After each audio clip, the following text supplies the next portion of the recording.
Live from El Dorado Dome, Bandung. MPL Season 14 Playoffs, powered by Moonton.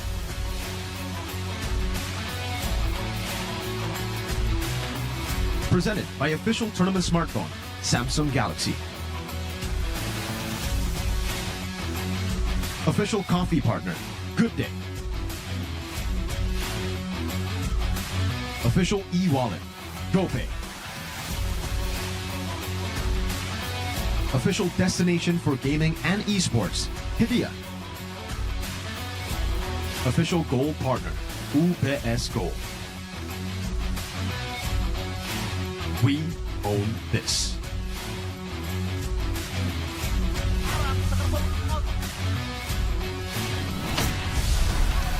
Kebingungan di mana berada dan bahkan terjun triple shot, double damage diberikan Emma menjadi target utama. Tapi Widi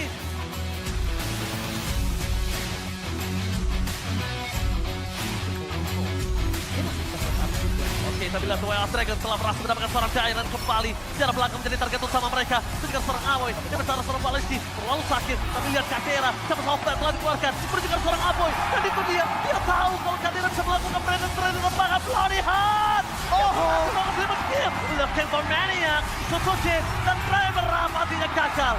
Dan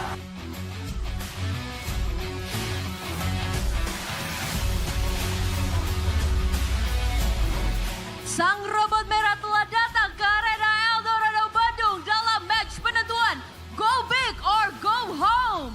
Ki yang memimpin Bigetron Alpha dengan pengalamannya kini memiliki tanggung jawab besar untuk bisa memperpanjang nyawa mereka. Namun tentunya Ki tidak bisa sendiri karena masuknya Super Loop di musim ini telah membuktikan dirinya adalah hal yang dibutuhkan Bigetron Alpha untuk melangkah lebih jauh. Belum lagi konsistensi Moreno dan juga Eman membuat tim yang menempati peringkat ketiga regular season ini bisa membuktikan kekuatan mereka. Dan telah hadir pula Geek Fam. Nyawa terakhir ini harus mereka manfaatkan untuk ukir sejarah. Terlebih untuk Paloiski yang semenjak masuknya dirinya di Geek membawa hasil yang baik untuk Geek Fam. Semenjak season 11 hingga sekarang, Paloiski tidak berjuang sendirian. Ada Aboy dan juga Cahadera yang berhasil membawa Geek selalu dapat bermain di playoff. Bahkan di musim lalu, mereka lah yang memulangkan Bigetron Alpha di lower bracket final. Posisi yang sesuai dengan match saat ini. Veldora semenjak debut di Geek hingga babak playoff juga sudah menunjukkan kelasnya. Dan inilah pembuktian bagi sang jungler dan juga tim A Geek Fam.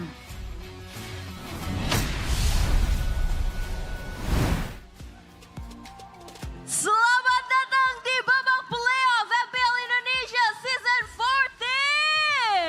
14. Wow, begitu ramai pastinya. El Dorado Dome Bandung memenuhi arena. Yang ada di rumah juga pastinya udah gak sabar untuk melihat seperti apa hari yang ketiga di mana ada dua best of 5 series yang menentukan nasib. Dan juga tentunya dari hasil kemarin banyak sekali yang penasaran untuk hari ini. Betul sekali Bude, karena hari ini kita akan melihat siapakah tim ketiga yang akan tereliminasi. Tapi juga hari ini adalah menjadi match penentuan di mana final upper bracket di antara tim Liquid Indonesia melawan Anarchy yang akan memperebutkan tiket pertama mereka ke M6 World Championship. Tentu semuanya penasaran akan seperti apa. Siapa wakil dari Indonesia yang pertama. Tapi sebelum itu kita harus melihat. Harus ada yang bersedih karena perjalanan mereka harus terhenti. Menjadi tim ketiga yang tereliminasi. Menyisakan tentunya harapan besar. Karena dua tim ini adalah The Crown Seeker. Bigetron Alpha dan juga Geek Fam. Mereka belum memiliki dari kemenangan MPL. Piala MPL belum mereka memiliki. Tapi kali ini adalah saat mereka untuk berjuang. Keduanya ingin memberikan hasil yang baik. Apalagi khususnya Bigetron Alpha yang mereka nggak mau mengulang season yang lalu. Ya betul sekali Bude, walaupun tahta juara hari ini harus diperebutkan dan harus ada yang pulang. Tapi nggak apa-apa Bude, karena pastinya sudah ada yang bertata di hati aku, yaitu para sponsor yang selalu setia mendukung jalannya MPL Indonesia.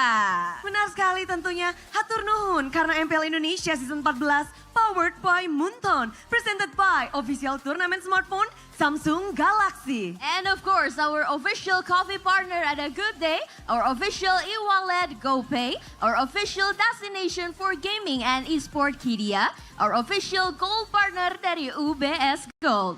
Dan tak lupa juga kita punya partner in e-sports. Ada Campina, Head and Shoulders, Ora Imo, Telkomsel, Dunia Games, IndiHome, dan juga WeDrink. And of course, our suppliers from Erigo, Click Indomaret, Yummy Choice, Kila Food, Popmart, RSP Helmet, and Saturdays. And of course, supported by PBSI. Yes, semua yang telah mendukung, apalagi super fans yang sudah datang dari jauh-jauh berkumpul di Eldorado Dome Bandung dan juga yang ada di rumah. Pastinya ingin menyaksikan siapa yang akan terus melanjutkan perjalanannya di antara Bigetron Alpha dan juga Geek Fam. Hari kemarin mungkin bukan hari yang baik untuk mereka karena mereka diturunkan ke lower bracket. Ada yang berjuang keras, ada pula yang tentu saja sudah memiliki banyak sekali evaluasi. Mereka harus bisa menjawab tantangan untuk hari ini, hari yang baru di mana tidak akan ada lagi nyawa tambahan untuk mereka.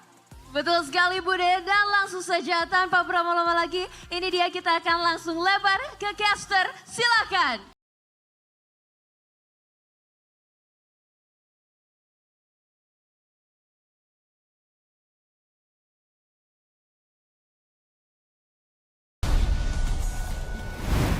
A huge day for Mobile Legends esports in Indonesia as Fnatic Onyx is already eliminated.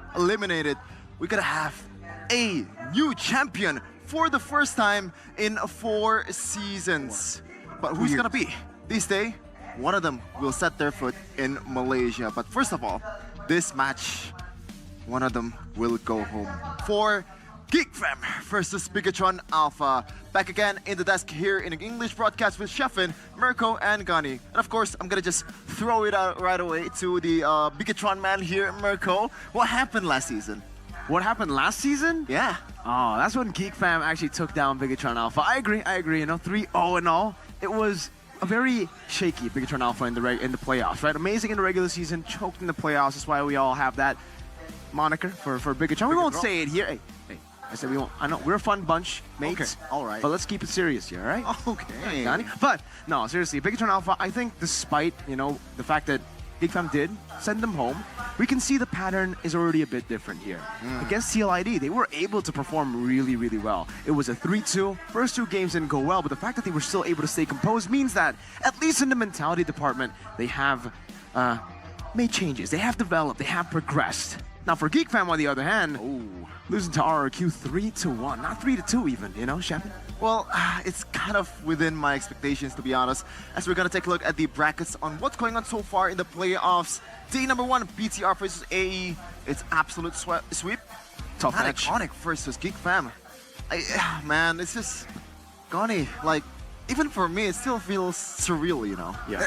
It really is, like, cause Especially for you, Gani. especially for me, because a big factor, maybe luck comes into play. Let's see. Right, today's schedule, yes, ladies and gentlemen, we have 4 teams, 4 playoffs, and let's see here, Geek Fam, can they move on against the Red Robots? I mean, luck, I think, is kind of an underrated part for a lot of teams out there, or for even fans, didn't really account for luck into this pro scene, because sometimes in a day, a player just feels a little bit down. Yeah. And that really, made the game difference for all of the players out there. I agree. Again, when it comes to every single day, it'll be different. The matchups are going to be different, right? Geek Fam won against Fnatic Onyx, but they can lose against RRQ. Onyx have been really amazing throughout the last 4 seasons, but Geek Fam, the team that hasn't been doing at all in the regular season, they were able to perform in the playoffs. So the playoff mode really, really with Geek Fam, as we can see here, the matchup. This was the very hurtful matchup that I have to talk about. This was actually during the regular season where Geek Fam were actually able to get it done in the first leg. This was still with Gobs and Chadera. This was pre-patch when Vincent obviously was still phenomenal on the Roger, on the Julian, on the Nolan pre-nerfs. But then after the patch hit, we definitely saw a big, I would say, downgrade in Vincent's performance. He was amazing on the Rogers, amazing on those 3 picks, but then when you force him onto these Assassins picks, when you force him onto even the utility jungles that he hasn't really been playing in the regular season, it just seems like it's a bit off. Meanwhile, for Bigatron Alpha, they were able to adapt to the patch, I would say, better than Geek Fam, at least in the regular season. But again, if we have to take a look at the playoffs, I think both these teams have adapted quite well. It's 1-1 in the regular season, so we don't have another Fnatic on a Geek Fam situation where it was 2-0, and then Geek Fam took it to 3-0. This is a 1-1, so right now, best of 3, who's gonna get it? I don't know, man. And on the other side of Geek Fam or Bigatron Alpha's players have a player that's very familiar to Geek Fam's pretty much full identity. Luke. Yeah, it's not even just one player, just the coach too. That definitely knows what's going on in Geek Fam's agenda. But we're gonna just throw it to our panelists here for Arashi, Realize, and also welcome to our guest Gideon on the panelist desk. Take it away. Wait, Gideon's here? Yeah, from Malaysia. Where is he? Welcome back to MPL ID Season 14 playoffs. Of course, with us in the panelist desk, we will see how it all unfolds, who will step into Malaysia for that M6 golden ticket. But speaking of Malaysia, Arashi, we have someone from Malaysia. Oh, hey. How you boys doing? I'm good. Look, I'm happy to be here. I'm happy to be here, especially to look out for some of the best teams coming out of MPL Indonesia. Ooh. I finally get to say that, not only being a guest, but also hosting M6. It feels good to be here. It is, of course, very good. We welcome you to the desk, of course, Thank Gideon. you. But now we want to talk about what unfolded yesterday, because yesterday we had a banger of a game. Team Liquid ID almost got reverse swept by Bigatron Alpha and RRQ. They were able to take down the King Slayers, the King Slayer, Geek Fam. They were able to slay the Sky Kings, but the Kings of Kings, they had to let it go. I mean, all through the regular season, we see that RRQ somehow were able to reverse that whole curse situation. For the longest time, Geek Fam were the team, the kryptonite of RRQ. But this season, it's still 3-0. So we'll have to see if that, matchup rivalry continues. What do you think about that whole matchup situation, Gideon? I think in terms of the overall matchup situation, at least for you guys here in MPL Indonesia, your regular season is actually extra long compared to like our 6 weeks in MPL MY. So there is more time to actually adapt to the current patch and more so to the teams that are going to be distributed. But even for today's games, right, after looking at yesterday, Geek Fam's initial loss to RRQ, I don't think it was, I mean, it's a loss is a loss. It's pretty sad that it happened, but I think in terms of adaptability, you can definitely see moment to moment in the game where Geek Fam does improve. I just think that they can punish the draft. Like, come on, we can hurt RQ's draft some more. Yeah, that is true. But talking about adaptability, I feel like yesterday Geek Fam approached the game in a much more one-dimensional way. Talking about it later, of course, we will take a look at the Crown Seeker, their last hope. They are, of course, the Crown Seekers because for a long time they haven't been in the colonizer part of the MPL ID. It's been always Onyx, for example, RRQ even, with their MPL ID championship trophies, but now it's gonna be Bigatron and Geek Fam. What do you think about both of these teams, Gideon? I think these are both great teams. I think Geek Fam, I was a little worried once they were losing, one of their pillars of that team in Luke, and obviously him going over to BTR was a big amount of news to receive at one time. I think that Geek Fam genuinely has an opportunity here. I think that BTR, it really depends. It's a bit of a coin flip on their overall performance today, and some may even say their draft, but I think one usually leads to another. Yeah. I think the draft definitely is part of the whole team's performance. It's no secret that with both these teams, getting the signature picks for their key players is a big win condition for them. And of course, Big Brain Beloyski. Yesterday, we saw him adapt. Even Shevin, the Geek Fam fan, right, was questioning, Beloyski on that show?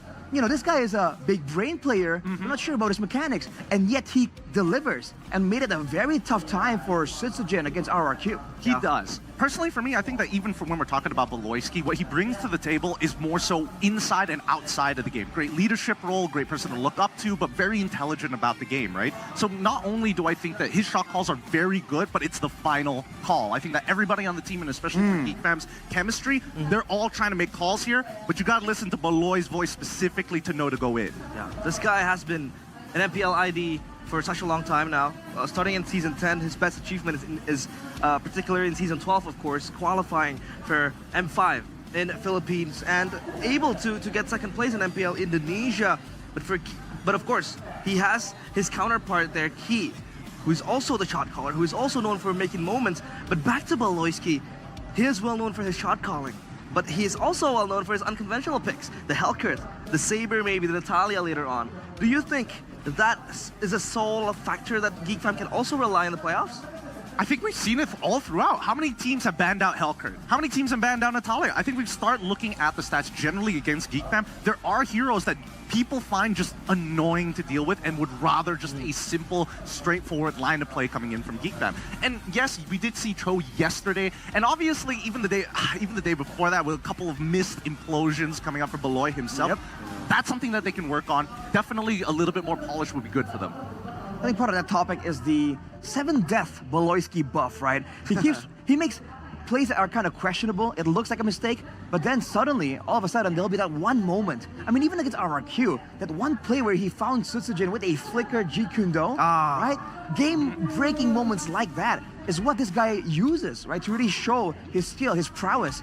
And man, talking about the chain of command as well, that's such a fitting topic to talk about when you're talking about the war crime general here, Beloyski.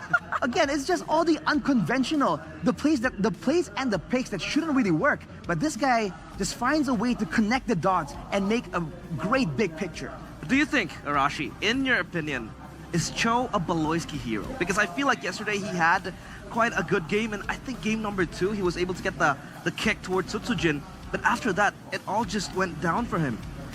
I feel like in a way, right? When you talk about key players, I think the key boy, key comes to mind, you know, the people who actually go for big moments. The thing with Beloyski is, like we said earlier, he hasn't really gone for these flashy moments too far. And even yesterday, it looks cool, but for the most part, he's only able to find the main frontliner. And that may be because RRQ were able to kind of mitigate the possibilities. But so far, we didn't see him, you know, go to the back and find these really high-value kicks. So the playstyle, even though it's still on the same show, it's not the same kind of find a high-value target. It's more of really go for a pickoff. Yeah, of course. Any thoughts, Gideon? I think generally it just comes down to chemistry. Like a lot of belief has to come from Beloyski in his teammates to make it happen, which is, again, similar to Key right here. Now, keep in mind that Key's been playing for a very long time. I've tracked his career for a while, especially since he was part of BTR, right? When they were winning and when the Twins were still part of them. It's a very long journey, right? And even so, he's seen through all of the changes. I still think he has somewhat of the brains to understand what's going on. But I think what his true skill really lies in is figuring out patterns and behaviors fairly quickly. You don't see him make mistakes. Well, he does make mistakes, sometimes 2 times, but the 3rd time is where he draws it. Right, so never 7 times. Never 7 times. No. That's just a fever dream. It's an unlucky number for him, but of course, Key has been active and has been playing from Season 5 to Season 13 with his best achievement as a runner-up in MPL ID Season 7 and as well participating in MSC 2021 now. The big question is, how long will he stay loyal to Bigatron Alpha? Because he has been on the team for such a long time. I mean, who doesn't love a loyal man, right? I mean, at this point, it seems like Key and Bigatron are kind of part of the same unit almost. It's hard to imagine this guy playing for a different team. I mean, there was only one of 2 options. Either Key leaves Bigatron, or like majority of the roster from Bigatron is going to change. And we got the former at the very least. But generally, at least from his transition from his previous roles to now going into the support, I definitely think that there are a couple of things that are lacking with him. I don't know whether he's going to be the main voice of the team. I'm not sure how the chain of command for BTR works. Specifically, Merkel will probably know that a little bit better than I do. But when we see them play up on that stage, and especially during the regular season, they were kind of crushing it early. I think right now it's solely dependent on blue and red side. I really do feel like for Key, he's a bit disadvantaged. If that's a real word. Disadvantaged. in this meta, because I think Miko was talking about this quite a bit. The current meta really favors teams who can kind of continue for a long, drawn-out fight. All these heroes with quick cooldowns or with ultimates can last longer, right, throughout the course of the fight, kind of has a bit of an advantage. And because of that, these roamers that are kind of in the meta right now need to facilitate a lot of different things. Like, for instance, the Mathilda has been so important, allows you to kite back in and out. And the Guiding Wind, a relatively spammable skill, gives you a lot of sustain and protection. On the other hand, Key, look at his nickname, El Momento. He looks for that one big moment, that one big play, and sometimes in this current meta, it's just not enough. Yeah, I would agree with that point as well. Generally, if you're looking for those big tempo breaks, you can generally rely on Key to actually figure it out, right? But as you mentioned, the meta is shifting to have more consistent fights, and better yet, you need to be able to fight on a dime. It doesn't matter if it's like, oh, I'm not in position. I don't care. Flicker in, make something happen right now. If not, we're going to lose this fight. Let's talk about El Momento, right? He is the one who creates the moments. But we talk about Super Luke as well, being the enabler for Bigatron Alpha. You put him on like a Phoveus maybe, he creates those moments. Or maybe we could talk about Moreno, who has consistently been on the Valentina, and he has been the playmaker for Bigatron Alpha. So basically they have three players that are able to play these playmaking kind of approaches. Where do you put Key then in that scale of priority on who creates the biggest moments? Man. Okay, if we're talking about creating the biggest moments, are we defining it by impact in the game, or are we defining it by how cool it looked? Because generally, if we're talking about like raw impact, I think he definitely is going to be a lot higher up on that list, because those moments really are game-breaking. However, for the rest of his team, they've got some really flashy plays too. Even when we're talking about Luke alone, this guy is just pumping out the clips. I mean, man, we saw what happened when he was actually put on like the Hylas. It's a whole different playstyle, right? This guy needs those big moments. If you're talking about big moments from Key, there's, I think, equally high amounts of plays in the game by Luke as well. And which is why I feel like putting him on a more static kind of hero like a Hylas really kind of takes away from the team, you know? But I think when it comes down to it, it's about the balance, right? All throughout the season, the Roamer and the EXP, there's a very important delicate balance there in deciding who goes forward and who really tries to be the main frontline or the defensive tool for the team. Yeah, now let's talk about the most picked and banned heroes for both of these respective teams. Of course, the most picked, you see a Ling over there for Super Ken, one of his favorites. And now, let's talk about Vincent on Geek Fam. Of course, he has the Nolan as his favorite. He has been criticized a lot. And of course, by Mirko as well, one of our casters here. He misses a lot on the retributions. He is so reliant on the Alpha, on the Suyos. Once he gets his hands on the Nolan, on the Ling, it's a different story. What do you think about Vincent, Gideon? I think that Vincent, right now, he just lacks target priority, right? I feel like he feels like honestly, he feels like the mentality of an EXP laner, right? Or at least when the fighter meta for junglers were around for a little bit, right? You basically take any one of those fights, see how much damage you do, and then kind of adjust as the game goes by. Unfortunately for Vincent, I think that right now it's really important to surgically extract certain players from compositions as quickly as possible. Others not as high priority. I think that a Nolan is able to kind of compensate for that with his short cooldowns and high mobility to get in and out of tough situations. But you can see, if he plays anything else, right, that's when it's like, oh man, if I'm playing Alpha, if I'm all in, I'm in the right headspace, right? Put him on an assassin, you gotta flip a coin. I think the big problem here for Vincent is that he's always been like a more consistent and safe player, which is why you saw him kind of pop off on the Roger, right? If you're a marksman or marksman/fighter, and part of your job is just to go for the cleanups, of course the Roger's amazing on him, right? But now that the meta is shifting more towards the assassins, you need to be looking proactively for moments that are kind of risky and take that risk. Make that assessment whether it's okay or not to go in there, and whether it's worth it to go in there and maybe trade an ultimate for a battle spell and all that. And I don't think Vincent is just in that same kind of mindset. He's more on play it safe, look for a window of opportunity, set up for his team, which is why the utility jungle is coming back right here. Has been a bit of a saving grace for Geek Fam, but of course we need to see a lot more here from Vincent. I think I'm okay with the utility jungles in the meta right now. Yes, you're basically going to quote-unquote get outscaled, right? But then when you really consider, like, in terms of the scaling factor, you're just basically a less priority target. And I think for Vincent right now, the chain of command is the big issue, because if you want to make a play, you got to get confirmation from Beloy. If you want to make those moments to moments, you really need a lot of trust in your side laners to help make that happen alongside you. Let's circle back now to the bigger picture, of course, the strategies, the current meta, the current patch, of course. In MPL ID, a lot of teams has been dependent on the Mathilda, on the Alphas, even the Suyo. The Suyo has been banned against Vincent for most of the times, and Bigatron Alpha yesterday picked up the X-Borg, but he was, or Supercan specifically, he was outclassed by a Ling. You definitely don't lose that matchup, especially at Turtle Siege, when you go against a Ling as an X-Borg. But yesterday, Supercan just got, I don't know, outclassed. What do you think of that, Arashi? I feel like it's not really fair to just put all the blame on Supercan. Right? It's his fault! it was a tough game, man. Yeah, there was so much pressure on everyone, right? I mean, Bigatron as a whole, you know, you can say the same thing about, oh, you know, where was the big brain moments from Iman? Where were the flashy plays from Luke? I think overall, it comes back down to what is the game plan, and that ties in back to the draft, right? If they really want to have this moment where Supercan is going to be able to actually get all of the neutral objectives, that's great. But you can't just get him one pick and call it a day. You know, you need to get more tools, right? More tools that are specifically also catered to your opponents. If you're talking about zone control, right? Controlling the area around the objectives, I mean, Team Liquid was just really good on that. And I think Bigatron just didn't have the same kind of tools to really contest and poke around and find information the same way Team Liquid did. And now, for Geek Fam, of course, their problem was that one-dimensional draft. For the last 2 games, they spammed the Cho, the Beatrix, the Nolan. That was so problematic, I think, for them to go up against RRQ, but we hope that they do change a few things.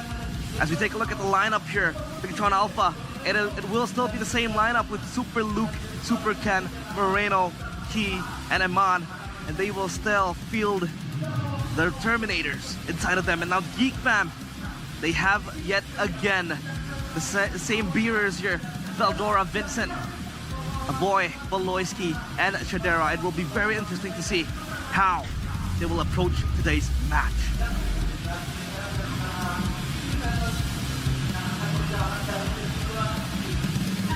And of course, as they walk onto the stage, Bigatron Alpha, they want to prove that they don't choke as they used to in the playoffs. They want to turn again the machines, the robots in their artillery.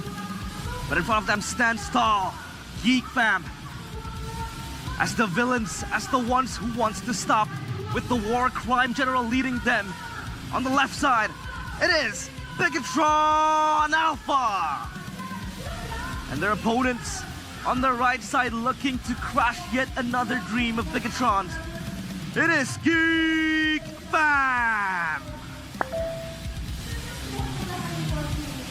Man, that's a hype situation to be in, man. Both teams having so much at stake, especially for the coaching staff, with so much pressure, you know, highlighted by the talents, the casters, the audience on the drafting phase. You gotta feel for the coaches, man, in the playoff stage with everything thrown to disarray. I mean, with a new champion already guaranteed in Season 14, there's so much at stake here.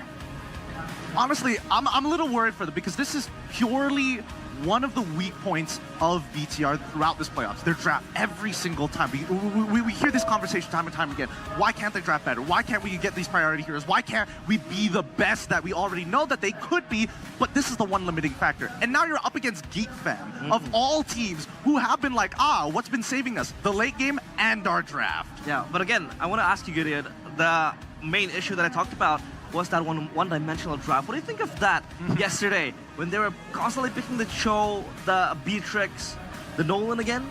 for 2 times in a row. Yeah, personally for me, I don't have much issue with it. Generally, if you are going to play these high skill cap heroes, and better yet, especially with the kits that they provide, you can actually be very fluid and flexible throughout the game. And I mean, we saw in that the very first time they brought it out, they were doing really well in the early game, and then they took random fights after, and then the game after that, where it's, I don't know, Edith just wasn't the way to kind of go with it. I definitely think that they probably didn't practice this particular composition as much, because if you are playing a composition that is looking to fight pretty much anywhere across the map, you've got to have good comms as 2s or as 3s. Yeah, and for Geek Fam as well, aside from that, they have been consistently prioritizing the Natan as well in the hands of Chidera. Chidera has been very pivotal in toppling down the Sky Kings, Fnatic, Onyx. What do you think of Natan picked by Geek Fam in the scenario where they always want to play base defense? I feel like they really want to go for the base defense. They can go for that option. Beloyski is great at kind of allowing the team to recover after a rough start, especially against the aggressive plays in Season 14. But Bigatron, you have to remember, they are a team that is well known for going very hard in the early game and getting all of the advantages and just pushing the limit again and again. So this is a whole different situation compared to Fnatic Onyx just yesterday. And now, of course, keys to victory from Bigatron. If you want to play early, ban Natan.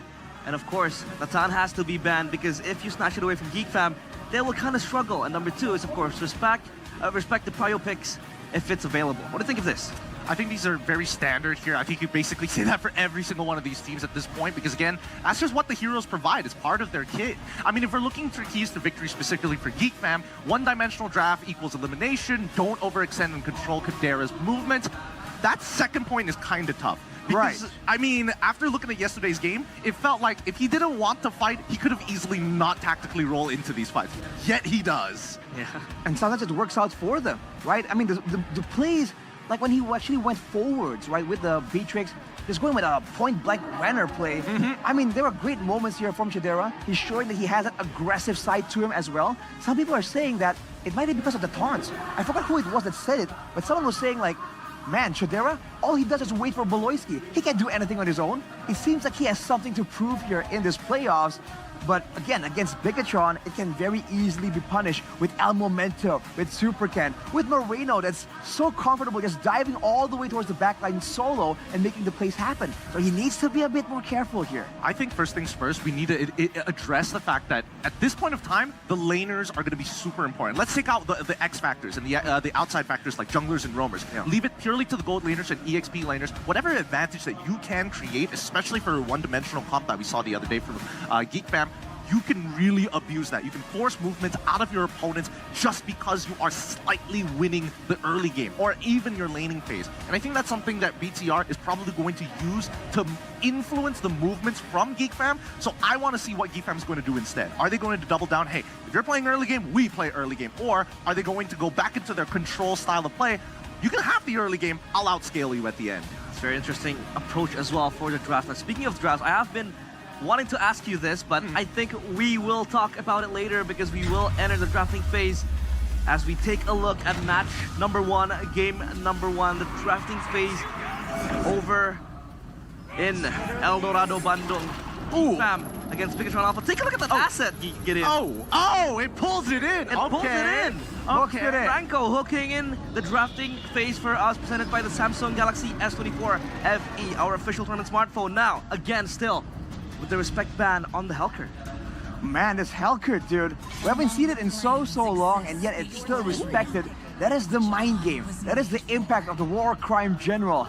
Along with that, though, Phobius and Chip, and for Lovesy, the 1-1 respect towards Bigatron here is very notable. And with the Yve as well, mitigating a lot of the ways for Bigatron to kind of get advantage in the mid lane, especially because they know they can get the Sushin here if it's traded for the Suyo.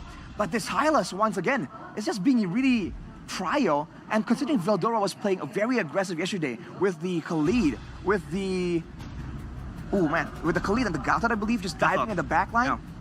With the Hylas, it's going to be a lot more passive here. Well, I think at the end of the day, Jushin is going to be the priority pick. I think the Hylos is just to supplement that pick. My question is, why the heck is BTR banning Chip out on blue side, right? It feels like they could have just left that open, but I mean, Suyo is good, but I don't think he is chip level of good. He is really useful, especially when it comes down to neutral takes and cleaning up fights. It's a super easy hero to do all of those things, and you have the toolkit to do so. And then now that we come back over to like GeekFam's side, getting these two is going to deter a lot of options from BTR. All right, you get the Gatot, sure. Early levels might be a bit rough, but we'll see in a little bit. Lo Yi, this is interesting because now BTR is like, all right, we're going to double down here on our mid trio. Ooh, a very strong mid trio for sure, with a lot of global presence as well, with the diversion and the avatar of the Guardian. We've seen though that the Loi can be a bit vulnerable depending on what they're up against, but maybe that's exactly the idea. They don't believe Vincent is going to go for an aggressive assassin-style jungler, so going straight with the Loi. But remember, the Alpha still is available, I believe.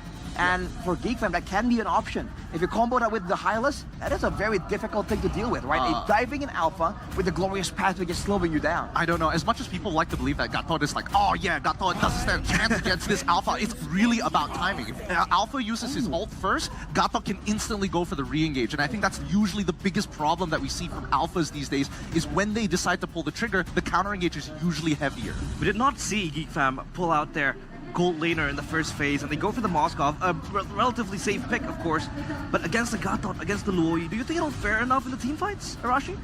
Gatot and the Luoyi, I mean, he's susceptible to getting caught with a random crowd control tool, and this is like almost a default pick for Chidera, right? He's one of the more well-known Moskov players, and GeekFam like playing that macro-heavy style, but with the diversion and the Avatar of the Guardian available, I think it's kind of at risk of being ganked on out of nowhere, right? But maybe Beloyski can kind of read through the idea, the plan for Bigatron, and avoid all those diversion plays. I think it's starting to look like a Cho angle here, I'm not going to lie. No, genuinely, I think it could be a Cho angle, because as of right now, Hylos is currently in a flex position, so it depends on what we see coming in from BTR, because they're probably going to position Super Luke for a winning matchup. That's just pure guess, right? So now that we see the Moskov as third pick, we can assume that GeekFam right now is prioritizing both the EXP. Well, I mean, it could be a roamer. It kind of depends on what has stronger wave clear at this point. It's about priority. Yeah, the Alpha and out as well. Cryo. So, of course, Bigatron, still, they want to deny the jungle options. But what do you think of the jungle options for GeekFam here, Rashi? Jungle options for GeekFam, the Julian comes to mind, but we haven't seen it actually relatively in recent times. With the composition here, I think it would fit quite well, but no, the Nolan is what they kind of want to limit. They want to make sure that Vincent has no mobility, you know, to really be pesky, moving around like that. Not for GeekFam though. Do they really want to go and get that jungler pick now, or do they want to hide the EXP lane? Because talking about Prio, the Khalid is one of the picks that has a lot of Prio, but sometimes we've seen teams not really favor it in the current meta. I think if they're still focusing on what Vincent's jungle pick is going to be, they're probably going to lock it in right here. As in the Khalid is going to get locked in right here if they want to see the full lineup first. If not, they go for something like Hayabusa or, straight into Tig. What is the blind call here? They want to snatch maybe one of Key's heroes as well. I mean, he has been using the Strike Reel a lot, and then the Tan taken away from GeekFam, of course, because they had the Moskov ready. What do you think of the draft so far, considering that maybe GeekFam are denied of their favorite picks here? GeekFam, no Natan, but having no Natan, no Suyo. Technically though, the Tigreal is a quote-unquote signature pick. Beloyski was able to actually make so many plays happen, and also missed a lot of implosions though. With the composition of Bigatron kind of clumped up, the Loyi short range, the Gatot, and the Suyo moving forward, can be an angle here to really get punished by GeekFam. But for Bigatron, right here, what's gonna be the final pick? It's gonna be the Arlet. Most likely for Super Luke. Super Luke, I would say, yeah. So already an aggressive EXP laner, and it's a Joy. Oh, Joy.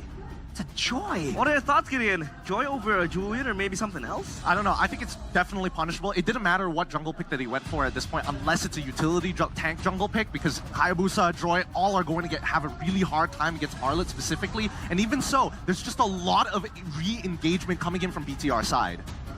Yeah, it is such a hard game. It's a Joy maybe to traverse your way around the backlines of Bigatron Alpha, because they have so much cancel, so much control over the team fights.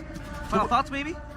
The way that I look at it right now is that BTR, they've got a composition that scales pretty well. But the main issue is initiating these fights can be a lot more flexible now that they have the Arlet. But main concept, wait for Hylos to drop down, drop down the ult, look for a final slash to slow it down, and if you do see somebody out of position, that's where you can consider using Gatot as the final pull. Okay, so we will go straight into Land of Dawn. As we take a look at the first match, Casters, Goni, Chefin, Mirko, take it away. Stake is higher now. No longer possibilities of dropping down to the lower bracket. You're dropping down to elimination this time. Bigatron Alpha trying to beat the allegations. Geek Fam, a lot of questions to their players. Here we go. Here it is, folks, ladies and gentlemen, lower brackets. These two teams who've made it past the grueling play-in stage find themselves in the same spot, elimination in the midst of the air. But let's take a look at the emblems real quick here. It's Eman opting to go for the Quantum Charge over the Weakness Finder this time around, up against this Moskov. So a lot of respect given over towards the kill pressure that the Joy can bring to the table. And yeah, it was definitely an interesting pick. We were also speculating that maybe it'll be an X-Borg jungle, a Bane jungle. Julian, definitely not a Joy that came to our minds. A Temporal Rain as well. The Joy, I think across all the regions, hasn't really been doing too well. I think in MPL Philippines playoffs, it's sitting at a 0% win rate, picked only one time. Veldora and Beloisi, you can see a bit of a change from the Prio in the playoffs compared to the regular season. Now a lot of teams is going for Concussive Blast to get more Prio on the map so that they can rotate around. Master Assassin though and the Bargain Hunter this time for the Natan and Moskov respectively. Really, Chidera. It feels like Mr. Chidera man has taken the Aaron Shiki statements personally, where he said that Masako is the aggressive one, Chidera is super safe, just waits for Beloy all the time. Veldora jumps in though. Super Luke. This might be first blood. Super Luke pops the flicker as Vincent, he wants, and he is out for blood. Good spacing. Super Luke survives that gank. Some good pressure in the early game for Geek Fam, setting the tempo in the XP lane. Now Super Luke will not be able to play as aggressively as before. Yeah, level 4 is definitely going to be tough for him to achieve now as he has to recall. And it does seem like for Bigatron Alpha, they're just going to take their time. Meanwhile, Geek Fam with the Prio, the Tigreal, and the Hylos are actually looking to go for the contest despite having the Joy. No implosion just yet though, as Key. No AOG as well. Key hovered around, knocked up, but the damage isn't there. Glory's pathway towards the backside, but that's the final slash all towards Beloisi. Implosion pops as well. It's gonna be Vincent though, clearing the turtle. That's the stun! And Beloisi survives with that flicker. Key jumps in, Super Luke, take him down. As Geek Fam, they want more. Beloisi very low, going back, but Key will not survive that fight. And a boy, Crimson Beacon to save his life. Divine intervention, Beloisi with that turtle buff, man. Could have gone so wrong for Geek Fam there, but he just gets away scot-free. Phenomenal plays from Geek Fam, really just making a decisive move. They saw that the Arlet had to recall. They made the move instantly with the Prio that they had, with the Hylos, with the Tigreal as well. And now Vincent is kind of online here, despite the fact that obviously, you know, he's not going to be able to one-shot Super Luke just yet. He's doing really good. Meanwhile, that's an interesting build that they're from Super Luke actually going for, I presume it's gonna be the dagger first, so he wants to go for damage instead of just playing safely in the lane. As we gotta take a look at the talent prediction by Gopay, Papulung, and Chefin. I love you, Papulung. You love Papulung. What about me and Gani, man? Nah, I don't. No? I hate you guys. Why? All right, you know what? For the drama, I hate you too. We hate you too, Chefin. Bigatron Alpha, though, they really need to start playing for, what, Beloy? Oh, wow. Ocean connects now with the revitalized. He's trying to buy time, but he will not survive. Never mind. AOG to save his life. Vincent, though, secures it. And Geek Fam, they will back off. Love that game coming from Geek Fam. Veldora out of nowhere, man. The horse cross country. In a way, it's great for Geek Fam again, right? They were able to get some pressure down, but the fact that they only got Key and they beta out Revitalize while sending 5 members up top gave some of the Prio over to BTR. That's 2 waves that Mr. Veldora man will be missing out on the bottom lane, and it does seem like for Geek Fam, they will play with the weak side still. Chidera going bot, swapping out the lanes, while Eman is actually taking the route up top again. Not too sure if they actually are trying to utilize Eman to go for a fight here in the 4th minute of the game, but this is definitely a far shot from that Natan power spike. Okay, right now, Vincent's already done with the purple buff now. He has the green light to actually pull this off, and Chidera on the other side. Mind you, Geek Fam, the team that used this hero the most, Chidera man, is very familiar with this hero. Meanwhile, Vincent is already on the turtle. Beloisi has the flicker implosion, so keep that in mind for his initiation. Veldora pops in. And being the front line, our vision play, Are they going to take this? He finds Key. To the backside, it's Super Dan with the cheeky retribution. Come on. They want more though. And it seems like with the SOD, he will jump in Bigatron. What are you guys on? Man, oh man, Moreno once again on a Valentina, on a Luoyi. It doesn't matter if you give him diversion. He's gonna eat. And they're going for a gank onto Vincent, 2-man up top. And he survived. That's the question. It seems like Vincent is still too slick with it. Even Moreno couldn't catch him, but now Geek Fam, they will restabilize. They will lose the structure top lane, but it's a fair trade for the bot lane. Now the momentum is on Geek Fam, or is on BTR side. Even Gold, the economy, we're actually leading right now. Yeah, Luke trying to go for a cheeky little final slash flicker combo there. But yeah, man, Bigatron Alpha were able to utilize the multi-dimensional diversion to get an angle, a different kind of angle to get to the turtle there. If it was just a pure front-to-back, Geek Fam definitely have a lot more of the edge. So much CC, just as I was saying. Oh, good Sacred Hammer. Can Super Luke survive? The answer is no. Vincent, again, securing the kill. Such an even early game, I suppose. Mr. Luke getting ganked up by his own teammates, his old mates. Now we're gonna take a look at the in-game equipment, Mirko. Taking a look at the in-game equipment, 600 gold lead over for Eman. Still building towards the Starlium side, however, so it's not really a super fast timer for Eman, despite the fact that he got 2 assists and was able to participate quite early. But they will be able to trade a tier 2 for a tier 1 up top. Eman! Oh my god, Vincent, this might be a solo! Oh, the Get Thought Gacha helped, but Eman secures the kill. Oh, he's not looking good, Vince. After that retry miss on the turtle, now he's gonna get killed by Eman, the worst person to give the kill to. Oh no. I was literally saying, you know, this is not really impressive timers for the Natan, but he got a kill over to Vincent, so that should actually increase the speed as to when he will get that Holy Crystal. And we've seen Geek Fam utilize that diversion. Oh, again, Bigatron, surprise, surprise. With that, they will have more river control. That's Implosion, but no follow-up. He flickers out. Valdor just trying to hold the line as Chadera is free-hitting. Tig falls, but Bigatron, they recover, and they fight back. Chadera with the flicker. Moreno, can he survive? The answer is no. Vincent collects the double, and Bigatron, they are looking at the mute right now. Already use the retry, but Super can also use the retry as well. So both teams are gonna back out from the neutral objective. BTR moving on towards the mid lane. Do they want to force it, actually? They might. Vincent and a boy, can they defend? It seems like for now they can, but no. The base turret falls, and a boy falls as well. Now let's see here. Key, can he survive this time? No. Vincent, killer instinct on this guy, but Geek Fam, man. Seems like they are still hunting for more bodies. Moreno, good cover. Good information as well gathered, and Bigatron at the end, they will lead almost 1,000 gold. If you're wondering why, Iman! And with Entropy, it's enough to make Chadera sweat. Goodness gracious, the aggressiveness of Iman only died a single time so far. Not looking too bad for Bigatron Alpha as they secured the neutral objective as well. Solid, really solid. The fact that it was just so messy, but they were still able to come out, I would say, somewhat on top. They lost Eman, but again, it wasn't like Eman is, well, at this part of the game, he's not really the prio target. He is a target that you need to deal with, but he'll be a threat later on. You need to deal with the Suyo first, man, and we saw exactly how the Suyo was able to take control of that fight. In the mid-game skirmishes, he is king. Vincent spots the diversion. Let's see here as he helps to revitalize. The implosion comes through, but he will fall. Now Veldora, Vincent trying to find the damage, but Veldora still holding on very strong. AOG towards the back, but that's the final slash. Super Luke making a play, and Super 10 collects the double. The joy pick, man. It's not looking very good right now. The launch on a team fight, Eman! And finds the entropy. Doesn't really land the connection, but that's a knockout. Sorry. And Geek Fam, they will be able to recollect again. Thankfully, the Lord will be up in still a minute. So, yeah, Suyo's kind of broken up. The mid-game power spike is absolutely ridiculous on this hero, man. You can see how he just takes control of the fight, and for Bigatron Alpha, it's very different to what we've seen even against TLID just yesterday.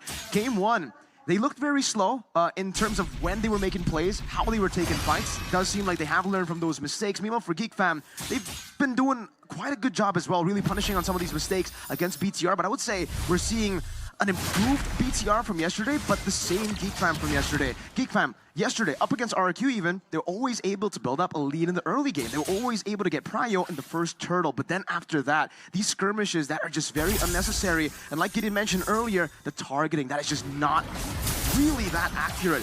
They always try to go for Iman, for Moreno, but again, mid-game power spike, mid-game skirmishes, who's king?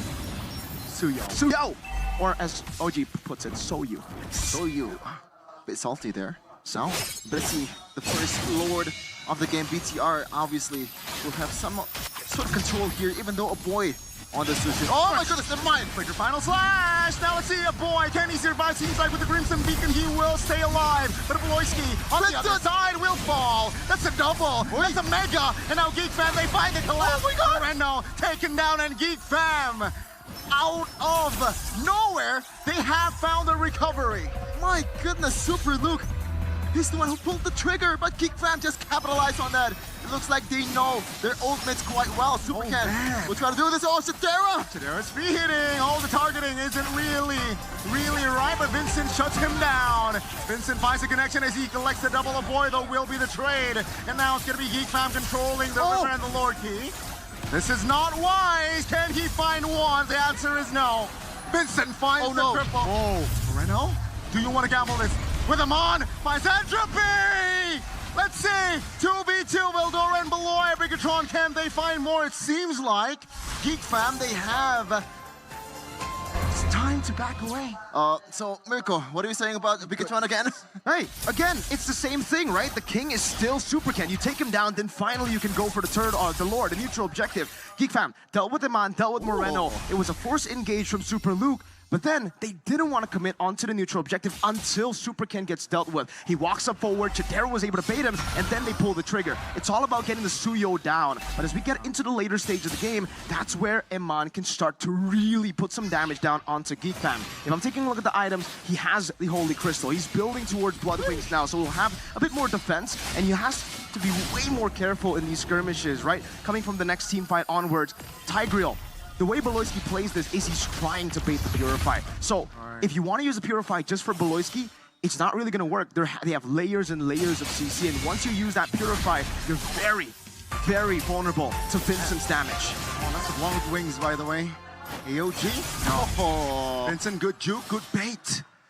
Vince, man, right now, 10-1-3 so far, kind of under the radar, the performance. He's been getting all the kills. Imagine if he got, like, a Sky Piercer in the early game. The Sky Piercer definitely would have been a gamble to take, you know, in the early game. Especially it was kind of shaky, but you can see the siege with the Moskov. Bigatron should still be able to defend unless... That's a catch! Implosion! Beloisky, though, will be bursted down. Super Luke figures out. Vincent looking to find blood. Does not find and land the connection. Amando finds an entry and he shuts Vincent down! Bigatron Alpha, out of nowhere, finds the right diversion play. They had the chance to back away, but Geek Fam gambled. They're overzealous. Bigatron Alpha just absolutely demolishes the fams at that time. And look at that, Lord advantage. What advantage? Yeah.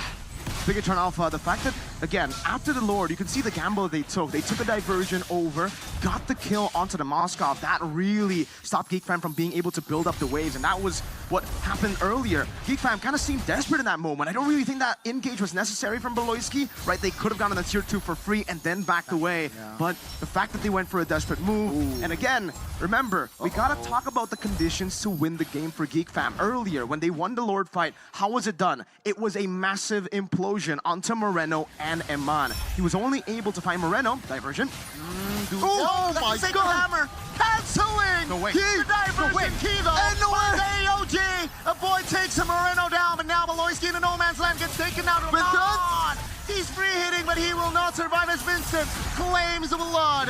1 by 1, it's a 3-4-3. Can Bigatron capitalize more? No, Vincent takes the triple, but Super Ken shuts him down, and it is going to be Bigatron wiping Geek Fam out in game 1. Is it endable? No. Oh, the minion is not there. Oh my goodness gracious, that is close. Oh no! It's endable. That's right, 8 seconds. 7 seconds, 5. So.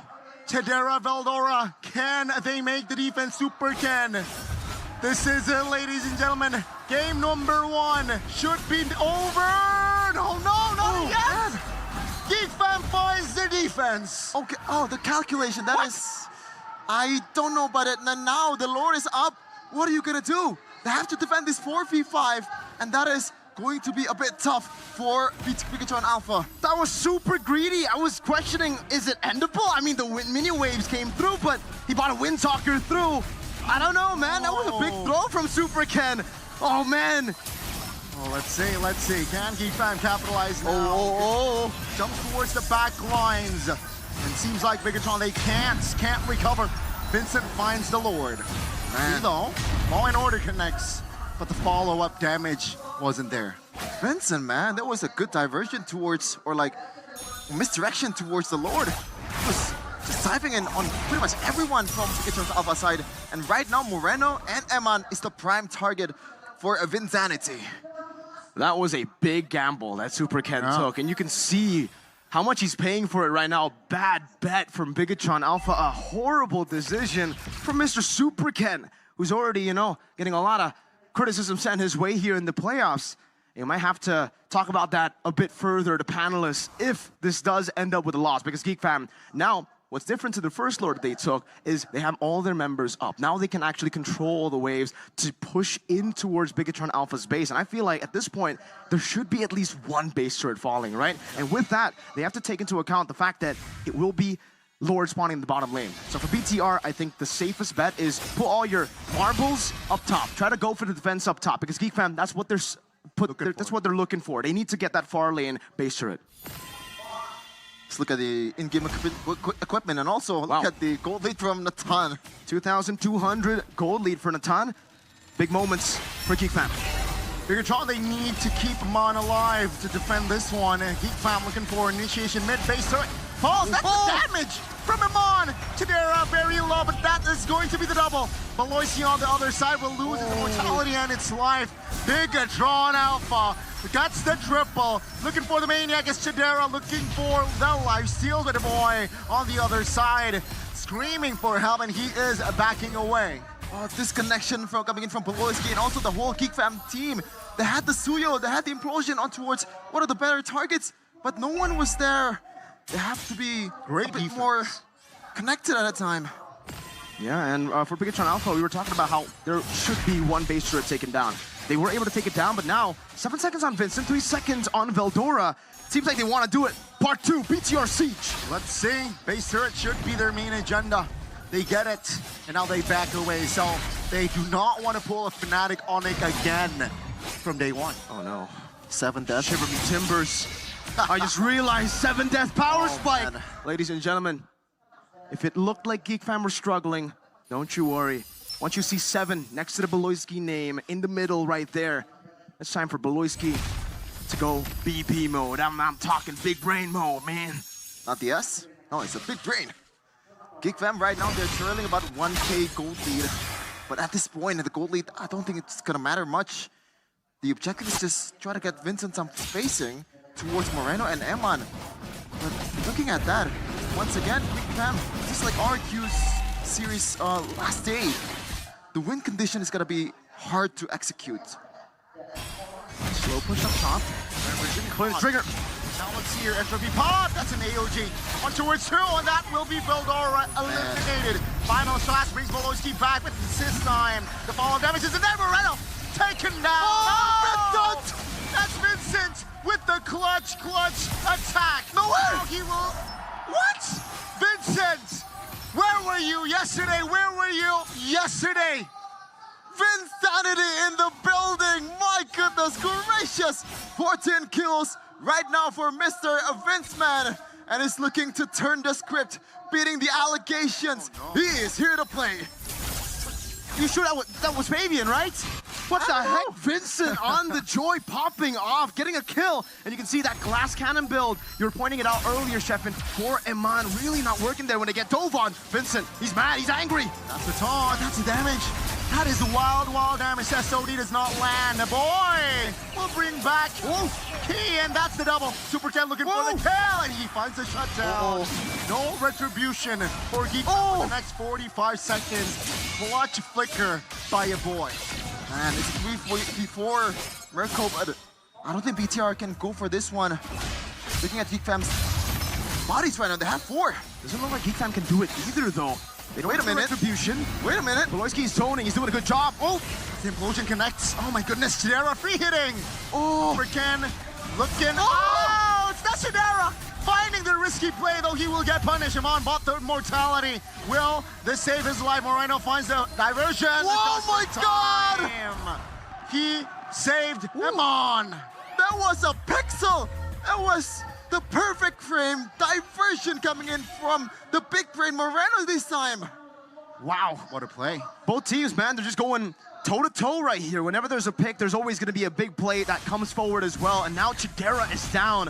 Again, at this point of the game, it's really just gambles that both the teams are taking and both the teams are making to try to get the game. For Bigatron Alpha, the gamble was trying to go for the 3v4. That didn't pay off. For Geek Fam, the gamble was to try to take the last 2 members down to end the game, and that didn't work out. Now BTR have the advantage coming into the Lord, but remember, Super Ken is still down. Chidera will be spawning in. Moreno diversion to bring Super Ken into the Lord pit. Iman no Purify. Man, no Purify. Bigatron controlling most of the river.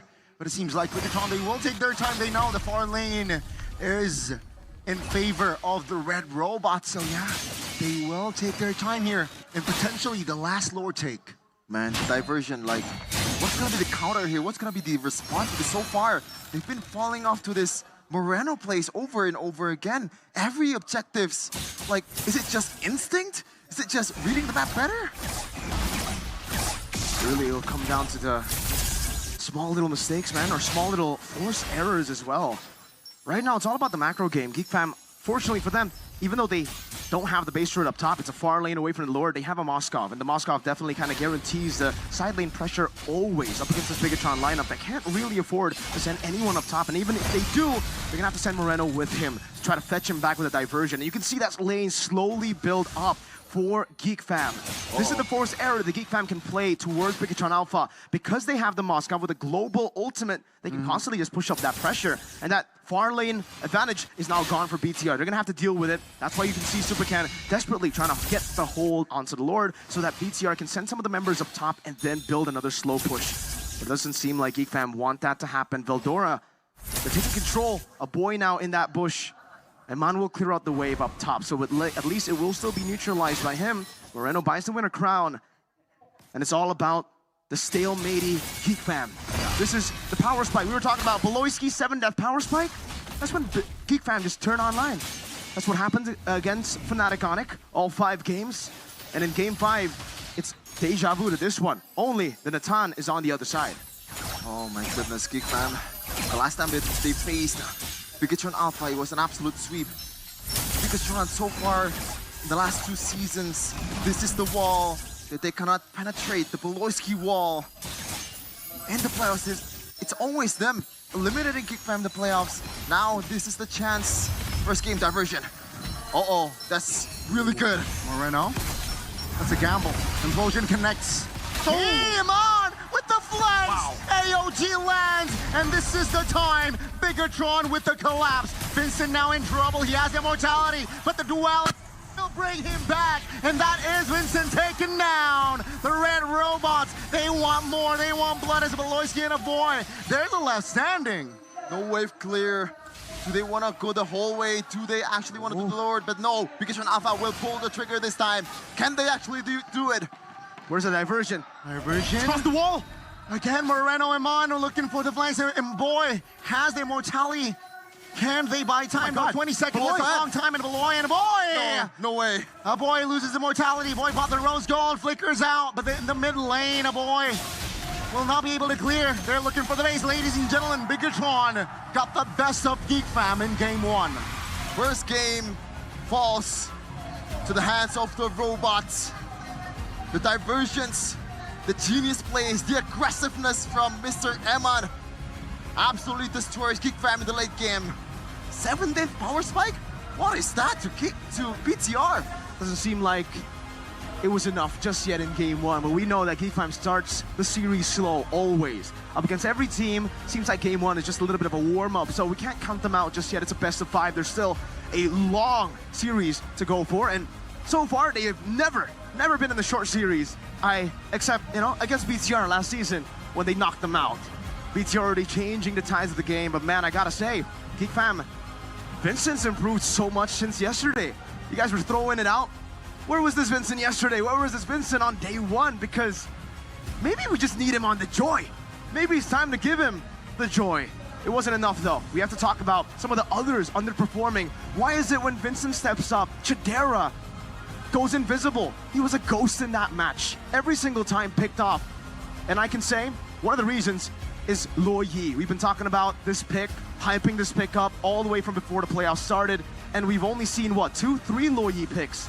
Now you get to really see how Luo Yi can dictate the pace of the game, can dictate the fights even, with the Gatotkacha able to follow up wherever. This was such a gamble. You sent 2 of your backliners, 2 of your most vulnerable targets towards the backline, but because you have a Gatotkacha, the vulnerableness of this composition, of that 2-man diversion, isn't really that bad. You always have a Gatotkacha to follow up, and Suyo was able to just hold everyone in the back, hold everyone that was trying to find Moreno and Eman. Really well played towards the end, although there were a lot of mistakes from both these teams. BTR came out on top in game 1.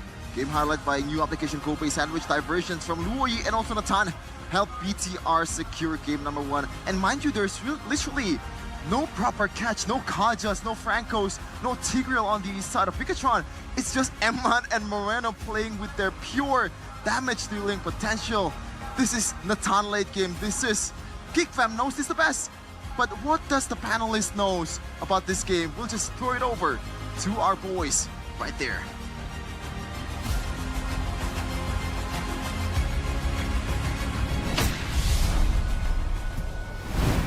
My oh my, what a way to start the day. What a way to start match number 1 in the playoffs of MPL ID Season 14, day number 3. That was an insane game. What are your thoughts, guys? I know you were screaming and shouting all the time. Both of you.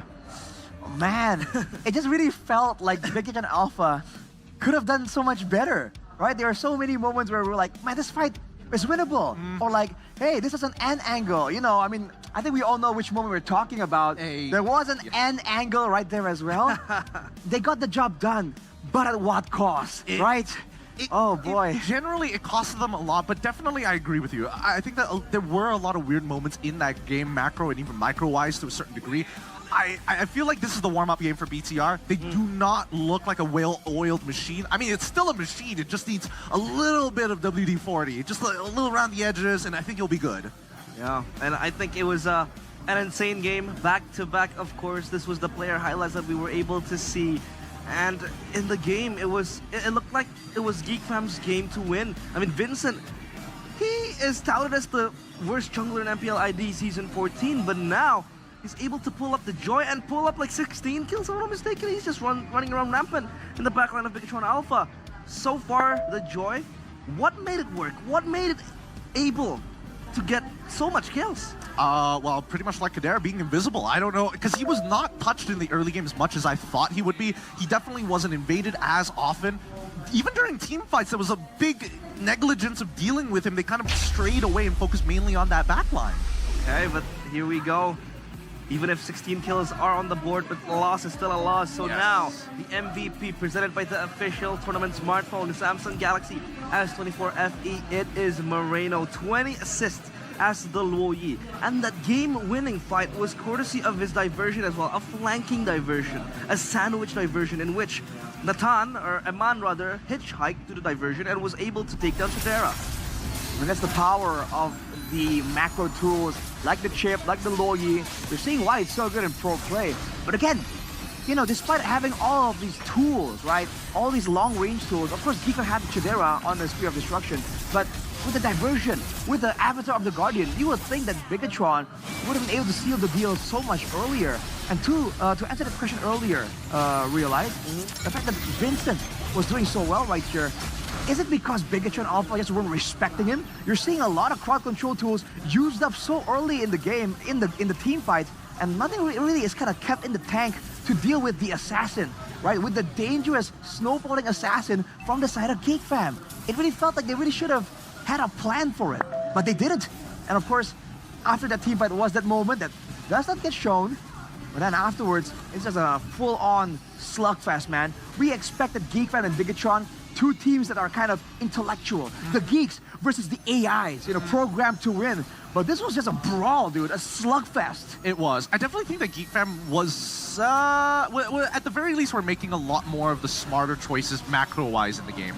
However, I do feel like BTR, I think they need to keep their plan really, really simple right now, just to make sure that they get back into form, to put some polish on this machine so far, because if we base it on these moments, a lot of it just comes down to just the awkwardness of the draft for Geek Fam, where there's such a high execution cap that needs to happen in comparison to their opponent's BTR, which is pretty straightforward with their engagements and team fights, with the only exception being Moreno, who thinks about the map a little different. Yeah, he was able to match the macro with the diversions coming in from the low E. But now, of course, the item builds will start with the emblems and talents. Anything in particular do you guys notice? Well, I like how Kyo, the Garukacha, instead of going for more HP somehow with the vitality, for the movement speed, just tankiness. Like, he knows that Super Luke wants to be the aggressor, the guy that's waiting around for that massive final slash. So he goes for the Garukacha and plays for the front line. My question for him is, why wasn't he using the passive more often? Again and again, we saw him in the middle of the fight with a full passive bar. And you can go for a smack with only half of that bar full. And he wasn't using it as much, so losing out on a ton of regen.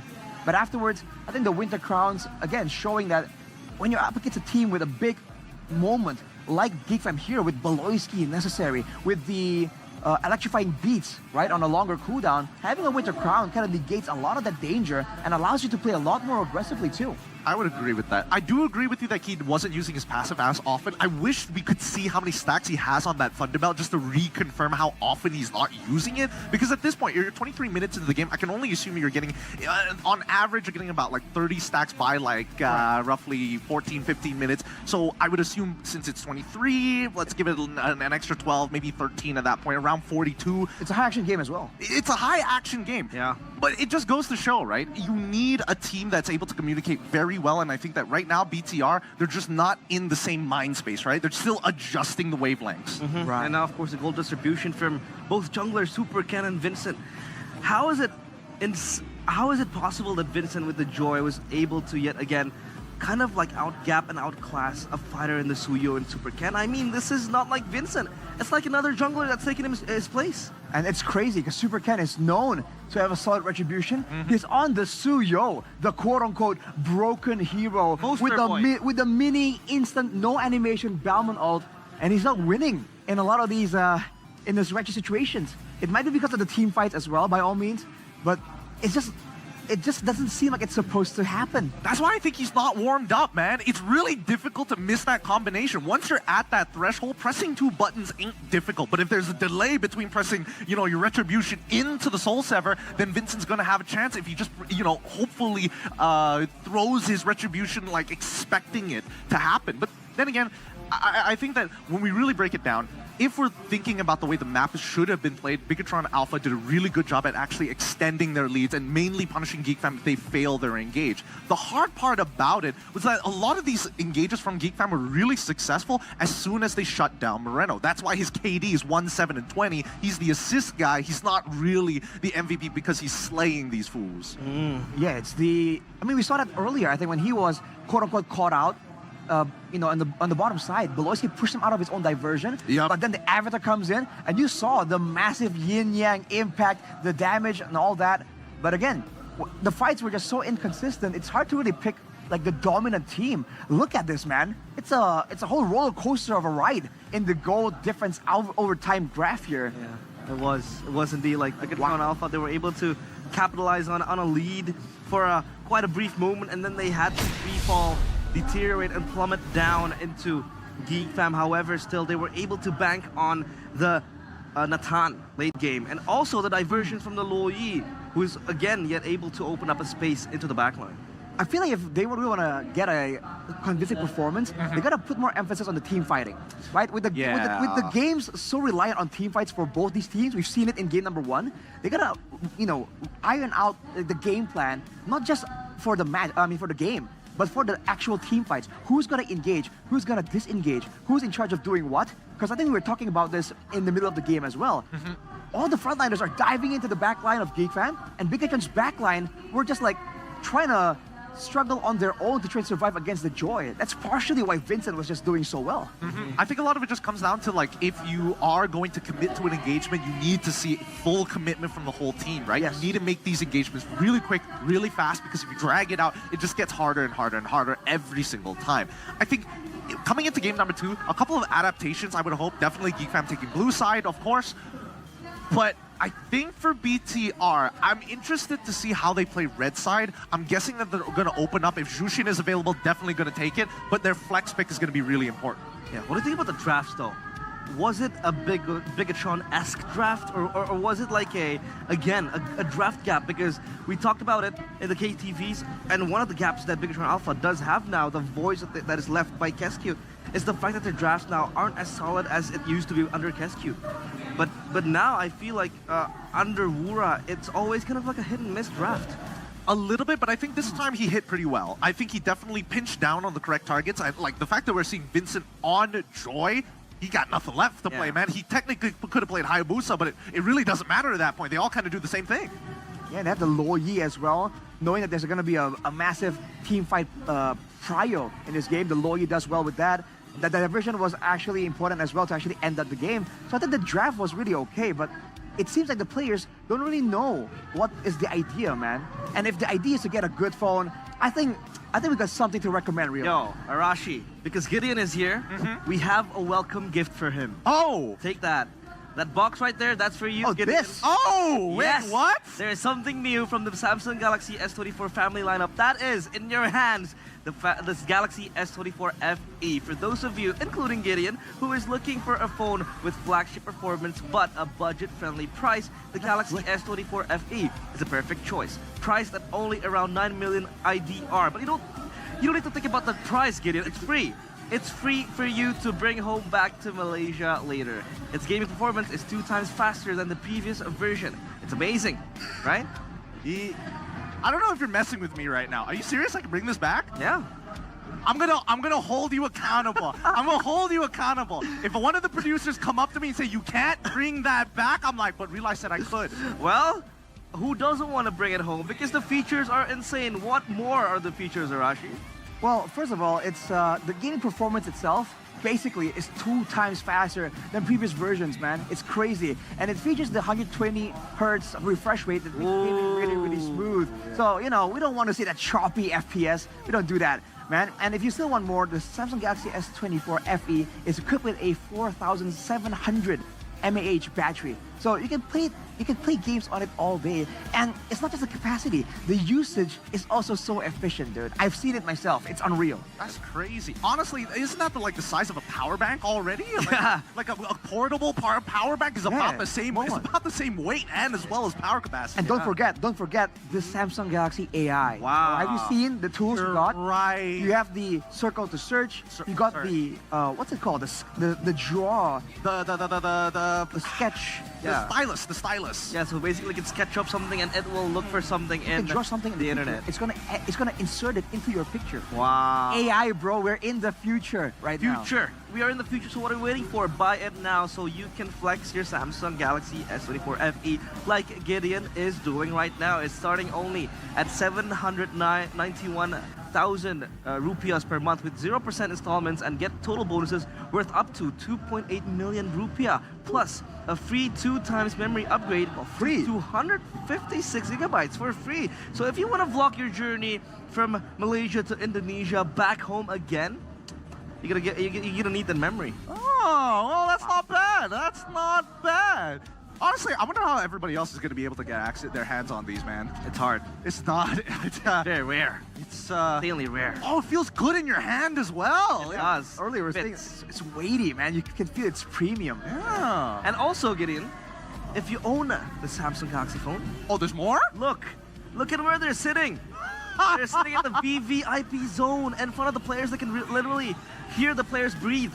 It's called the Team Galaxy Zone Cam by Samsung Galaxy. Wait, what am I doing here then? Wait, down you there. should have told me that this was happening. Then I could have been down there to report straight from the stage. This is insane. So you guys are telling me that the Samsung Galaxy is not only giving away phones, but at the same time getting seats for people who are traveling down to Bandung to watch the playoffs? Yeah. VIPs. And when you're up there, sitting in front of the VIPs, you're gonna get your hair smooth it out, of course, sort it out with Head and Shoulders lemon fresh gatot kacha. The lemon flavor, as Gordon likes to put it. Lemon flavor. Kevin is definitely in the building, though. CITB. He's a big fan of Head and Shoulders. He has seen the results firsthand. He's looking straight at me from the caster desk. That is a fact, ladies and gentlemen. Wow. Up to 100% wet dandruff wipeout and itchiness protection if you use the lemon fresh gatot kacha shampoo by Head and Shoulders. And of course, back to the game we go. It's gonna be again Bigatron Alpha against GeekFam in game number 2. As we take a look at the audience topic voting, they failed to take the lead in game number 1. How can Geek turn the tides in game number 2? So we're gonna roll out the answers, roll out the results as we take a look at the percentage of what they voted for. Number 1 was set up wars more effectively. Number 2, reduce overextension. And number 3, improve Shidera's positioning with 50% sighting onto the setup wars more effectively. What do you think about this? I think it makes sense because when GeekFam were able to actually get the advantage, get the fight that they want, right? When Voloisky can find the target that he's looking for, you can see that the whole team just does better. I think Gideon pointed this out on Moreno's stats earlier. So I think you can also say that with the last fight being a great evidence of it, when GeekFam are the ones engaging, Bigatron kind of spread apart, they're kind of caught off guard, they're kind of panicking. But when they're the ones using the diversion, letting Key go for the engage, they kind of have a bit more of initiative. So I feel like if GeekFam can kind of take the initiative away, stop the engages of Bigatron, and instead make sure that they are always the ones making the first move, they've shown to have a really good track record in doing so. I don't know, because right now it feels like everybody is expecting these teams to play very tempo-like. And I feel like, especially for BTR, they're definitely more aggressive, but I don't see them as a control team. They know how to play with tempo when they're ahead, but when they're behind is when we see them kind of lack on that and play for late. GeekFam is more of the tempo to the late game side of things. We see it in all their games. That's why it's the 7 deaths, late game Voloisky, you know, war crime general himself making the moves. I think in this game, if they are going to be on that, blue side, I would imagine that they're probably going to get an early pick for Vincent, and then maybe, just maybe, sneak away with a Jushin. But that's assuming that BTR don't care about it. Yeah. But that probably won't happen. In terms of priority picks, Suyo, Jushin are looking so very good. They do need to get Vincent a prio pick, maybe the Alpha, again the Suyo like you mentioned.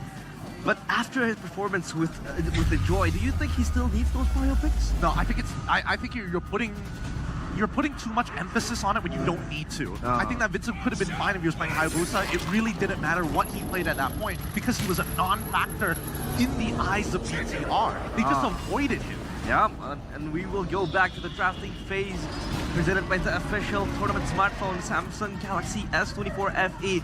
And now we take a look at the bans, Fanny, 1-1, and Mathilda. Again, this time Bigatron Alpha, they deny the Suyo pick in the hands of Vincent. No Suyo for GeekFam. Doesn't mean that it's actually gonna, guarantee a great jungle performance though. They're still respecting the 1-1 and the Fanny, of course, and the Mathilda. So this shows again that they want to get a all-in type of engage. They don't really want to allow Bigatron to go back and forth. Usually Bigatron are really good at doing so. And you can see that they themselves are banning away all these all-in type heroes. But the first pick actually is the Zushin. But the question is, why is The Yee's available. Why is Bigatron so confident in letting the Zushin go? Tough to say. It feels like GeekFam has a composition designed around this Jushin because they're also banning out things like 1-1. I mean, Fanny, I mean, Super Game, we all get it, Matilda as well. These are very tailored bans towards GeekFam's side. Much of which we saw, I mean, the Matilda and 1-1 we did see in the previous game as well. So I'm only assuming that GeekFam wants to kind of polish up on the previous draft in a more dominant position on blue. That seems to be something that GeekFam does quite often as well. I mean, we saw it earlier. Whoa! Yesterday, actually. What? Look at that. Gatot Kacha Khalid. Means that there won't be a lot of flex potential right here unless, these picks go to some weird positions, but there's a lot of trials. Yeah, they have been the poster boys for the closing regular season of MPL ID Season 14 in week number 8 and 9. And they take the Eve to just try to neutralize the lane against the Zushin for that extra poke and range. A boy's Eve, dude. Definitely quite the terrifying pick. I mean, we've seen that. That's part of the core reason why, you know... It's Moreno's Eve. Yes, Moreno taking it away from Eve, so they were respecting the potential for, you know, a boy. But a boy, again, knows how to play the Eve. He probably knows how to counter it as well. Yeah. So we'll have to see how GeekFam kind of deals with that. But right now, it just seems like Bigatron are really doubling down, expecting a big team fight. With GeekFam going for that team fight emphasis, now with the Avatar, the Raging Sandstorm, the real-world manipulation, there's so many ways for Bigatron to get that big combo off. Yeah, there's no... Right now, I don't see much of a way for GeekFam to, like, run at BTR with their first 3 picks. It's just a little too difficult. I think at this point, even if they did get the Arlet for themselves, it's like, it's not the easiest matchup. How can they... What else could they do to kind of sandbag them while still having the engage opportunity? Maybe a Ruby to a certain degree. The high loss is all right. I mean, Phobius would have been, like, really ideal, but it's been banned out by BTR as well. I wonder if GeekFam want to go for something like an X-Borg. They're up against 2 tanky members here. And it also works well technically for Vincent if it's... no, Vincent will be on the alpha, so maybe for Veldora, right? What about the CC though, Arashi? Oh, you're right. CC. If there are more tanky members popping up for Bigatron, that could be a very real solution there, but oof. They banned the X-Borg themselves. GeekFam banned the X-Borg. Interesting. Yeah, I like this. I actually like it a lot. I like it a lot because at least GeekFam understand that once the RWM has been dropped down, whoever's inside of it is basically unfightable, right? There's 2 ultimates you have to worry about, and X-Borg can just sit inside and peel for your comp. So now BTR is forced to not have to play as passively as they did before. I think maybe they might put a utility jungler. It's a little tough to say. Here's the pick. Moskov, they're holding it off. Interesting. Yeah. Moskov, gold lane. At least they have it in the hands of a man now. What does this Moskov want to achieve, really, in this composition? Well, damage, for sure. Crowd control, too. I mean, if they are clumped up together by the Avatar of the Guardian, for instance, then a Spear of Misery can kind of set up for even more follow-up. And overall, macro play with the Avatar of the Guardian and the Moskov, they won't have the low Yi the same way to move around. But with that available, even if GeekFam are playing in a Ube fashion, right, sticking together as 5, Bigatron can kind of pull them apart using this these escape tools available on their composition. Well, here's the thing. I was curious because this could have been. I mean, Iman could have played Beatrix for all intents and purposes. They've got like 3 initiators already to kind of set up that zone of influence, and I think that right now, at least for the Moskov, Kadera is basically on his own. He can split push on the side and then come in with the Spirit of Destruction later. Oh man. Edith Clint. Clint is well known as a tank killer. What do you think about this? Tank killer, kind of. He just has a lot of burst damage, a lot of AoE, and the laning phase is just deadly. But I think Iman, being Iman, the big brain gold laner, will be able to, you know, manage against that. Nolan as the final pick here against the Alpha, trying to match the clear speed, I would assume. But Veldora on the Edith, potential to do damage in the late game. But when it comes to the setups and frontlining, I think against RRQ, Veldora didn't seem that comfortable on this Edith pick. I mean, he didn't, but he still has the exact same job, right? He's opening up that map for them with the help of the high loss. Ideally, as the Edith, you're going to be the one finding the majority of the members of BTR, and if they engage on you, at least you have that Primal Wrath to kind of buy that extra precious few seconds. Quick predictions. Rashi? So I like the whole combo type situation, so I think I gotta go for Bigatron. Get in. I gotta go with Bigatron on this one as well. It's just easier to pull off overall. Bigatron 2-0 so far from Arashi and Gideon, but of course we will see it all unfold in Land of Dawn. So casters, take it away. We've seen this before, GeekFam. Down 1-0 in this playoffs. They always win game number 2. Can they actually do it this time against the mighty robots? It's GeekFam ID versus Bigatron Alpha on game number 2. They did it against Onyx in day number 1. They did it against RRQ in day number 2. Let's see if they can do it here because, hey, I got a mere bird whispering in my ear, man. Shout out to the BB Arrow team, the Big Brain Arrow team who's restreaming this. Mr. Ulf, Mr. Marky, Mr. Delar, and Mr. Hate. Shout out to that Onyx PH roster M3 who are watching this. And hey, Sheffin, you're gonna like this. They predicted GeekFam 3-1, all of them. Thank you so much. Thank you, BB Arrows. BB, thank you, all of you guys. I love you, BB Arrows. BB Arrows. Nah, I'm not gonna say that. Big Brain Arrows. Yeah, I guess. By looking at the emblem miracle by IndieHome Until Comcell. Yeah, still the impure rage here for most of them. Oh, that's a quantum charge from both, but the vitality and tenacity actually from Iman. Mid lane. That's a cancellation, and that will be first blood for Super Ken. A bit too obvious, the bait, isn't it? Yeah. Wow, that was surprising, definitely, even for a boy. He didn't even get to use a flicker key. He's stunned up, revitalized boss, and Oh my lord. Vincent will pop the Spear of Alpha. That will be Super Luke initiating, and that will be Vincent and Beloyski out of the picture. Master of Baiters in Big Sean Alpha, and they're already up 1.4k, 1.5k in 2 minutes. This is not looking good at all, especially when you look at Moreno on the Eve against Asushin. So far, Mirko, this season, it's 100% win rate for the Eve. And Eman is winning against Chidera in the Moscow versus Clint lane. So not only do they have a guaranteed kind of winning matchup right in the Yve and the Juicin, that's why we saw the Yve ban before the Juicin pick earlier. Now they all have level 4, they have Prio, and it's up against an Alpha who needs to get the early game. BTR, 3-0 free turtle. Look at that. Keep looking to capitalize in the top lane, looking to exploit that lane, but it seems like Amon is still chill with it. Man, this might be building up towards a late game Geek Fan, but the question is, or the problem is, they definitely usually on the Natan. But right now it's a Clint Mirko, so the wave clear, I don't think it's gonna be able to withstand the onslaught from Big Sean Alpha if it does happen. BTR really just playing for that Prio, man. Again, the concussive blast meta, it's such a non-lane for XP and for the mid lane because of Key. And you can see the Onyx prediction, shifting here, 52% over towards BTR. I'm actually quite surprised it's almost half and half. But yeah, shout out to all Geek fans out there in the bottom lane. Those Super Luke have to get away with the... Oh no! That's a juke, double team, and now it's triple team. Super Luke quicksand guard by time, but it seems like with the cancellation, Valora secures Super Luke. Of AOG does not land, but Chidera taunted, and Super Ken finds the kill. Veloyski in a no man's land, isolated, real world manipulation. Help Super Ken to find the kill. He is horsing around. It's what he does. It's what he did just now.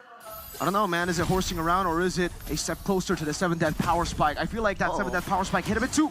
Oh my lord. Laura misses the flicker. Earth shatter. Man, Luke just showing his replacement that maybe you're not Luke. Let's see here, Bigatron very, as per game plan, seems like he though will be knocked up and taken back. Revitalized pops here, 3 members is on him, but it seems like he trying to hold on, trying to buy time, and it seems like he, with the glorious pathway, will not be able to escape. Chidera secures it, Super Luke jumps in with the Khalid, Crimson Beacon by a boy. It seems like Super Luke trying to hold on, Vickers away, and Amon almost finds a kill. That's the Vincent with the cover of the Sphere of Alpha, and that is 2 members taken down. Chidera out of the picture, Moreno looking to find space up top. Super Ken will not be able to survive and save Moreno in the land of Dawn. Brothers, we're playing a competitive game here. It's not a brawl. It really isn't a brawl, but BTR seems like they want to brawl always. Vincent, no retry. Seems like Vincent with no retribution will not be able to contest the turtle. Oh man, the winning lane, as you mentioned, Mirko is now down to 1 hit, just a hit from Eman. I think he could have, or he could took it right now if he wanted to force it. Definitely, and you can see that's why they're sending Clint over to the bottom lane. This winning matchup that isn't really winning right now. Now it's going to be Chidera on the losing side of the matchup. So he's going to be placed onto the weak side of the map. They're going to send Beloyski over to give him a bit more farm, and BTR. Whoa, that's 1 fracture. Double teaming, glorious pathway, Mon finds the SOD. But thankfully, Chidera has space to get away. Geek Fam, will they re-engage? Seems like Moreno is on them. AOG finds one. That's a Super Luke from the flanks. He finds one. Now he's looking for Vincent Beloyski. He is out of the picture. Now it's going to be Vincent taken down. Moreno, extra gold. Everything falls perfectly for Bigatron Alpha. Oh, that underrated slow coming in from the quick send guard coming in from Super Luke. He knows his old mates, man. Just reading the movements coming in from Geek Fam like a children's book. Oh yeah, most definitely, man. Bigatron Alpha really just taking this game and steamrolling with it. this is a risky playstyle that they displayed in the regular season, but they've kind of refined that playstyle. You know, in the regular season, some of these fights would have gone to the side of Geek Fam, definitely, with the weird targeting of BTR in the regular season. But here, the redefined version of this playstyle is looking pretty clean, despite the fact that you mentioned it does look kind of brawly. They know exactly who to target. They know exactly when to use these flickers and when to make these gambles. Because when Moreno flickered over to shut down Chidera, and it's actually quite worth it with Moreno only giving a kill over to the Alpha, it's a utility jungle that's already behind in farm as well against the Nolan. Take a look at this, 2-level lead for the Nolan. He's already building towards a BOD, and as I mentioned earlier, the lead is ridiculous. That's a 1-500 almost gold lead. Oh no! And they're going on Luke. No, Raging Sandstorm. What? And King, UG, to building onto Renegade seems like 2v4. So he connects real world manipulation as well. Now it's going to be Super Ken looking for Chidera. Oh man, he will be punished, but Geek Fam, they have recovered. Oh, I think that's worth it for Geek Fam just now, right, Mirko? It is worth it for now, but the fact that they lost the gold laner, BTR can collapse again. They want the mid lane turret. Oh man! Taunts by K. Good initiation in Bigatron Alpha. They will find another member to avenge Super Ken's death. Man, Geek Fam, yes, you are building your chaos, like this is the brawly nature that you want to do, but that was way too deep, Mirko. On the other side of BTR's map. They should have taken the win. Again, you mentioned it, that was a very, very good trade. You got someone that was godlike for someone that's 1 and 3. That is so worth it. But the fact that they still decided to try to defend. Remember, this composition is all about getting Chidera ahead. This is a pure front to back built for Chidera. He needs to win the lane. That's number 1. That's already, you know, a no-go here in the early stage. Mid-game, a boy's gonna be quite weak. He was assassinated early on. That was first blood. Vincent on the Alpha as well. Oh my lord! Oh, solo kills Vincent. AOG pops as well. First pathway committed, and it seems like he tried to hold on, but he will fall. Bigatron, they move onwards. Valoisky is gonna be next target. Super Luke again, being very annoying on this Khalid and Geek Fam. They are forced to go back. Vincent, he didn't see it coming. And by the time it hit him, it was his last surprise. What, like, Moreno. Like, that should not have happened. It's a mid laner against a jungler, a utility jungler at that. It's a mid laner that is farmed up like a gold laner, Chef, and that's the difference here between Moreno and a boy in this game. Yeah. Moreno has 5 kills, 10 assists, and yes, 10, he's level 10. A boy's level 9. In terms of levels, he's not far off, but if we can take a look at the items again, we'll definitely see that massive gold lead. Usually, when we see games like this, it's a, 1,000 gold lead in the mid lane, and that's very rare even. So the fact that he has that damage, Beloy just used the glorious pathway. They are getting really desperate. And it makes sense because their composition isn't really a full scaling comp. If they had a Natan, they'd be chill. They'd be chilling in the base, waiting for the defense. But the fact is, they banned a Natan over. They had to respect it from Iman that could pick it up in red side. And now they're lost. They need to defend, but their defense isn't the same. It's not the same composition that they had to defend against Fnatic. Onyx 12k gold lead. Man, oh man, a 7k for Pikachu and Alpha right now. The red robots is definitely having their way with Geek Fam's players. Is this the effect of Super Luke? Switching side, switching sides? They know their teammates better than anyone else, and now they're just gonna ran through all the turrets in the mid side for Geek Fam. Things are not looking good here, ladies and gentlemen. The one-by-one, the structure of Geek Fam has collapsed. Let's see, Geek Fam onward, on towards Super Luke. Super Luke calmly done. He just goes back with the skills that he has. Super safe for Mr. Super Luke, because he's on a Khalid. He can just walk out, get full HP. Basically has a built-in recall, and now they're gonna look for the siege. They still have a Lord. Oh my God! Super Luke comes in with the flicker, Raging Sandstorm. Good night, Chidera, but it might be a mistake as Vincent falls as well. 2 members for 2, but remember, Bigatron, they have the Lord. It's all frontliners. They can still push to the tempo. Pikachu and Alpha, except for this one though, the Lord, it looks like it's just gonna hit the top turret, and they're gonna get it. It's value. First Lord getting a base turret. That is totally value. That is ridiculous. They're gonna get 2. Chidera's only now respawning, and I don't really think he has the damage to threaten anyone. The Lord got 3 hits on the base. Oh man, 10 kill difference also in a span of 11 minutes, they are just, you can see it in their eyes, you can see it in their, the way they play, it's desperate. And to make it worse, BTR, look at this composition. Look at this combo. The Katot Kacha and Khalid, these two guys can fly around the map technically and just absolutely destroys the backline of GeekFam when they didn't expect it coming. And you can see it right away in that engage earlier. They came out of nowhere. The flickers, the AOGs coming in from El Momento. Crazy AOGs from BTR, and that's why the Katot Kacha. Again, this is a pick we've been talking about even before playoffs. We were talking about how this should be prio, but so far in the playoffs, it really hasn't. Bigatron definitely showing that it is still in the meta. As expected though, all the recalls coming in from Super Luke actually, the man who was part of GeekFam, as he throws over the GeekFam emote. That's 1,000 gold, 1,800 for mid lane. That's why you can see the big disparity of damage. 4K almost for the Nolan, 2K for the gold lane, and now he has a win in nature. So if we were talking about how Clint has no threat before the win in nature, what's it now? Like, Eman is just, he can SOD to the front and look for pure damage and 1v1 Chidera. Vincent right now, I believe he used the Warrior boots earlier, so there's literally zero magic defense. Absolutely zero. For Moreno. And again, just like Eman towards the Clint from Chidera, he can pretty much take it 1v1 against an Alpha. Bigatron, they want to pull the trigger here. And with Voloisky almost at Eman HP. Look at Eman. Take a look at Eman in the bottom side. No! Is on him. Can they find the Lord? Superken finds Valoy. Eman 1v1. Key looking to buy time, and Superken collects the Lord. And it's going to be Superken collecting the double. But Veldora finds Eman with the solo. Wait a minute. Jumps in with the flicker, and Superken finds the trade, and that is Chidera going to bed. Good night. Let Moreno tuck you in. Moreno just T-posing on towards Chidera right now. Veldora is the sole defender of the fam unity. Can they actually do it? Can he do it? The ultimate is not here yet, just yet. No Primal Wrath.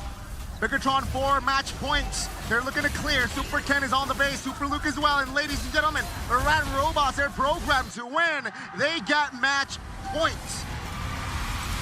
A way better match. A more dominant performance coming in from Bigatron Alpha. And it's really not looking good for GeekFam. I gotta say, at that point, at that game, it looks like every aggressive movement that they made, it was the result of a tilt. They're just lost. They truly were. I don't know why they pulled the trigger so early in the early game, I feel, you know, because they have the Clint to fall back on. If they don't have control over the turtle, they could always just play over the Clint. But the fact that a boy got solo killed, or sorry, not solo killed, assassinated, that should have been the red light, right? Like, stop going for these early initiations. But instead, Vincent used the Spear of Alpha forward. Once you use the Spear of Alpha, this is the negative of Alpha that we don't get to see a lot in the playoffs. But once you go in, you either win that fight or you're dead. And we got to see that super early. Usually, we never see that part of Alpha, that side of Alpha in the early game. That's always a late game thing. When you go in and you just die, right? When you fall off. And the Yift to Yuzushin ratio is still 1-0. Kept clean by Moreno. He was the MVP of the first game. He might actually do it again in the second game. And so far, he's been one of the clutchest performer, one of the best performer in the playoffs. By the way, he's not even making first team or second team all MPL in season 14. So we're gonna take a look at the highlights earlier. Game highlight, full dominance, BTR races to match point with a one-sided game. Now, GeekFam, they are no strangers to comeback. They've done it before. It was Marquee, the solution back then. But is there even a solution this time? Well, Marquis watching back at home, so no solution here. He was playing for Team Evil, unfortunately not GeekFam, so they can't make that last-minute swap that they made to win against RRQ. Unless they try the other M, Masako, from the solution to the ingredient. Oh, I guess you could say it that way. Oh yeah, we're just gonna throw it to our boys right there on the panelist desk. What's going on? What happened in game number 2?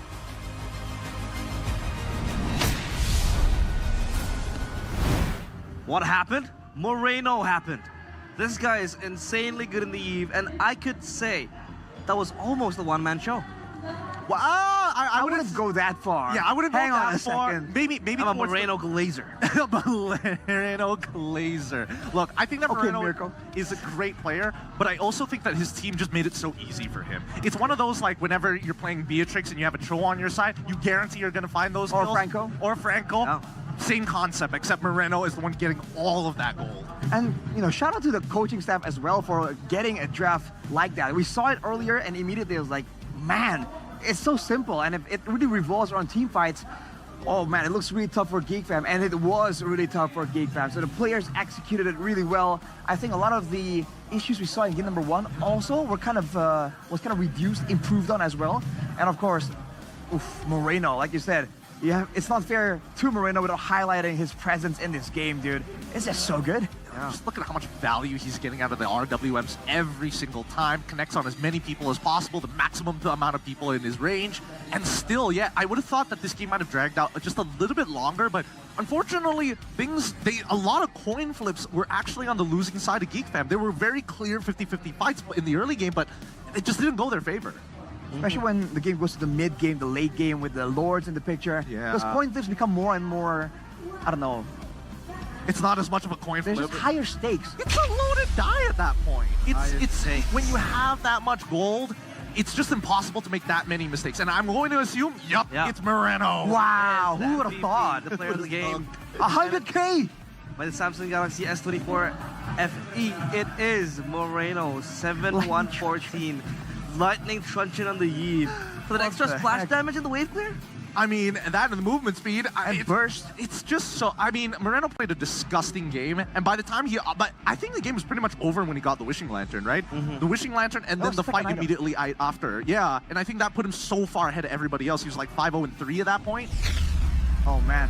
Again, in the mid game, if you lose like that and you lose an objective, several turrets, the damage just kind of adds up a lot more in that mid game. And don't forget about Luke, the guy who was distracting so often, just smoothly surfing all across the board, all the way from the beginning of the game, setting up for the rest of the team, kind of allowing Key actually to get even better engagements on the Garukacha. There are moments like this though where the big ults do miss, but man, like you said, Gideon, when you're that ahead, it doesn't even matter. They just brute force the fight. Yeah. And Look at his damage! think of it as well. To put it into perspective, I feel like, everyone else in the Bigatron Alpha lineup was able to enable Moreno to reach these heights. I mean, Super Luke had a fantastic game as the Khalid with the awesome initiation that he was having. The lockdown was on point as well towards the backline of Geek Fam, but Geek Fam themselves, I feel like each of their individual laners did not have a good time playing the game. The Zeusin was constantly poked out by the Yve, and Chidera with the Clint. You would expect Clint to really be able to bully and win out the lane against the Moskov, but however, Chidera had a very hard time to traverse around the lineup of Bigatron Alpha. Well, I think that just goes to show that the meta is very dependent on the mid trio and taking control over the mid trio, right? And controlling the mid lane most importantly, because the gold lane and EXP, as much as you want to win those lanes against decent laners, they're just going to buy time until you overextend before they actually even try to engage you. Man, this game seemed like so long due to all the action. It's only 13 minutes, dude. Bigatron. It doesn't feel like it. Man, I mean, look at the emblems here. Tenacities for the side of Geek Fam. 3 actually. They know they want to stay in the front and withstand the onslaught from Bigatron Alpha. But this is a new solution we're seeing kind of pop up again and again. When the team is now using all these big frontliners, right? The Hylas, the Edith, to try and bully you away from the neutral objective, to get control over the area. When you have a spammable, first of all, mage with a Wishing Lantern, you do max HP damage every 2 or 3 seconds when you're on that Eve. That is a disgusting amount of damage over time, man. Yeah, it begs the question whether Geek Fam need to reassess what they need to ban out in terms of priority on blue side. Because keep in mind, they banned out the 1-1, they banned out it's not the Matilda as well. I think definitely they could have held it up a little bit longer. They knew that Suyo was never going to see the light of day. But I think that's the big problem, right? As much as you want to have Jushin and you want to supplement the Jushin, you still need a support that actually helps you with the wave clear to maintain control over the mid lane. If not, you have to call your jungle to come on over to help you out. Yeah, he did that mid prio as well for Geek Fam. And the Zeusin, yes, it is a very, very good pick, but it really needs supplement supplemental values like how Gideon mentioned, and now the goal distribution, Iman against Chidera. I mean, yeah, I could take a look at the stats. I mean, it's kind of like a one-sided stat. I mean, Iman was indeed the one having most of the times, but it wasn't really the Iman that we know. He's not the Terminator that he used to be, because mostly he was only landing the spears and getting the initiations and getting the assists, because he was like, what, 9 assists, I guess? Well, again, why force it when it's not necessary, right? He goes for the Spear of Destruction. If he goes in and tries to get a participation trophy, get a couple of kills as well, you know, he can get punished and give Geek Fam a chance to come back. But by just threatening the chance for him to go in, he kind of puts an afterthought in the heads of Geek Fam's players, and that's enough. I'm more surprised that Chidera, even though the lane was pretty rough, he's actually still able to kind of match up when it comes to the gold gain from the minions, right? Only a 400 gold difference. It's quite interesting to see. But damage taken, look at that. There's almost 400,000, almost twice the amount. Poke is where it's at. And when you're against Poke, usually the solution is good engage. Get onto them before they can buy enough time to keep wearing down at your HP bars.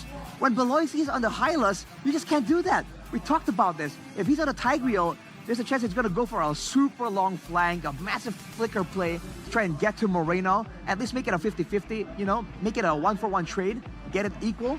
But no, they have no chance at all. They're already slowed down by everything. They have to walk through the Yeev slow, the Gatot slow, the Gatot's taunt as well. There's just way too much to traverse through. Yeah, and also Gideon mentioned that Bigatron Alpha's lineup is, you know, favored because of the simplicity. It's very way easier to pull off. What do you mean by that? Way easier. Literally, you press buttons. You literally press. If each person pressed one button in the right order, they've won the team fight hands down. It is that easy. It is just that easy to pull off. Dude, don't do anything too crazy. Yeah. Do the basics and you win the game. Pretty much. Simplicity. And I think that if we to draw the line of simplicity and complicated, I think that Geek Fam, they just needed to get over the early game.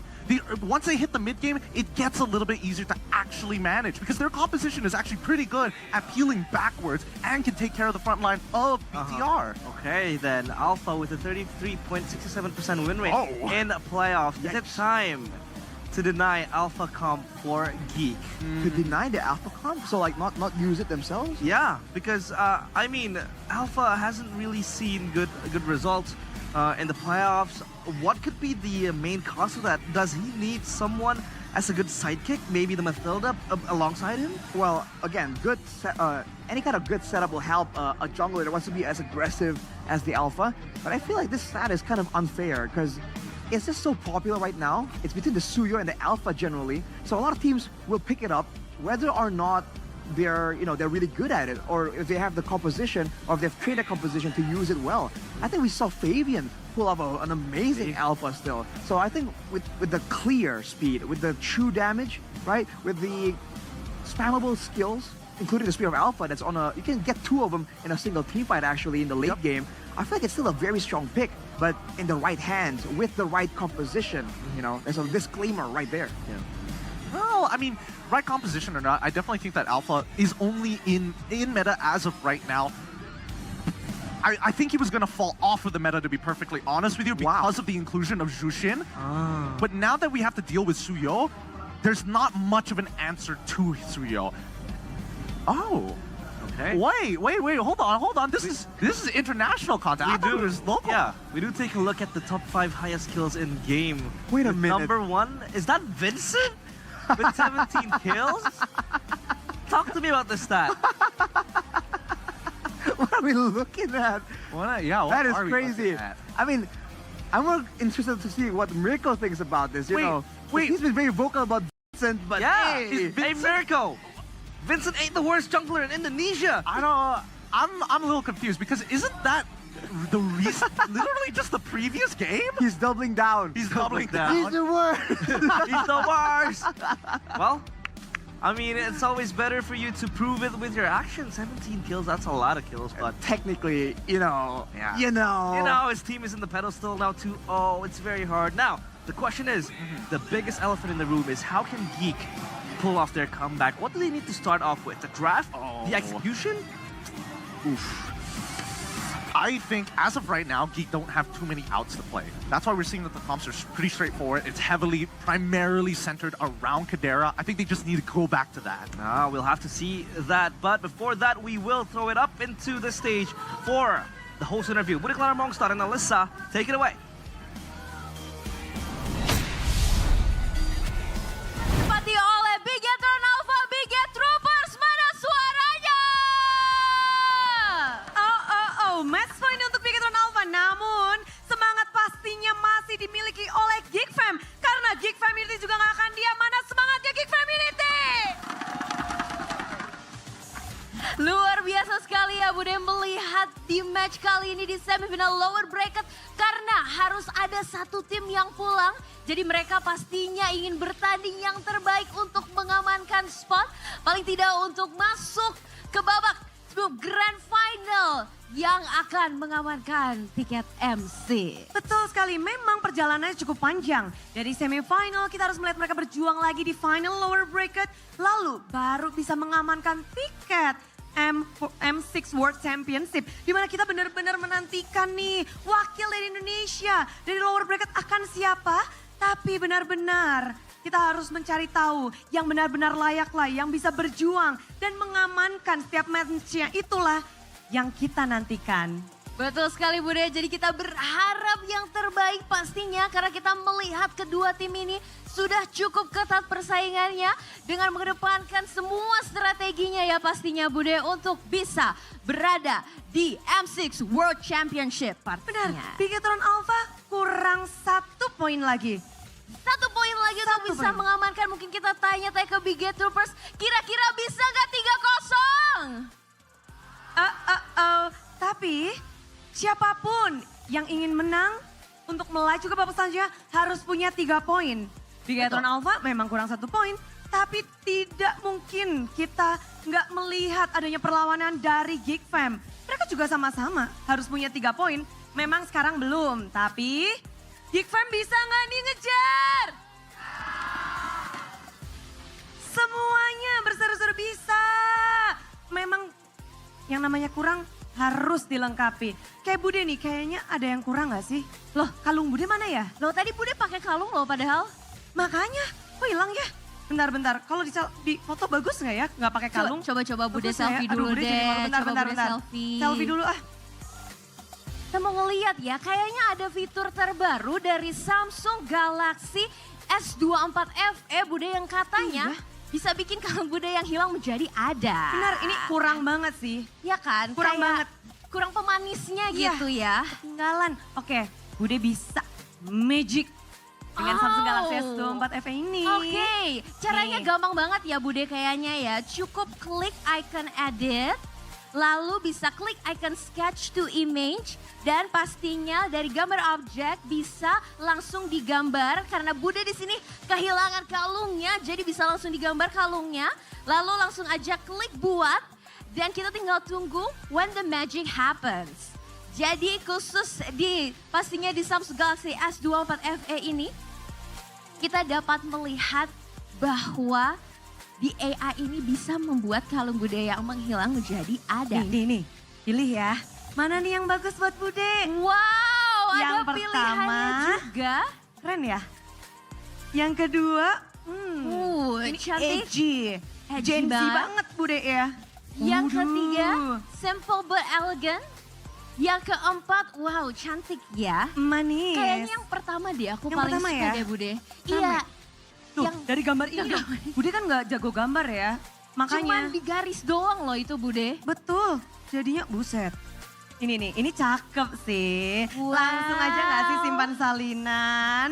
Wow, cukup mudah, sangat mudah, bisa langsung diupload ke sosial media dan pastinya Bude sudah semakin cantik tanpa kalungnya yang kelihatannya hilang menjadi ada. Dan pastinya Bude ini tuh harganya super affordable banget dan pastinya kalian semua bisa langsung membeli Samsung Galaxy S24 FE ini mulai dari 790 ribuan aja per bulannya dengan cicilan 0%. Jadi pastinya ini affordable banget dan tadi seperti Bude, mungkin kalau kalian nanti pengen pakai kacamata, pengen pakai baju baru, bisa juga. Dan pastinya Bude ada promo khusus penonton dari MPL. Buat kita dong. Yes, betul sekali buat kita.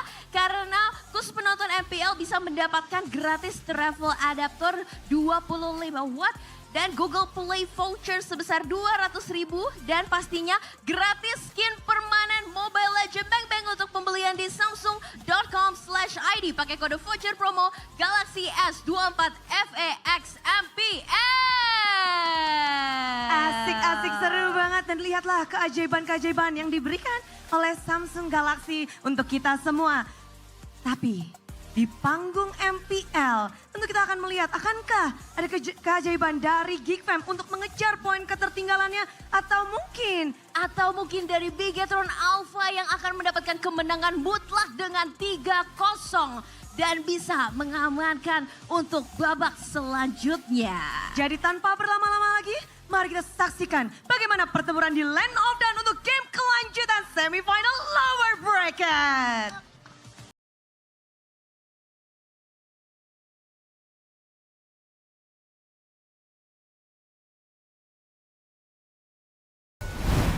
Thank you, BCM and Alyssa, for showing us the features and how precious the Samsung Galaxy phone is.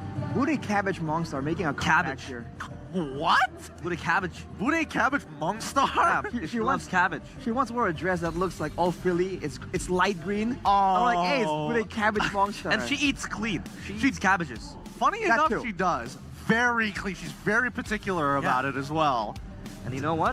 GeekFam also needs to be particular about what they want to do in game number 3, because it is on the verge of possibly a 3-0, and it's just going to end GeekFam's dreams of M6 in MPL ID Season 14 playoffs, because they have been there last season towards M5. Now, could this be where they will be absent in M6?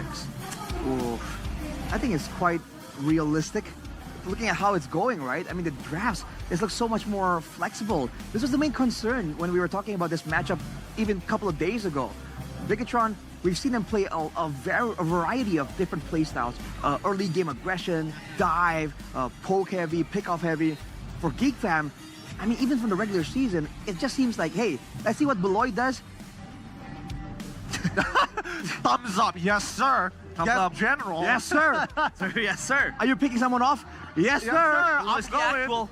I think that, unfortunately, I think that right now BTR is a lot more confident in their laners in comparison to GeekFam. I think right now that GeekFam, they don't really have like a centralized style that makes them flexible, right? Because when we look at the regular season compared to where they are right now, I would say that even in the regular season, in that rebuilding period of getting that chemistry, unfortunately, they didn't really expand the types of compositions they could actually, play at a very, very high level, which is now starting to show off here at the playoffs against BTR, because I don't know what's with blue side right now. It's not going well for GeekFam, even though they come off with the advantage, and even with BTR coming on to blue side, they had like a bit of a weird draft, but they still pulled through. Now, back to the Alpha, though. It has been a signature pick for MPL ID Season 14 playoffs with the junglers like Vincent, Super Ken, even Kyrie having to be forced themselves into playing the Alpha. But before that, we want to talk about the audience topic voting right here. Match point for Bigetron. How can Geek make a comeback in game number 3? Of course, we want to hear what the audience has to say. With number 1 being aggressive early game. Number 2 is win Kajara's lane. And number 3, set up for objective contest. With aggressive early game being the most top voted. What do you think about this? I want the fourth option. What? All of the above. All of the above? I will take fourth option. Put Vincent on Alpha one more time. Wow, Alpha. So you are that confident in the Alpha? I think that Alpha, it's really hard to mess up. It's so straightforward as a hero that you're not there to offer big plays. You're there to offer just your presence alone. Just having that one level lead advantage over the enemy jungle is all Alpha really needs to do, because he's just a threat just existing. And now, I kind of want to, do some comparisons, of course. Of course. Being an MPL MY. Yeah. Is Alpha also that prio in this patch? But considering you guys haven't been into the playoffs yet, still in the closure of regular season, but is Alpha that prio in the closing weeks? Alpha is there.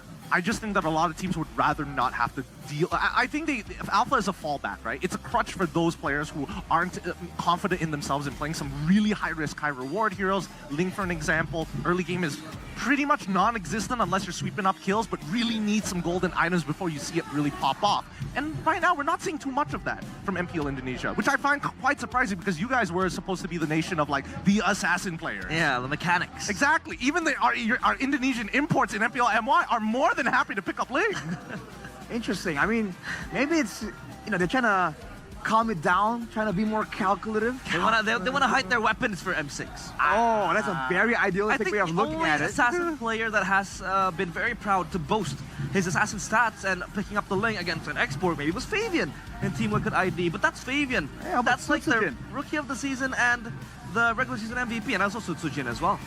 Yeah, those two are a bit of, bit of an exception, I would say, man. They're just ice cold being on these assassins with all of the crowd controls. We're seeing all these fighters with quick engagers like the Gatot, like the Hylas. The assassins, they just keep going in, no problem. And now, of course, the drafting phase presented by the official tournament smartphone of MPL ID Season 14 playoff. It is Samsung Galaxy S24 FE. Now, the bans. What do you think of the bans right here, Gideon? So far, so good. Matilda Suyo chip from the side of BTR. Okay, so slight differences compared to the first two games we've seen here today. First pick Cryo is, Zushin is gone, Matilda is also gone. Previous game, I don't think Alpha is first pick worthy at this point. So where else do you lean into? Hang on a second, wait. Just go Harith Gold and force him out to play Lunox. Surely something is left open. Wait, this is I think we're missing. I'm pretty sure we're overlooking something. Well, it's all close. Matilda banned out, Tuyo banned out. Yeah, they will go for the Alpha again for Vincent. All right, Gideon, they want option number 4. But for Bigatron, the Gator is available, the Khalid is available, the Yves is also available. Yeah. I don't think they're going to give Moreno Yves one more time. I definitely think that like Geekfam's probably going to stand. What if they get it now? I guess like, that's the thing, right? Because here's one of the two openers you can do for red side. Either you go flex pick mid lane, or you go show your double flex and pick your mid and third. But all of these different types of openings is centered around Moreno anyways, right? I think they could change it up. I think that BTR could even lock in their jungler right now if they wanted to. Here's that flex that we were talking about. Now, this should either be mid lane or their flex. Mid lane or flex or jungle, one of the three. They might really go for the mid lane here. The boy again, it's a well-known Yves player. Absolutely, let's go. I like the chess terminology though, Gideon. Opener. Yeah. It's thinking of the Gambit's opener and some other openers. I mean, this one was almost a Gambit here. If they went for the double flex pick, it's a Gambit to say, hey, are you confident enough to steal away this Yves from us, right? But I think that right now... Whoa! Faramis Natan? Wait, I mean... Why? I mean, is it the Yves technically kind of like a counter in the team fights against Faramis? Because the Faramis entails you to group up together to get that pass, another realm. And then, hey, they haven't got a Kacha, let's group up. Oh my god. This is concerning. I think the idea is they really want to double back down on the whole save Chidera, use him to delay and hold the fort, hold down that castle. But without the Yves, they go for the Faramis. They can kind of extend the fight longer. But man, they're going to be still severely lacking in high ground damage. They are. The lead once more. Don't get This it. 3 picks that kind of sealed the deal, sealed the pressure game in the early, in game number 2. Oh my god, I just realized what was let through. Phoveus was not touched that entire... Oh my goodness. This is so good, dude. BTR is literally smurfing on Geekfam in the draft. It's not even funny. It's not even funny.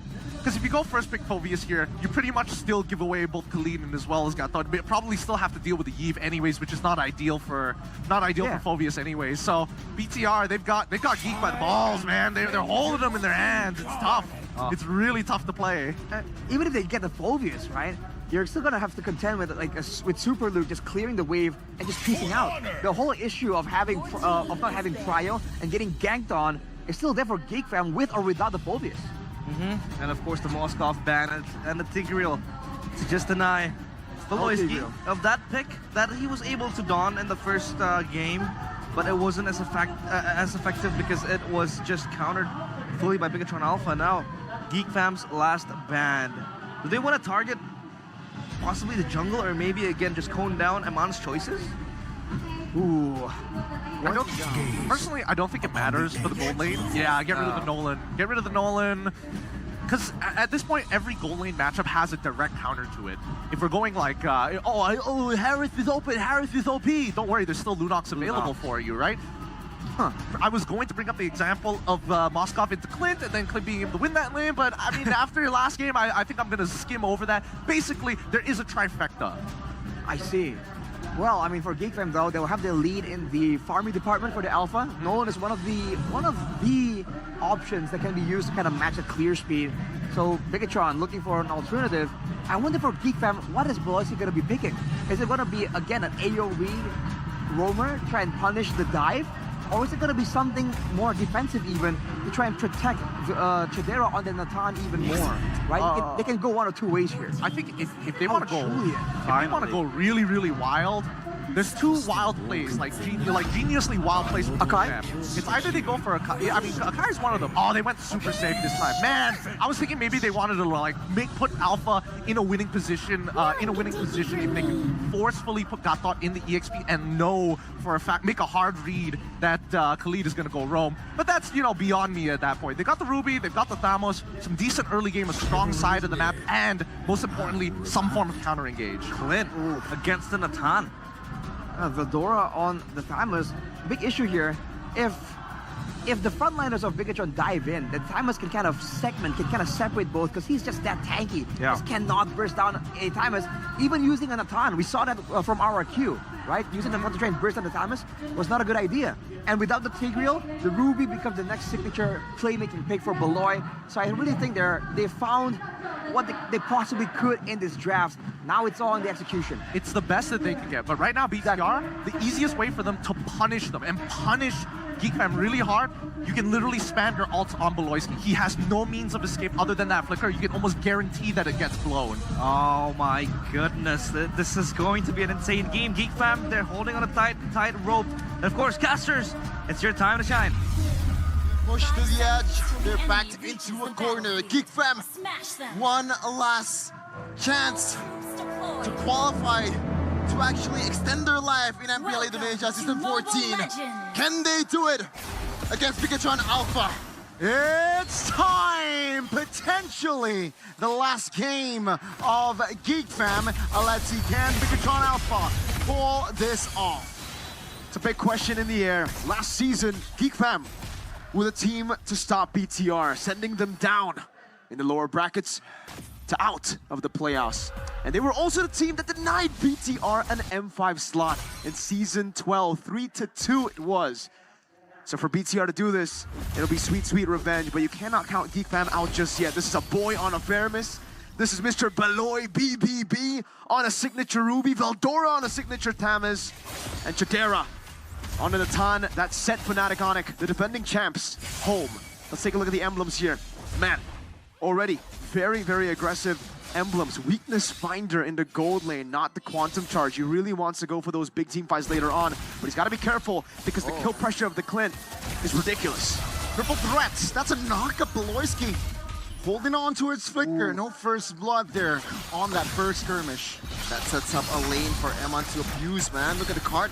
Sabetta connecting very low. Quicksand guard to buy time and clear the waves as well. Will GeekFam dive this one? Seems like no. Super Luke will be able to get the clear. Oh man. And again, I have to be honest with you, man. I have to agree with Gideon. In the draft, BTR were literally smurfing against GeekFam, really just nailing all these amazing picks. And the last Clint pick too was really, really solid for them. That's why they took away the Eve too. They tried to deny the Eve Natan combination that gave Fnatic Onic such a big problem. They respect it by taking away the Eve and letting the Natan go up against the Clint. But now for the setup, remember, they still have an Alpha GeekFam, so they can still contest this. Ooh, someone's going to the top side there. Even actually, Chidera winning the lane so far against Emon. It's quite interesting. And now, boy, he's not level 4 just yet. They're still gonna try to get them to their power spike when they got their ultimates. And it's time for the neutral objective battle. Super Ken, in the regular season, he was #1. The best out of all the junglers in taking this one. Both roamers not level 4 yet, but Geek Fam seems like they are going to go aggressive. They will take the Newt. Bigatron will concede. Will they find compensation though? Nope, doesn't seem like it. BTR try to go for a... Oh, Super Luke reaching Sandstorm and Whoa, land, whoa, but it whoa, seems whoa. like Super Luke a little too aggressive, taking multiple turret hits, and it seems like Valora is on the hunt on the mid lane. There's actually first blood falling for Bigatron Alpha. Voloisky taken down. Super Luke is playing with the limit quite well, but Terra. All have very clutch entropy. Bigatron though will take the gold turret. Moreno tucks Chadera again. Bigatron, they want more. 4 members on a boy, and it seems like a boy will not be able to survive again. Bigatron, they are on the hunt. Mirko, we talked about this in the draft, man. This Yves, this Moreno Yves, is it gonna be another MVP for this guy? does seem like it. This is a Moreno game. You called it, right? Right as he picked up the Yves, and right as you saw the Faramis, the Natan Beloit. Wickram offended. Vincent is in the area, but doesn't land. That's the Spear of Alpha on towards Aman. Can Aman buy time? No. Vincent finds the first trade for Geek Fam. But it's a turret. Some sign of fighting here from Bigatron for Geek Fam. Even though right now they're still down about 2k gold lead, which is really not good. But good news though, this Natan Chadera, they've played this over and over again, even abused it against the Porcupines. Can they actually do it against the onslaught of BTR Alpha, the dives? Yeah, they're really putting all their backs into getting the setup. Luke won't go for it here. Let's talk a little bit about how they were able to play this the game, right? For BTR, the Julian, the way they're utilizing it here is they were trying to go for the mirror plays. It's kind of like a Nolan, right? That's why the Nolan was banned. It's literally the same play style, but the Julian is a bit slower when it comes to the clear. That's why we saw in the purple buff, he had to try to use Retry. He had no intention to contest the turtle. That's why Geek Fam just took the turtle. But after that, BTR made some big moves with Luke baiting them in bottom lane. They went up top to bully the Natan, and for Geek Fam, they gotta remember that even though they have an alpha, they have turtle control. Natan is the main man. Look at the takeover. AOG Raging Sandstorm combo! Super Ken gladly finds the turtle. That's a Spear Alpha connecting onto his Ken Key. Cannot hold on. Super Luke still holding 3 members as Volora is doing his job as well. Chidera finding a kill. Super Luke now isolated, but it seems like the damage he dealt is too massive. He is trying to hold on, trying to buy time, but Geek Fam will not be able to find Super Luke. That was, oh my goodness! The cherry on the top as well. That was absolute criminal coming in from Super Luke. Yeehaw, partner! Sheriff Iman is in town to cover for Mr. Super Luke. That's why he got the super when he joined BTR, man. My goodness gracious, and once again, Geek Fam is just falling down over and over again in the objective fights. Vincent cannot evade, man, like the AOGs, the Raging Sandstorm. There is just way too much, and it's not, even though it's telegraph, the range, the ground that they cover. How do Geek Fam deal with this one? This is the big problem of the alpha pick, right? With the alpha, you're not elusive at all. Arashi would hate this pick, and I think did he say he liked it, or Gideon liked it? Did Arashi dislike it? Oh, whoa! Torpedo on towards Super Luke, calmly done. What? That's Spear Alpha, but that's a real worm manipulation of the realm triggered. It seems like Vincent will find the AOG, and good nights to Vincent. Geek Fam, they need some sort of retaliation, but Bigatron, they're playing their cards very, very well. If this is not tilting, I don't know what is. That was 3v4. That was BTR just saying, yeah, we can take the turrets while also dealing with you, just with 3 dudes. No purple buff. Vincent is 2 levels down. Oh no! Ooh. Almost there, 1 shot away. Big yikes. From Sheriff Eman to get down. Voltora to 0 HP, and at this point, 7 minutes, and the mid turrets, only 1 left for the Fams. What is gonna be the hope for Geek Fam? What is going to be the answer to this dominant game that BTR brought? Even Supercan so far, he hasn't been very, he hasn't showed up the team fight that BTR took that, in the previous fights. No, Supercan's just been farming. He knows exactly how his team can play the non-MLBB game. This is what the Khalid and the Gata can get you. It's not MLBB. This is just like a boss fight that takes forever. And by the time you deal with a boss, then there's a second life of the boss, and that comes through Eman, Moreno, Supercan. You've depleted all your resources by the time you deal with Luke and Gata. And even if you get a good trade over, Luke just Raging Sandstorms out. and he bases for free. He doesn't need to recall. He just pops the quick sand guard, gets the full HP. We have a game fact though for the Natan.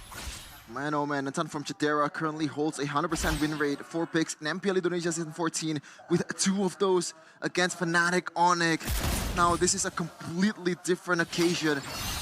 There is some counterplay, or maybe some hope though from GeekFam, because they have the setup, they have Faramis on the Aboy, so the peel is there, but what's going on right now in the equipment department, Mirko? Well, looks like that's the big power spike already, man.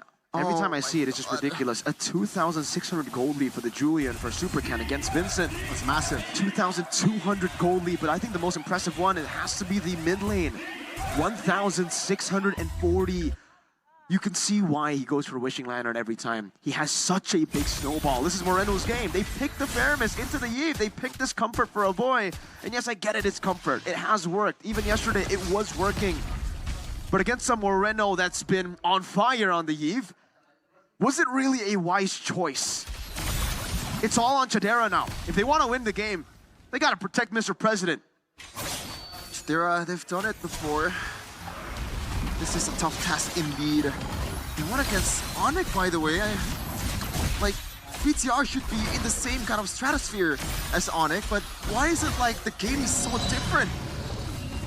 The game is different because BTR got to see what Onyx did wrong. They got to see what to adapt, what to change from that matchup. GeekFam, they had Natan. We were talking about denying Natan or banning Natan. Turns out BTR says, sure, we'll ban Natan sometimes, we'll pick Natan sometimes, but if we don't need to, we can just pick up the Eve. The Natan was comboed together with the Eve with crazy frontliners that can keep people at bay. If you take one of that out of that strategy, I said this in the back rooms, but that was a one-dimensional strategy. You lose out on turtles, you defend forever. But without that specific composition, no Tiger as well from Mr. Baloy, right? It falls flat. You have to just go for peel now, and the way that they tried to, cover those weaknesses was with early game control, with Alpha, with the Faramis, with the Thamas, pressure around the map, but it was not enough against the Gatot Khalid. Man, oh man, and now the Sheriff not only holding a gun, he holds a sword from the Blade of Despair. So now a boy in Chidera has to count has to calculate the damage even further. It is super difficult. 10k, and the Lord is coming, the first Lord. But the thing is, no mid-turret is available. No mid-turrets are in sight. BTR, I feel like they're guaranteed to get at least, at the very minimum, one of them. And this time, with the zoning of the real world manipulation, with the gap closer of the Raging Sandstorm and the AOG, I think, yeah, one base turret should be confirmed, but I think GeekFam should be able to still hold on. 11,000 gold difference. Can they make the defense? Good taunt, good real-world manipulation. Super Ken is on the bottom lane turret.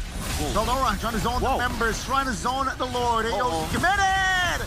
K again! Elemento finds a 3-man, but he will fall. Turret saved in the mid lane. Avoid with the flicker play. Finds one, and he will be punished. Now Megatron, they are satisfied in taking 2 base turrets down, and they will go back.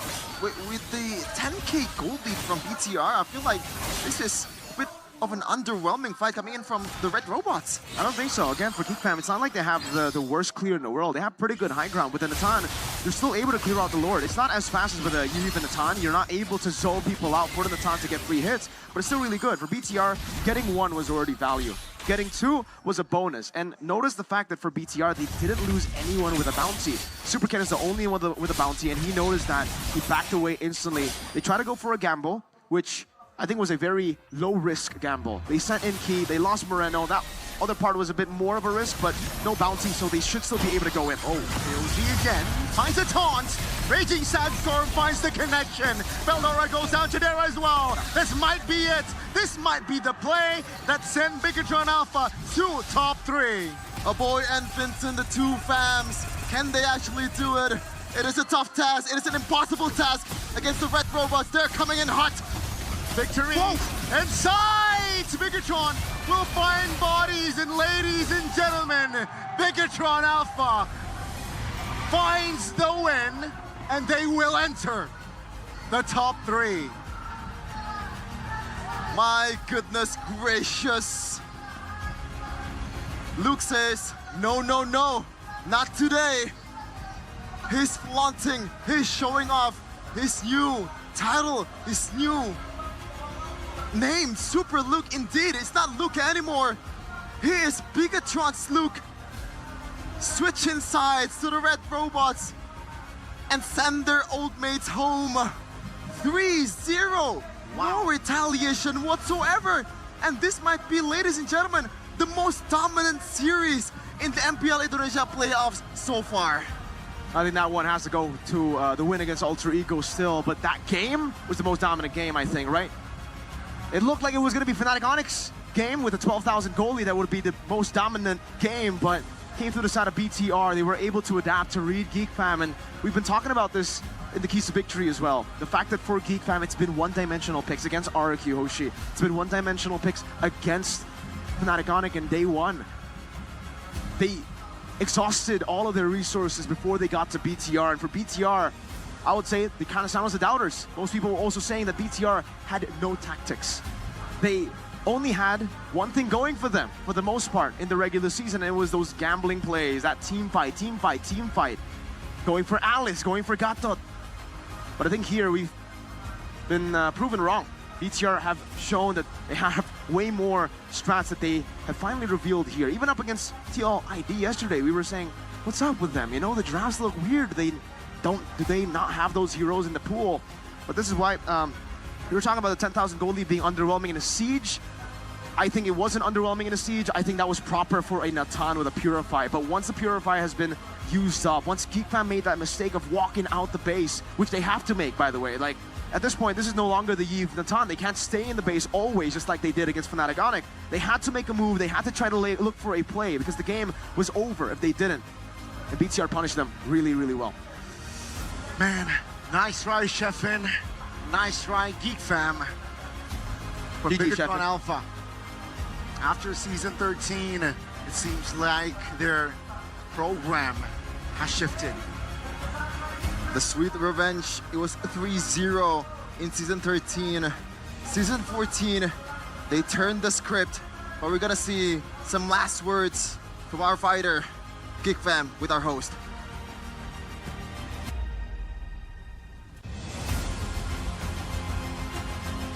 Tim yang pernah membawa nama Indonesia di ajang M5, namun kali ini Geek Fam, perjalanan mereka harus terhenti, menutup impian internasional mereka di sini, dan perjuangan mereka telah berakhir dengan semua yang telah mereka usahakan. Mari kita beri tepuk tangan dan apresiasi bersama-sama perjalanan dari Geek Fam. Dan sebelum kita berpisah untuk Geek Fam, kami persilakan untuk memberikan sepatah dua patah kata. Buat Geek Community, terima kasih banyak yang udah dukung. Maaf banget kalian udah dukung kita, tapi kita bisa sampai juara 4 aja. Tapi gue janji next season kita bakal lebih kuat dibanding ini. Aman. Next season akan menjadi season yang pastinya memanas. Dan kita akan final vote terlebih dahulu karena inilah dia momen terakhir kita bisa menyaksikan Geek Fam. Inilah dia, beri tepuk tangan dan apresiasi untuk the final vote from Geek Fam. Dan penyerahan kunci pun harus diberikan Bigatron Alpha. Mereka bisa mendapatkan kunci dari Geek Fam. Dan memang mereka lawan di Land of Down, tapi di kehidupan nyata mereka adalah sahabat. Perjuangan telah usai dari Geek Fam, dan saat ini mereka harus berpuas diri di posisi keempat. Terima kasih sekali lagi Geek Fam Unity. Mereka harus mengenang bahwa usaha Geek Fam, mereka sudah berusaha keras dari regular season, 9 minggu mereka habiskan hingga saat ini. Namun ada satu tim yang pada akhirnya tidak mengulang hal yang sama seperti season yang lalu. Kemenangan bersih, kemenangan mutlak didapatkan oleh Bigatron Alpha. Bigat Troopers begitu bahagia pastinya, apalagi dengan Bigatron sendiri. Akhirnya nggak terulang loh, sempet deg-degan nggak sih? Mengingat, waduh ini kok skenarionya mirip sama season lalu. Soalnya kayak 3 season ketemu Gi kan, terus 2 seasonnya kalah terus sama Gi. Kayak belum pernah menang lawan siapa? Lawan Aboy. Tapi season ini ya puji Tuhan menang. Berarti achievement tersendiri buat Moreno ya? Ya dikit. Dikit? Iya maksudnya ya. Iya, karena kalian selangkah lebih dekat lagi nih untuk menjadi mungkin mengangkat piala atau wakil Indonesia. Jalan di lower bracket. Dari upper bracket turun lagi. Bagaimana sih untuk kalian sendiri? Mungkin bisa dijawab Super Ken. Super Ken, Kenapa di tadi? sebelahmu. Kalian jalan dari upper bracket tapi harus turun ke lower bracket. Apa respon kalian kemarin setelah berusaha sangat keras dan pada akhirnya harus turun juga? Responnya sama aja sih, selagi kita masih ada nyawa kita bakal tetap try hard sampai kita gugur atau selesai seasonnya. Terus menerus try hard. Jadi pulang langsung eval, langsung latihan. Tidur Ya. berapa jam by the way? Tidur tetap cukup, yang penting try hardnya tetap sama. Tetap sama. Istirahat juga penting. Dan yang menarik adalah bagaimana kalian bisa bounce back dan membuat hasil yang berbeda dari season-season lainnya untuk Super Ken sendiri nih. Kalau itu nggak tahu, tanya lu kayak mantan timnya. Oh gara-gara Luke ya. Gara-gara Luke nih. Luke ngapain nih semalam atau di season ini? Hoki Bude. Hitung ya, udah berapa nih? Hoki Bude. Tapi selain hoki, Kayaknya mereka masih gamon sih Bude. Tadi ngejar-ngejar aku terus kan. Kan mantan. masih mantan. Jadi advantage ya di situ. Ya, Di saat kamu dikejar-kejar, apa yang kamu lakukan? lari dong. Bener ya? Lalu apakah ada strategi biar lawanmu bisa membalas pengejaran mereka atau lebih menghindari atau seperti apa? Tapi aku respect lah sama Baloy, Aboy, Kadera juga. Ya comeback stronger sih buat mereka. Jago. Mereka jago di sini. Tapi kalau dari Bigetron Alpha di season ini berarti? Jagoan kita sih. Iya sih. Juas 3-0 loh. Kamu nyangka gak sih bakal nge-3-0-in mantan timmu sendiri Super Luke? Ya bakal nyangka juga sih. Sepercaya diri itu. Iya. Gimana nih Super Luke mau mengembalikan kepercayaan diri setelah kemarin hasilnya mungkin gak sesuai dengan prediksi kalian? Riset lagi aja sih Bude.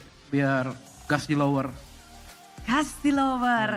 Lower bracket pastinya jalan yang cukup berat. Tapi kalau ngeliat perjalanan Bigetron, kita nggak melihat adanya dari lawan Bigetron yang melepas Wan dari Eman. Semua yang melawan Eman, they never let Wan. Why? What's wrong with your Wan? Nggak tahu juga. Atau juga.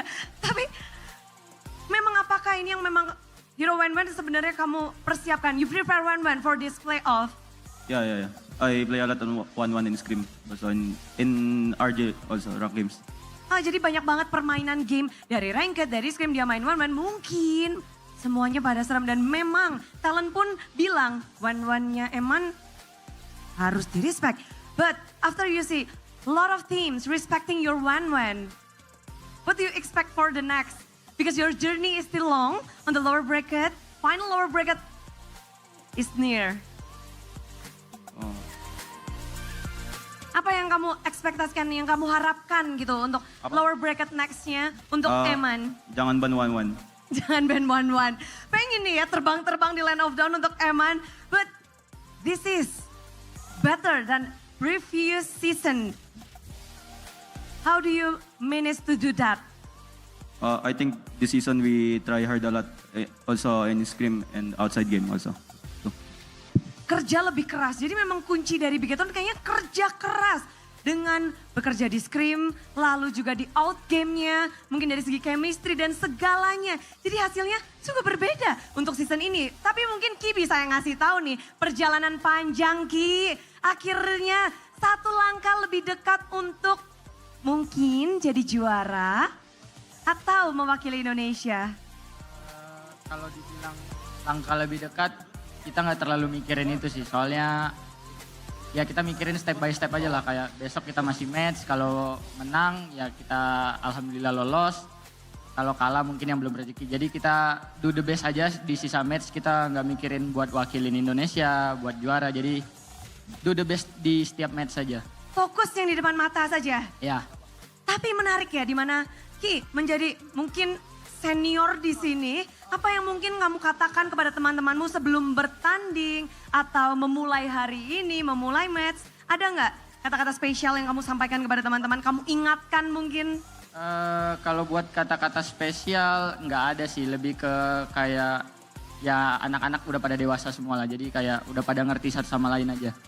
Oh, jadi apakah Bigetron yang sekarang adalah Bigetron yang dewasa?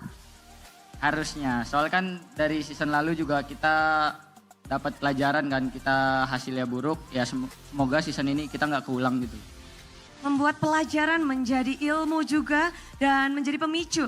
Dan lower bracket ini akan menjadi sangat ketat untuk esok hari lower bracket finals.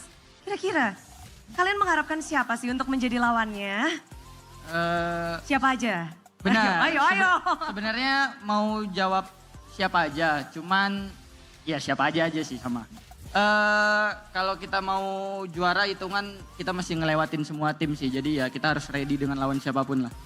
Ready dengan lawan siapapun. Tapi kira-kira pertarungan upper bracket final setelah ini, siapa nih yang bisa ngedapetin kemenangan dan maju terlebih dahulu untuk mengamankan tiket M6 terlebih dahulu? RRQ kayaknya, karena ada ex-coach kita, jadi kita dukung. Ex-coach yang ada di tim RRQ. Dan memang kita ngelihat performa dari RRQ masih berada di upper bracket bersama dengan tim Liquid. Nanti salah satunya bisa mengamankan tiket. Ini semuanya setuju atau? Setuju.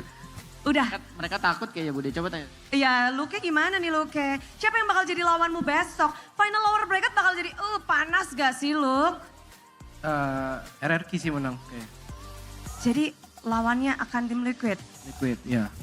Tapi siapapun yang akan kalian lawan, apa yang ingin kalian mungkin sampaikan kepada mungkin semua yang ada di sini untuk final lower bracket kalian yang dinantikan oleh semua Biget Troopers dan juga keluarga kalian mungkin? Buat Biget Troopers. Buat Biget Troopers, ya thank you guys yang udah datang dukung kita di sini. Terima kasih banyak lah udah support kita di sini. Besok datang lagi guys. Ada yang mau ditambahkan? Jangan lupa support kita terus sampai akhir season ini. Jangan sampai lupa untuk datang dan mensupport terus-menerus Biget Troopers. Kasih tepuk tangan sekali lagi untuk Bigetron Alpha. Silahkan kalian bisa langsung saja mendapatkan kunci dari Geek Fam di kotak yang sudah dipersiapkan. Inilah dia perjalanan yang begitu indah untuk Bigetron Alpha yang berhasil untuk melewati musim lalu, menjadikan hasil yang lebih baik dan lebih baik.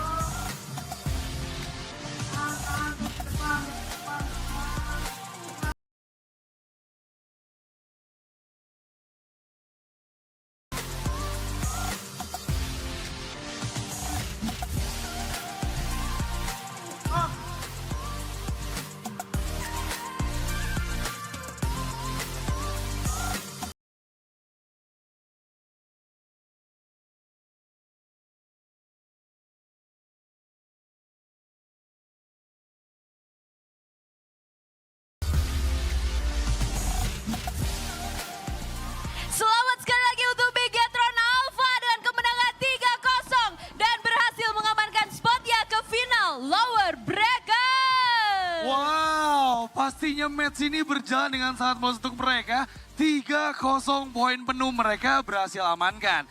Tapi seperti biasa Lisa, kalau kita muncul di MPL Indonesia Season 14 Festival, pastinya kita akan berbagi keceriaan juga buat teman-teman semua yang udah hadir di Eldorado Dome Bandung. Dan sekarang kita waktunya untuk bagi-bagi GoPay. BBG bagi-bagi GoPay dan caranya gampang banget. Sekarang juga kalian langsung download aja aplikasi GoPay di handphone kalian. Karena kita bakal segera berbagi kodenya dan caranya gampang banget ya Kak Radit ya. Kita bisa lihat di layar. Bener. Jadi buat teman-teman semuanya mungkin maju dulu ke depan stage. Karena ini dulu-duluan ya. Total ada 50 juta GoPay yang bisa kalian dapatkan. Caranya gampang banget, tinggal maju dulu ke depan, ramaikan dulu festival stage-nya. panas dikit nggak apa-apa, soalnya siapa tahu kalian beruntung mendapatkan saldo GoPay. Betul sekali, ada saldo GoPay 50 juta coins yang bisa kalian dapatkan. Dan caranya gampang banget nih Kak Radit ya. Betul. Tinggal buka aplikasi GoPay, klik cek semua promo, Betul. pilih voucher, dan klik kolom punya kode promo. Lalu bisa langsung masukkan kode promo yang akan kita bagikan dan klik tukar. Dan GoPay Coin akan otomatis masuk ke dalam saldo kalian. Betul, jadi kalian bisa lihat juga caranya ada di layar kaca ya. Kalian langsung aja buka device kalian, lalu buka aplikasi GoPay-nya. Ikuti ketentuan yang ada dan sambil nunggu nanti karena kode redeemnya bakal kita perlihatkan kalian. Dan ingat, ini dulu-duluan ya. Betul sekali, jadi siapa cepat dia dapat. Mungkin kita langsung aja nih cek ombak, apakah semuanya sudah siap? Siap? Siapkan gadgetnya, siapkan handphonenya, kita akan hitung sama-sama ya Kak Radit. Oke. 3, 2, 1. Ini dia kode hari ini. Ya, langsung Jangan di-redeem ya. typo, jangan salah. Betul, kalian harus bisa bedain yang mana yang 0, yang mana yang O ya. Ingat, totalnya ada 50 juta rupiah GoPay Coins yang bisa kalian dapatkan. Tapi pastikan kalian jangan sampai salah isi kode redeemnya. Betul sekali, karena kalau ada satu huruf aja typo sayang sekali tidak bisa mendapatkan. Dan ini siapa cepat dia dapat ya? Betul, tadi aku udah dengar udah dapat, satu orang udah dapat. Yang lain mana yang lain? Udah dapat juga, 3 orang, 4 orang, wah rame ya. 5 orang. Kakak udah dapat juga, udah. Ada yang di depan 6 udah dapat semua. Rame ya. Yang baru keluar dari dalam yang mau dapat kode redeem untuk saldo GoPay. Karena di sini ada bagi-bagi GoPay yang bisa kalian dapatkan. Dan caranya gampang banget, tinggal redeem aja kode yang ada di layar kaca. Betul sekali, sekali lagi kita ingatkan teman-teman yang masih bergabung bersama kita di MPL Festival.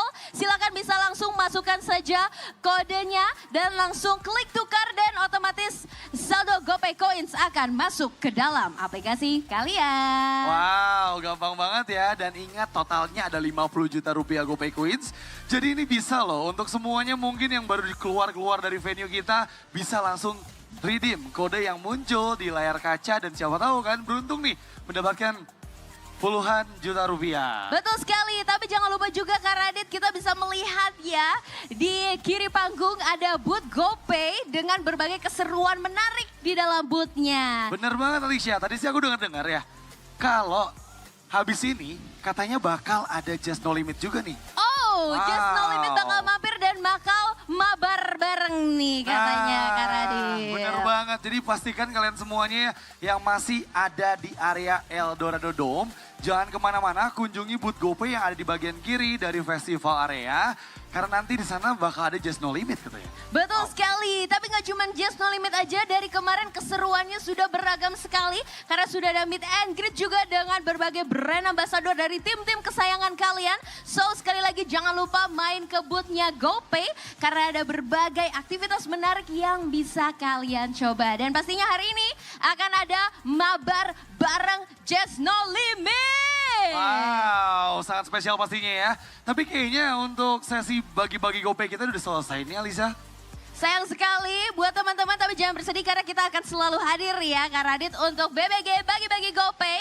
Tapi sekarang kita akan dengar dulu kata-kata dari panelis, silakan.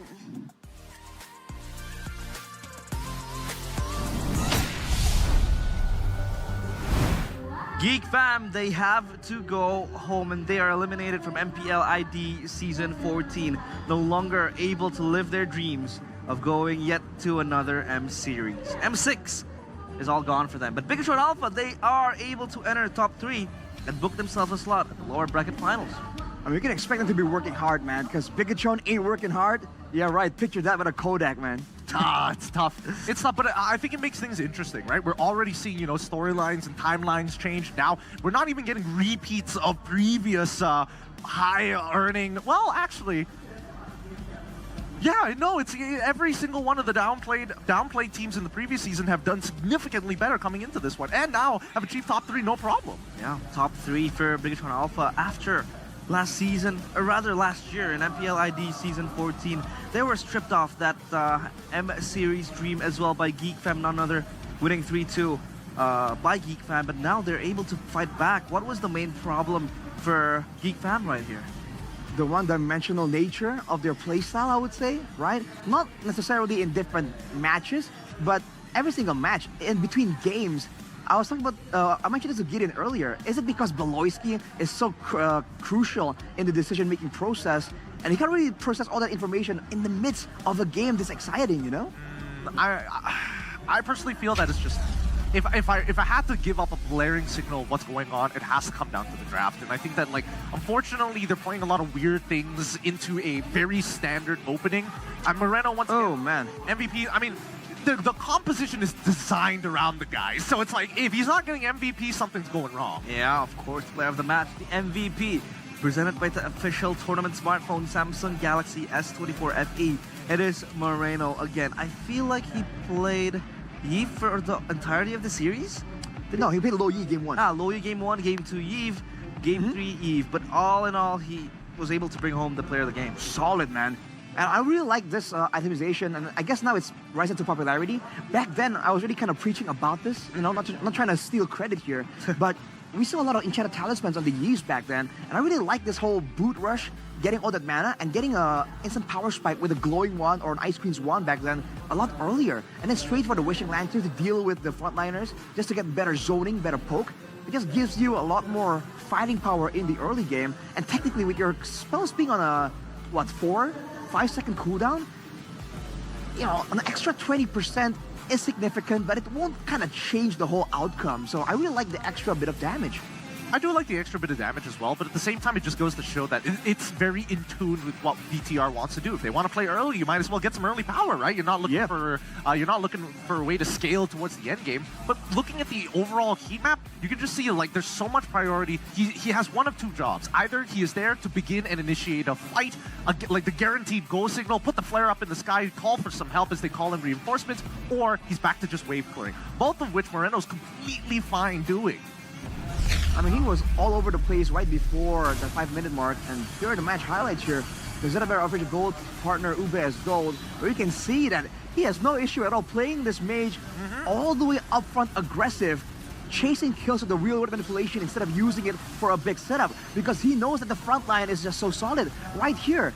Due to, of course, that's the one exception where we talked about earlier, Veldora just beat him up. But after that, right, afterwards, you saw the arrangement, you saw the adjustment from Bigatron, and for the most part, there's just way too much going on there for Geek Fam to send someone to stop this guy from just throwing out all those spells. And even when he gets taken out, the Clint from Eman is there, just, you know, as another problem for Geek Fam to deal with. Because it's about setting up anchors, right? It's having Moreno to be, okay, drop down the RWM, and then once you're done with the RWM, Moreno can be as aggressive as he wants as long as he feels for the team. And then you fall back to the second anchor in making sure, at the very least with Clint, like look at this game, look at him. He barely has to do a lot. All he wants is to farm up 3 items. Once he gets 4th, it's basically impossible to deal with him. Yeah, this was just unstoppable. An unstoppable performance by Moreno in the Yves. You know, yesterday it was the Valentina, or in day number 1 of the playoffs. He was spamming the Valentinas a lot, and it was, you know, deemed to be one of his signature heroes. The Yves might be his next one, but of course we want to hear on what the Big Fun Alpha players had to say in the mic check. So here we go. Golden moment by UBS Gold. Ayo, Moskop, gak ada flicker, Moskop. Nih, lihat gua, target Moskop, guys. Dia ulti. Yang depan dulu aja, depan dulu aja. Lihat gua. Gua Sanjay, gak ada stack. Gak ada des. Gua lagi perintah. Golti belakang ya. Ayo, boy. Salah. Ayo. Nice, dude. Highlight dulu aja, dude. Mana. Bisa atas ya? Bisa. Ayo, boy. Highlight di sini. Gua clear mid ya. Ayo, boy. Gua dari sini. Harus tunggu itu, tunggu Lihat. Flicker ulti. Dia flickerin gua. Salah dia, Cok. Oh, lihat Moskop mati. Gua flickerin, man. Itu. Ini. Gua cover. Joy, guys. Target. Mati sih. Mati. Nice, Joy. Mati. Joy, gak ada skill 2. Gua geser. Ulti Alpha. Retry juga dia. Ada merahnya. Wih, marah, Cok dia. Nice, Mor. Solo kill. Gold Timor. Mau guys, mau. Solo kill by him. Gak kena. Kill guys, lihat gua. Gak tanky. Ini, duduk kan. Highlight bisa? Bisa nih. Nice, bisa tuh. Mau gambling man. Gua pisahin. Ayo, boy, maju. Reset. Maju kan? Ayo, pelan-pelan. Ayo. Mati halus. Santai. Apa, wih? Si Clean gua pegang. 2 gua joining, guys. Lihat gua, guys. Ngapain sih, Vincent? Lihat gua. Gua ready, dude. Dia 5 ya. Ulti aja. Gua cecer retri. Nice one. Bisa balik. Bisa fight guys. Gua ditutup ya. Gua ditutup. Gua mati guys. Lihat gua. Tamus di gua. Ayo masih bisa cok, kuat. Gua balik ya boy, balik boy. Gua kuat kan. Ada gua Gua bisa Dut. Lu bisa aman nggak, Dut? Aman sih gua. Masih mati kan, mati nih kan. Gak dulu aja, Tamus dulu aja. Nice kan. Flicker. Nice Aman gua. Dut. Aman sih gua. Low semua aman. Dia low semua. Ya, nice one, Dut. Dapat mid boy. You can hear them all full in power, full in trying to make their dreams alive still. But now, of course, the emblems. Anything in particular?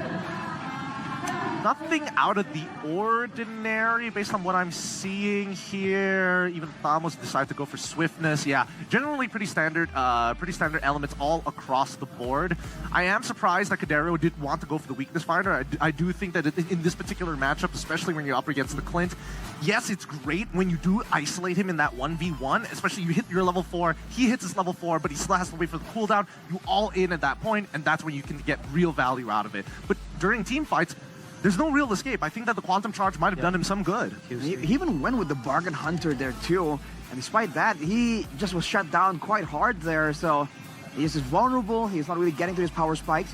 Even Veloisky there, understanding that the amount of damage he's taking is not really an all-in. It's like it's a bunch of poke damage. Goes straight for the Twilight Armor, you know, with the change to the threshold for the damage reduction down to 500 damage, I believe. It works great here against the Clint, against the Yves as well, technically with the Wishing Lantern. But again, it's not enough to really assist them against the whole composition. You know, against individual threats, it kind of helps out, but I don't think a single item can really solve the main issue of Big John Alpha just running them over. Yeah, no, I think it's a little too difficult. As much as I want to analyze it, like, oh yeah, you know, Aboy going in for the Enchanted Talisman in this particular game, where I think generally speaking, there's just too many counters to the comp already, right? There's just so many ways for BTR to start a fight without having to commit all their resources. They can just poke and prod for the most part of it if things were going even. The early game went terribly for Geek Fam, and it didn't help that as much as Veldora was able to kind of keep Khalid in place, as soon as Super Luke got his Thunderbelt, it's a free farm for him. It doesn't matter if he's not leaving the lane as long as he's getting stack after stack after stack. It was catastrophic for Geek Fam, for Bigatron Alpha. All of their players on the board. I mean, the highest GPM is Supercan, the rich guy. Still, and one of the highest damage dealt. Yeah, exactly. I was about to say, out-damaging a Yves usually? That is crazy, man. Yeah, Clint is just disgusting with the damage, right? With the range as well that it has, the burst. Is it very much of a strong pick when it comes to situations like this? When you want to play early game, when you want to bully your laner, especially if your laner is playing all in for the late game, yeah, I mean, go for the Clint, got him down. We thought he's, you know, we thought he was well versed in some martial arts, you know, in MMA, but apparently he's just more fluent in gun fu, the American martial art. Just honestly, I think the way that he was playing the lane was already pretty nice. I would say that I mean, it's a time limit, right?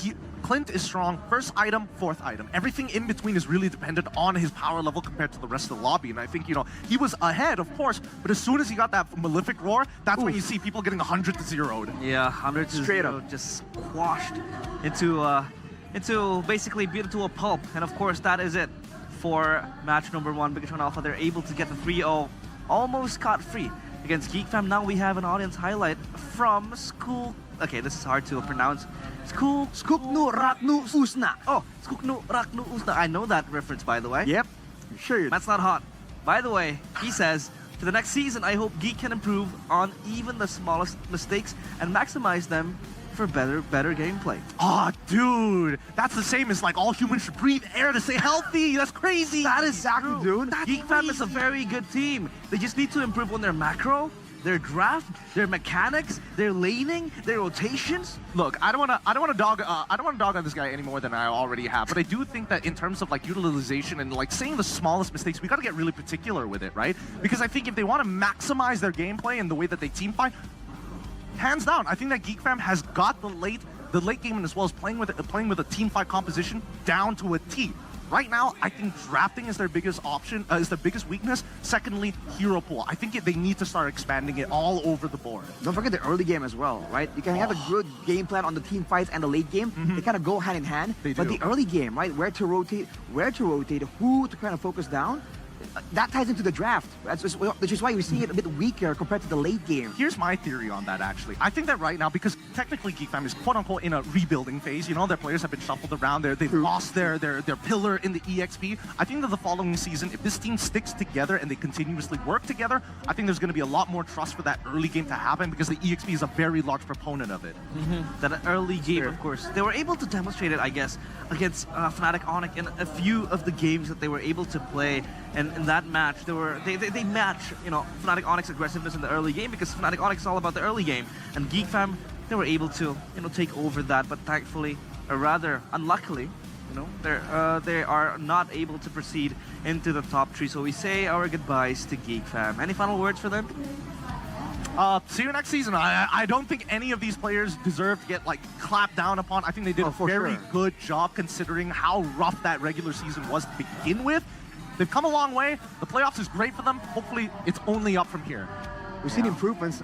Just keep at it, man. Make sure that you make the right developments, and good things take time, right? Even though Geek Fam were able to actually get, you know, skyrocket into relevance there immediately after the addition of Voloisky, that's not that's the exception, not the rule, right? You can't be impatient and expect Geek Fam to every season face a big struggle, a reshuffle, a change in roster, and just make it back to the M series again. That's crazy. Yeah. It doesn't make any sense. Now, of course, Bigatron Alpha, the players, the men in your screen, these guys are hungry because they want to break free from that label, from that moniker of the chokers in playoffs, because they have been awarded just that. They're not able to really win yet an MPL ID trophy. They are eyeing for that. But now, what are your advices later on for Team Liquid ID or RRQ if they are supposed to meet Bigatron Alpha? If they're meeting against Bigatron Alpha, what could they do? What could they do? Ban out Moreno's power picks? Maybe the Eve again? Does it warrant the ban? Well, I definitely think it's going to be able to address red side specifically when you are on blue. And I think, you know, so far, it's not too much of an issue for both TLID as well. As RQ, I think their first phase has usually been very strong in the draft. It's the second phase, which they kind of have a bit, where it gets a little bit wonky. I don't know if Geek Fam, I'm sorry, not even Geek Fam, but PTR has prepared for every single one of these possibilities, but I would imagine they have to worry about that stagnant 3 picks. That has got to change as well. They need variety. Yeah, it's very much a nice advice from Gideon, but it is a good day, Gideon, in playoffs. It is good day coffee. It's a 3-in-1 ready-to-drink bottled coffee with a variety of flavors, including fantastic mochaccino, original cappuccino, tiramisu bliss, avocado delight, and the newest groovy cookies. Groovy cookies? It makes you want to dance. And this good day coffee is perfect to enjoy while gaming with your friends. It's a good game with good day. GG, good day. GGGD. GGD. GGG. Good day, Gideon day. No, that's too many. There's too many. 2 G's is enough. 2 G's is where you call it the day. Gani and Gideon? Gani and Gideon? Oh. That's why we don't have any more G's on the panel or the casting desk. We will be overloaded. We shot the other day. The same way we'll be overloaded with energy if we take good day coffee. Yeah, I can't drink coffee, by the way. My acid reflux kind of acts up. But with good day, but with good day, you know, it doesn't really react as violent. Really? Into places where maybe I enjoy it a lot. Very interesting. Well, we'll see if we can get some good day later on. I have to. Yeah, we have to. We have to bolster up our powers and energy for the upcoming matches, because it's just going to be a tougher hill to climb for the teams playing today. It's definitely not going to be easy, considering that, like, I don't know. After watching MPL PH, those guys have like ridiculously long games. It's good to see that, at least for, you know, MPL Indonesia, they have like that early. They have teams that play early game, teams that play mid game, plays all the way to the late game. I mean, it's that good. It's 3-in-1 for a reason. And of course, you can predict your winners with the new GoPay app, the go-to wallet for gamers with huge damage. You can, of course, grab diamonds while GoPay Games treats you with up to 15,000 cashback. What does that mean? It means you top up diamonds on GoPay Games and you will get up to 15,000 of your balance back. It is like an investment that just keeps on giving back to you. I mean, it's great because we, as gamers, we top up a lot in-game, right? So with fair and cheap prices, I think GoPay is one of the best locations there, the best methods to really top up. Yeah. Payments are also easy and secure because you can pay directly with GoPay anyways, right? It's kind of built in. So if you hit straight up to top up at gopay.co.id/games, and GoPay will treat you with up to a 15K cashback again and again. Yeah. You know what? I've also heard that like apparently GoPay is doing something on their app that includes like an electric motorbike, coins. What's going on with that? We saved the best for the last because you can vote for your favorite team in every MPL ID Season 14 match on the GoPay app and collect as many tokens as possible to win free prizes from MLBB skins, GoPay coins, gaming phones, and of course, electric motorbikes. Imagine if you win it, riding it from Malaysia to Bandung. I don't. Wait, hang on a second. You're gonna run through the sea. Yeah, man. On an e-bike. That's true. That's the GoPay guarantee.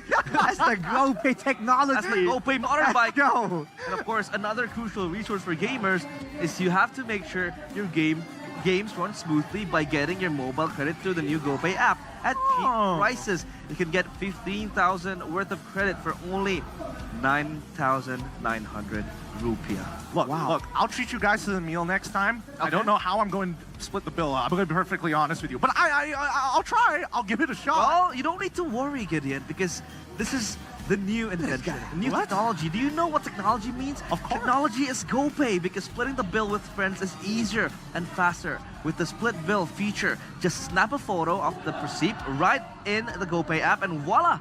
You don't get those, friends who dodges the fees. They don't want to pay up because you're paid for that meal. With the split bill from GoPay, it's all done and dusted. Especially like the service charge, the tap. Yeah. Right? It's so annoying to calculate all that. That's but the GoPay app can do it for you.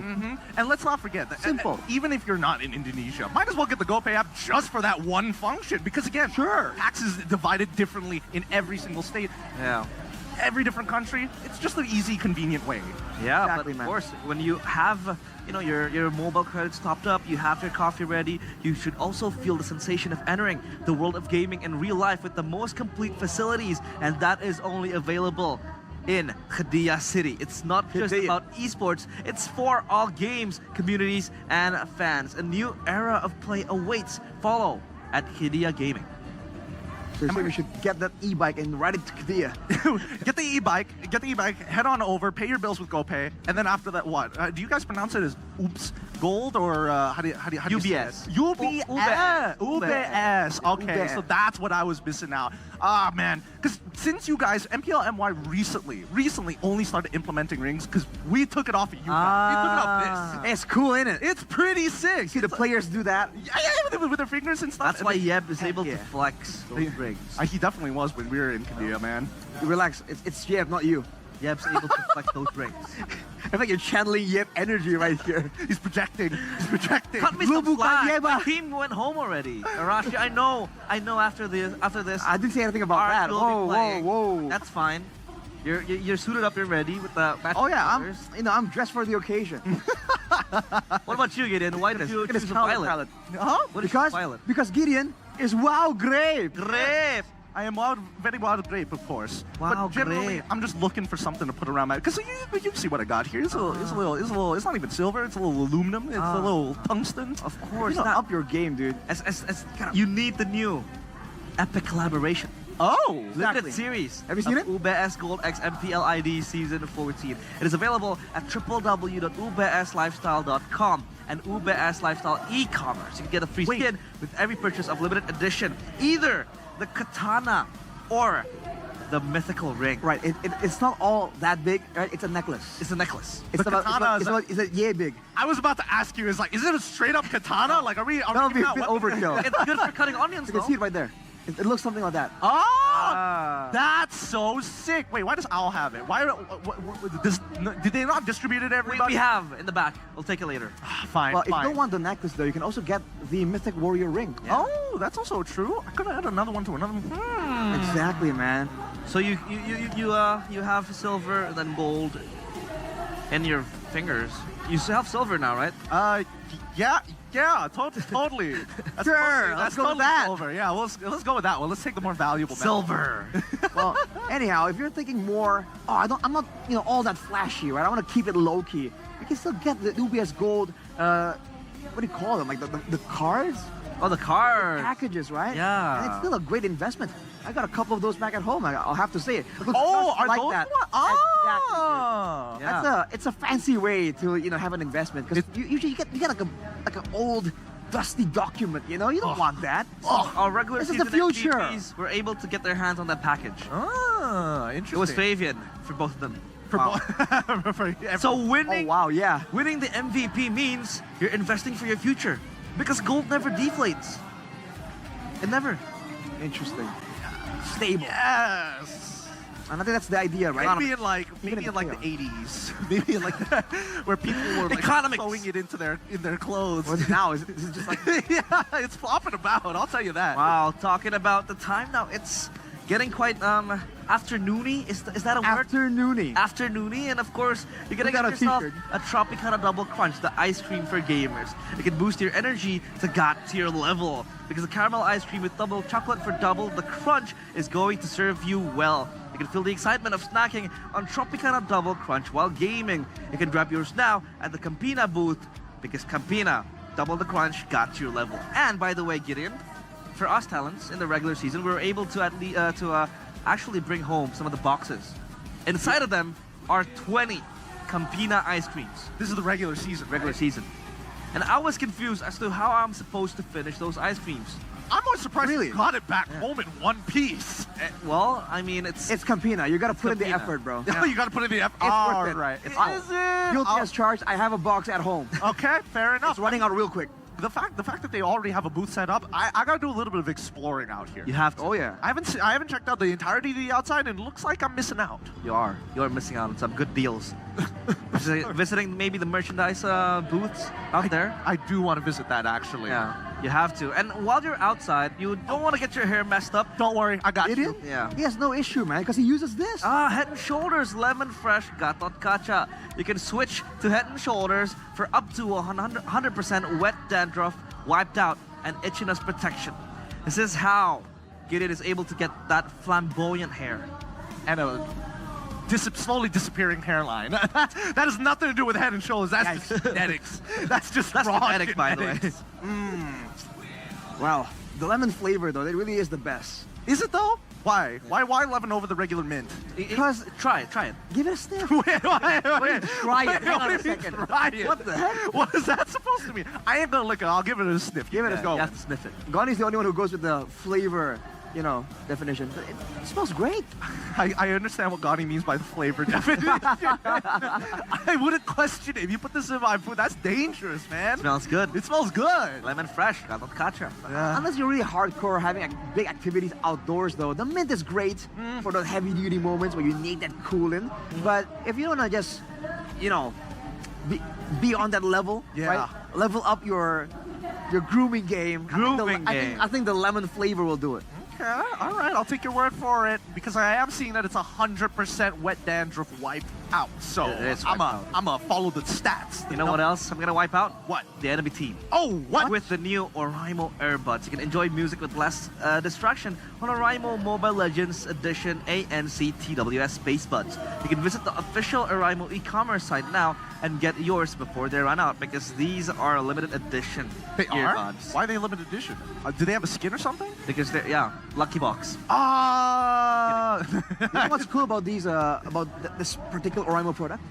Well, on the case, you can actually see, with wireless earbuds, usually you're kind of like, is this on? Like, what's going on here? You have to open up your phone, you gotta look up the information. Yeah. This product displays it on the case. LED.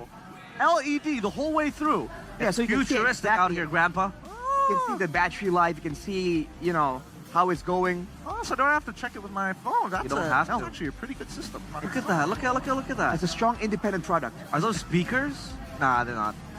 Or headsets. Headset. They have a variety of products, dude. Yeah. Looks solid. Be sure to check them out, Gideon, because you got a lot to visit, I guess, out there. Yeah, no, I'm realizing that this ad-lib script is long, and that just means that the outside of here is somewhere where I want to go because there are plenty of booths for each one of these. We warned you, Gideon. We warned you. You did warn me. You did warn me about this one. That's the rough part. That's the really, really But I rough enjoy part. doing this, because I do. It's just fun. Well, it's because you're doing it smoothly, right? Anything that's done smoothly, it's always gonna feel better. Even Mobile Legends, if you have a smooth sailing game, you don't feel the time passing by. But when it gets choppy, especially if you start lagging. Oh, dude, get me out. Get me out of there. Disgusting. No way. Yeah, to stop the lag, of course, you can experience gaming with fast and stable connection from IndiHome Paket G2 Satu. Do you know what G2 means? What does that mean? Accurate, precise. Paket G2. Like the Indonesian language for a sniper is penembak G2. Yeah. Oh! Accurate shooter.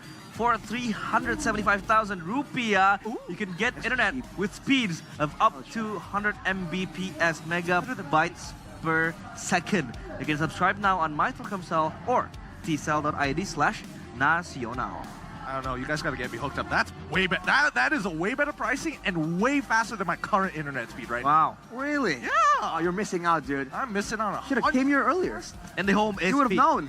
You would have known. And here I am having to buy roaming from Malaysia. That's such a pain. You don't have to, because here in the arena, I believe we do also have IndiHome as our internet that we use. That's why it's smooth, sailing free. Have you seen a single technical pause since day one in playoffs? No, you did not. Exactly. Yeah, that's because of IndiHome. I'm trying real hard to recall whether you guys had a technical pause. I want to say yes, but at the same time, we haven't. You haven't. I don't think you guys have touched it. I think there were pauses, like very short ones, but it's not because of internet. I think we've got confirmation that it's just technical issues. Technical. That isn't connection focused. A player maybe needs a hand warmer because his hands are getting weak. Ooh. Arms are heavy as well. The jitters. Start with a G. There's vomit because of mom's spaghetti. Oh. He's weak? Is there vomit on their sweaters already? Yeah. Is it mom's spaghetti? Yeah. Arashi! Help me out. Hey, what is he doing? Hey, don't worry about it. Anyways, if you guys haven't got onto the packages yet, quickly hop on over. Get it now. IndiHome, the way to do it. It is the way to do it. I think we're going to enjoy a lot of games during the break as well, because we usually push. You know, when there's a bunch of time, there's a lot of time between games. We get online, dude. And so far we have no issues. Our ping is constantly, stably below 100. Come on, that's a flex. It is quite a big flex. What is that? That is the best drip you can get in MPL ID Season 14. Because, by the way, this is my favorite ad-libs line ever. Why? There we go. Wherever you go. Done. There we go. Oh, okay, I get it now. I was like, why are you saying it so often? Why are you saying it like that? There we go. It makes sense. Again, MPL Indo has come up with some really good merch. Fantastic. Whether it's from not only the teams, but even dedicated MPL merch. Yeah. Because I have some of these pairs as well, right, Arashi? We do have them. We were given a few, actually, and they're amazing. We got the jersey. I believe we got the varsity as well. Yeah, the varsity. And you see that pattern on the most right shirt? Yeah. Right there on the banner? Yeah, we got one with that on the back. And it is cool, dude. It's like the second best thing you can get from a back tattoo. Oh, and they even got a little bag. Oh, yeah. That's great. The bag is actually very nice. The bag looks dude. nice. Solid. It's tactical. It's tactical. Strong language there, realize. I don't know. Yeah, you got compartments. It's durable. I believe they have a water-resistant property as well. It's very nice. Water resistant or waterproof? Water Same difference. resistance. It has its own dedicated IPA. We gotta get the bag. We'll have to get back to you, ladies and gentlemen, for the exact IP rating. Hey, I'm pretty sure that nobody spotted out the third bag that was there. That was the tactical bag, completely camouflaged. Wow. Exactly. But of course, if we are chilling like if you are chilling like we do in the sofa up in the panelist desk, of course you can feel the ultimate skill of free delivery from Click Indomaret and be ready to receive your groceries in as little as 1 hour. Let us take care of your grocery needs while you're enjoying the MPL ID Season 14 games with Click Indomaret. It can shop online like a shop in store. So if you're just chilling up here, maybe we can order some groceries. Hell yeah. Have them delivered Do you think that if we legitimately got, I'm not messing, I'm not joking about this. If we actually put in an order, do you think the person will walk on in, we let production know, they'll walk up on stage and hand it to us? Yeah. I believe they will, because they actually ask you immediately. And it's not just how and where you want to receive it. They even ask you at what time. Oh. On the off chance that you want to shop now because you have free time. Yeah. But you won't be home because we're like, for instance, now we're not really in our rooms or at home, right? But if you order it now, we can just set it to deliver. Let's say at 5. What time is it? 4. Like, let's say at 5 p.m., it will arrive 5 p.m. on the dot. On the dot! So, shop online like you shop in store, that's a scam, man. It's better. It's faster and more convenient. Faster. By the way, I received news that Indomart Man will be here soon. Really? The Indomart Man. Indomart Man? Who's that? The delivery guy of I thought it was a new superhero, Indomart Man. Indomart Man. Just goes boom with the logo here. It's a delivery guy for Click Indomart. I see citizens without groceries. Sounds like a job for me. Oh no, are you thirsty and also very hungover? Don't worry, I got you covered. Indomart Man is here to save the day. We got all your needs covered in one place. And we I are knew you would also say that. very hungry, right? Well, he was talking about, if you're hungover and you're not in the mood to actually prepare everything, you know? Yeah, dude. Funny you would say that, because if you're watching the game or if you're not in prime condition and you can't prepare your own meals, there's delicious, quick to serve, and easy to enjoy meals from Yummy Choice. Yummy. You know what that is? What is it? It's it's just like a menu they have that's so practical. You stick it in the microwave. It tastes like it's freshly made, man. Especially the Nusantara menu. Usually it's just easy food, like pastas or something that can, be prepared so fast. But with Yummy Choice, you can get some real Indonesian style meals. Look at that. Like a booth right out there. Dude, that looks rendang. That actually looks really, really good. The rendang, you know about the rendang, right? Oh yeah, of course. Rendang, is that Malaysian or Indonesian? Whoa, don't put him in hot water right now. Don't put me on the spot like that one here. I'm pushing him to the cliff. No comment. No comment. Don't want to instigate war. But hey, if you want that flavor, Yummy Choice, they have a rendang meal. Yeah, rendang meal. I mean, if we can enjoy rendang together, why not, right? Dude, I was already looking at like the little shelves and what they were having. They did have very traditional like Indonesian meals. They have like onigiri and bento bowls. So traditional. Indonesian meals. So traditional. Indonesian style meals. For sure. Crazy. Yeah, but that's for when you wanna quickly grab something to eat on the get-go. What about if I needed something to drink? If you need something to drink, Lord has been slain. Lord has been taken. What? Lord has been Now, taken. it's full cup. The Wait. legend. Lord has been taken. Lord has been taken. Yeah. Lord has been taken. Yeah. Lord has been taken. Say it. And it's full cup. Exactly, man. The legendary collaboration. We Drink X MPL ID Season 14. And my personal favorite is the grape tea they have, which is actually very flavorful. I don't know how they made it's even possible. They have actual grape chunks and all that in that drink. It's just really good. Very nice. And get in. Lord has been taken. And now it's full cup. Yes. Exactly. Makes sense now. All right, okay. It looks like you guys are doing well here. You know, I always wonder whether the MPL Indonesia need more sponsors. They didn't. This is a very long list. We have a lot because it's still going. Well, how many? Do we have that thing ready? That thing? Okay, bring it out. Bring it out. Where is it? I've been wondering what this was. I thought this was an attempt on my life. Take it out, Arashi. Yeah. But it looks like oh. So strategy and speed are key. You can focus on protection because on the road you have to need to use protection. There we go, the dude. exclusive collaboration design of RSV helmets and MPL teams for any riding style, offering you maximum protection. It is now available.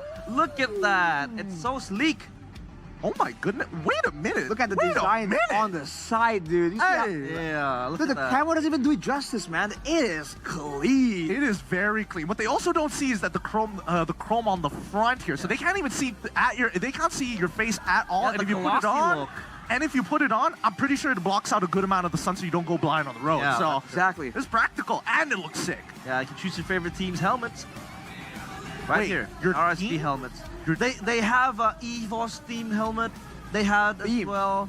Wait. What else? Onyx, if I'm not mistaken. Yeah, they had some of the team-themed helmets. Dude, they need to do this in Malaysia. This is actually such a good idea. You're missing out, bro. Genuinely such a good idea. Well played, RSV. Well played. Well played. You can get yours now only on RSV Helmet's official marketplace, or you can stop by the MPL festival booths and just grab one for yourself.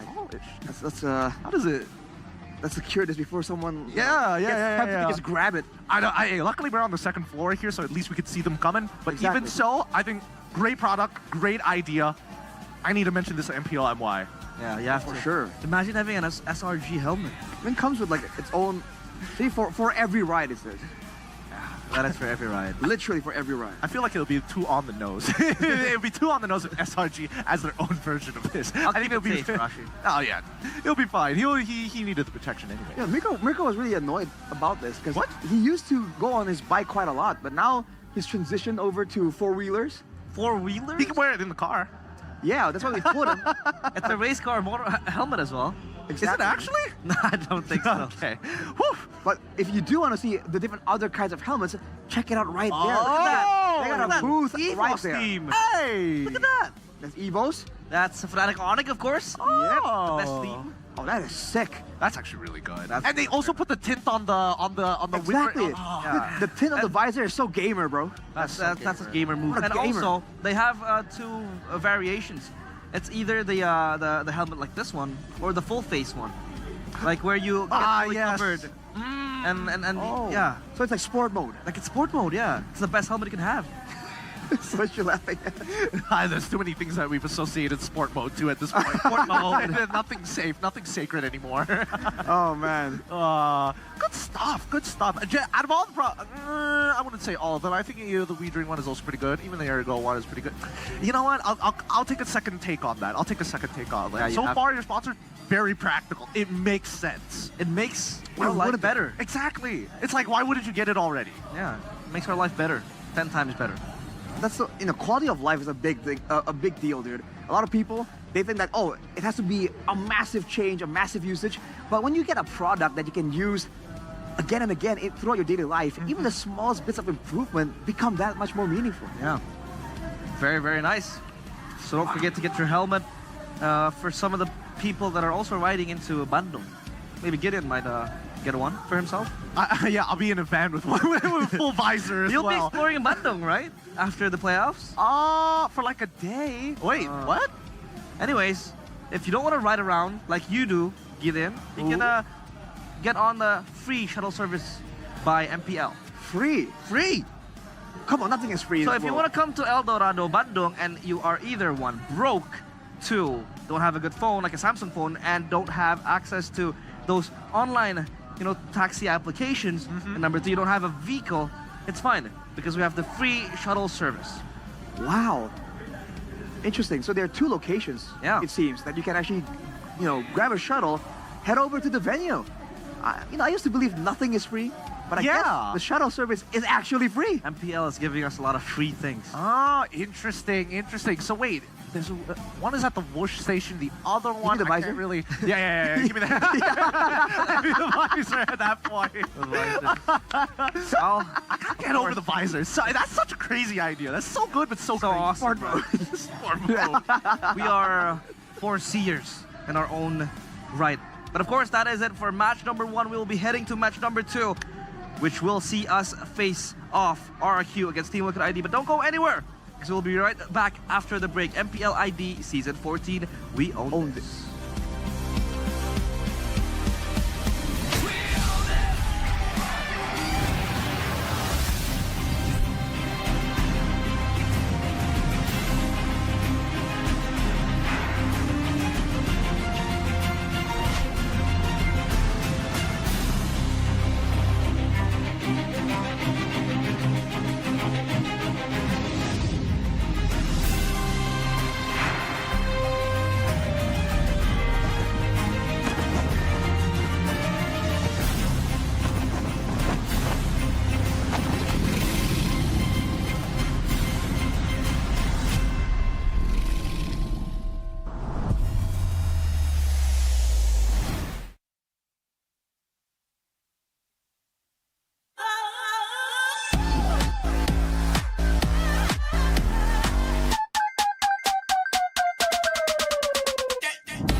Samsung Galaxy S24 FE, beli sekarang.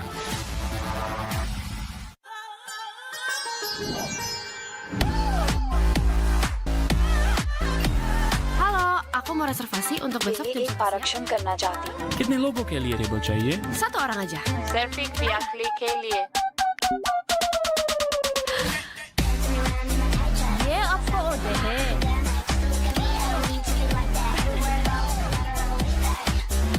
Samsung Galaxy S24 FE. Beli sekarang.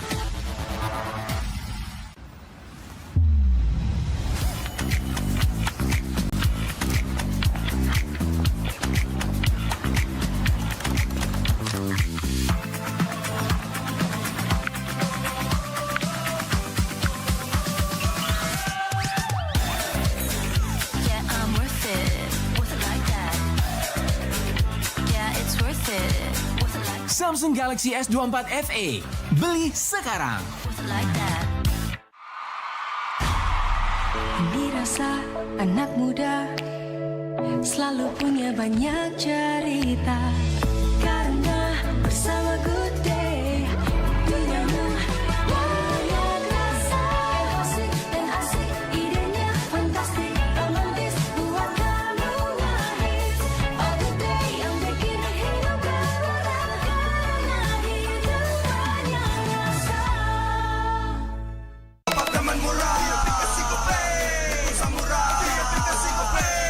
Walau yang lain terus berubah, GoPay konsisten, kasihnya pasti murah. Bayar tagihan murah, di aplikasi GoPay. Gratis transfer, 100 kali per bulan. Ikut selebrasi MPL pasti dapat hadiah. Download aplikasi GoPay baru, nggak pakai lama. Dompet andalan gamers banyak damage-nya.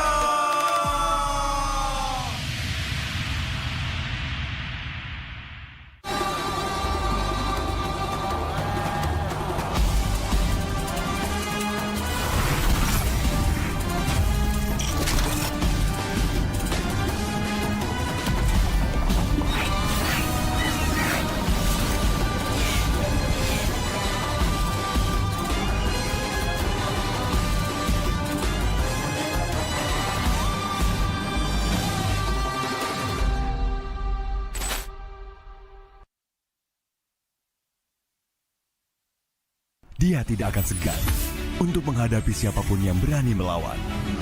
Dia mewarisi perjuangan karena di tubuhnya mengalir darah seorang pahlawan.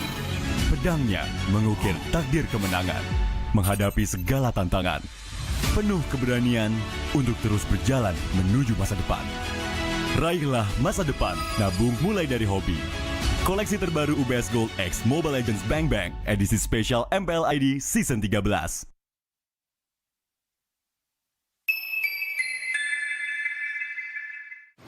Main Mobile Legends memang seru.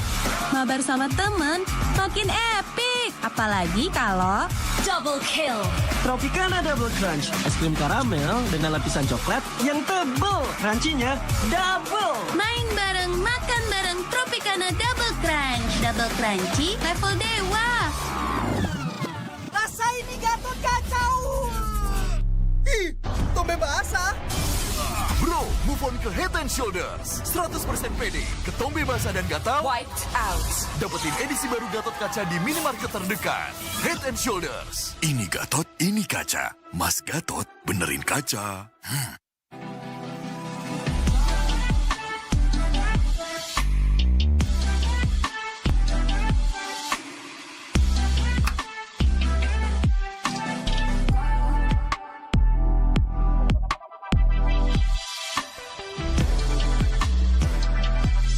Wow, finished. See you later.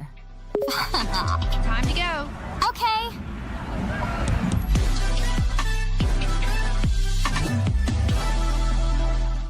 Bapak akan kehilangan ingatannya. Masih inget ini, Pak? Sekecil apapun perhatian adalah kekuatan. Hidupkan momen kebersamaan. IndiHome. First Blood.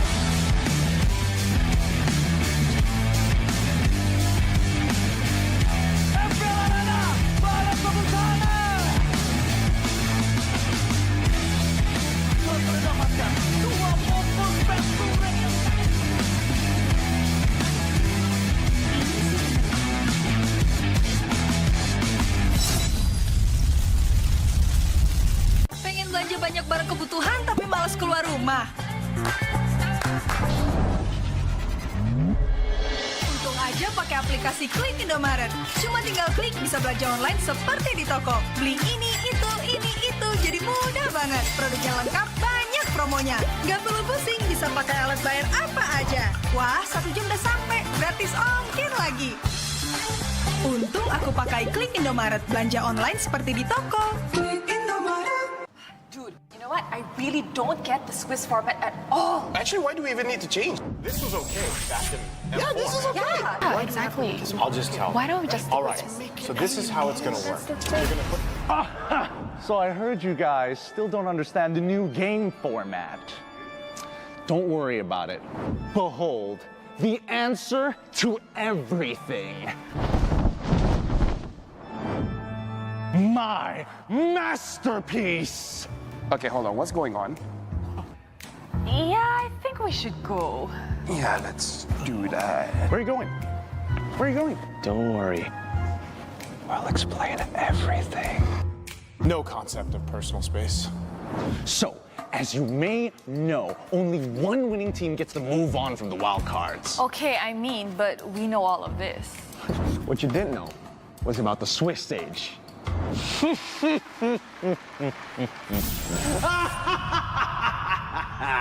There are 5 rounds in the Swiss stage, with each round consisting of a random redraw.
MY, it's a format of unpredictability. Now I'm getting excited! What about the knockout stage? Oh, I'm glad you asked. Lights! Wait, what? Just relax. Listen, just relax. Come on, guys. Calm down! Oh. Based on the results of the Swiss stage, our 8 qualifying teams are then placed in 3 seed pools. From here, we draw to determine the first round of our double elimination knockout stage. From these seeds, teams will fight randomly drawn teams from the other seeds. Winning teams will advance to the upper bracket, while losing teams still have the chance to stay in the tournament, one step away from an epic comeback. One step away from elimination. All the way to the grand finals!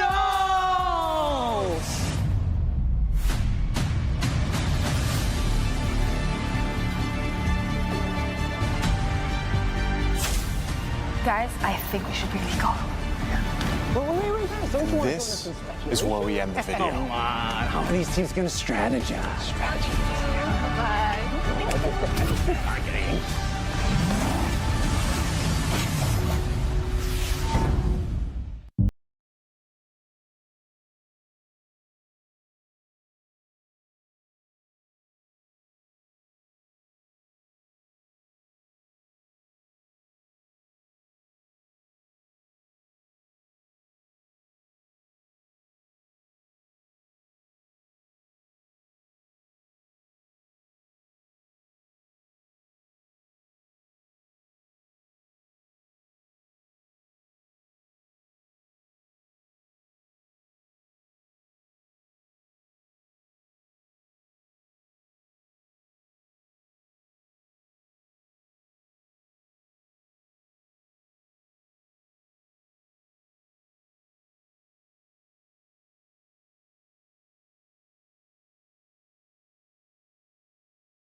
The show's back on track! You're hired! Now give us a show! The gun represents justice. When pointing at the bad guys, open fire! We all belong to where our hearts go, no? I will choose my own path. Get lost! The pointy ends of my spears warn those against me. It's my way or the highway. Don't worry, this ain't my first rodeo. Not so tough now, are ya? Line 'em up!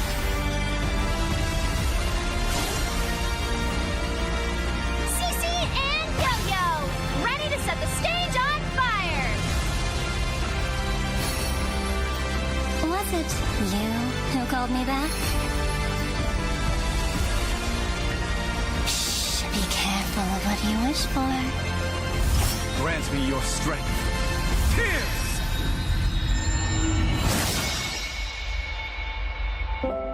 Five, 6, 7, hey, we're missing a candle. Here's to another 8 magical years.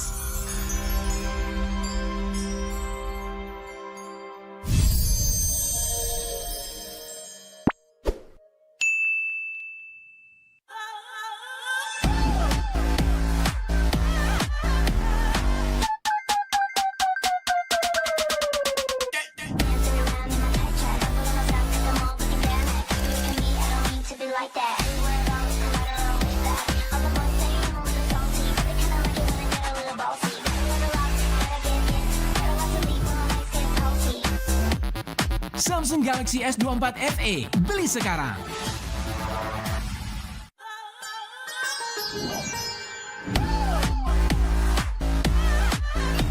Halo, aku mau reservasi untuk besok jam 11 आरक्षण करना चाहती हूँ कितने लोगों के लिए table चाहिए? Satu orang aja. सिर्फ एक यात्री के लिए ये आपको ऑर्डर है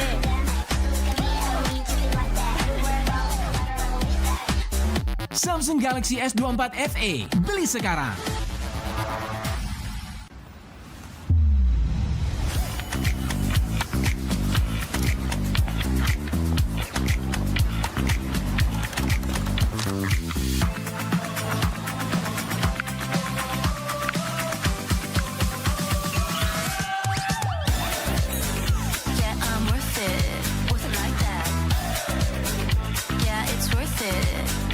Samsung Galaxy S24 FE, beli sekarang.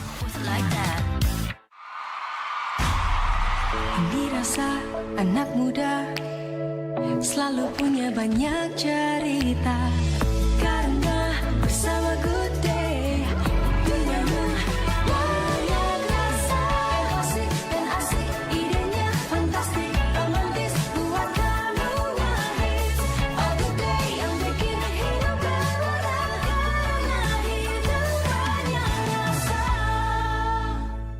Apartemen murah, aplikasi GoPay, pulsa murah, aplikasi GoPay. Walau yang lain terus berubah, GoPay konsisten, kasih yang pasti murah. Bayar tagihan murah, di aplikasi GoPay.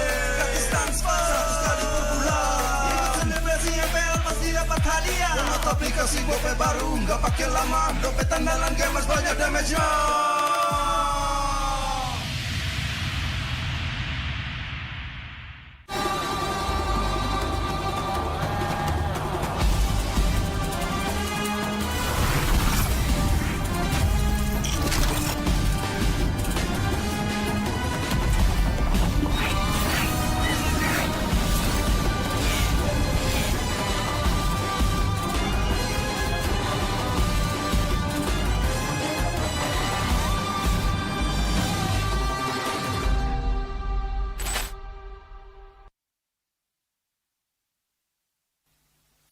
Kita adalah pejuang yang melangkah dengan penuh keyakinan, menghadapi dunia tanpa keraguan, karena hidup adalah arena pertarungan. Kita adalah pejuang yang tak akan gentar oleh segala tantangan, menghadapi lawan tanpa ketakutan, karena kita terlahir untuk meraih kemenangan. Raihlah kemenangan dengan koleksi terbaru UBS Gold X Mobile Legends Bank Bank. Edisi spesial MPL ID Season 13. Saatnya nabung dari hobi bersama UBS Gold.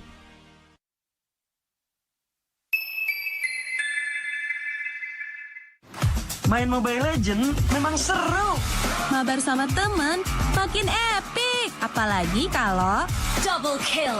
Tropicana Double Crunch, es krim karamel dengan lapisan coklat yang tebal. Crunchy-nya double. Main bareng, makan bareng Tropicana Double Crunch. Double crunchy level dewa. Rasa ini Gatot kacau. Ih, tombe basah. Bro, move on ke Head and Shoulders. 100% pede, ketombe basah dan gatal. Wiped out.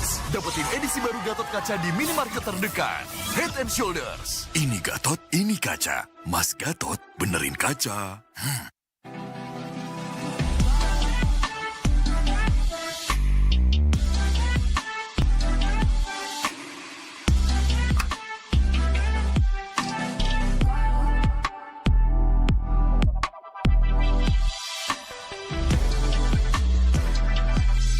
Wow, finished. See you later.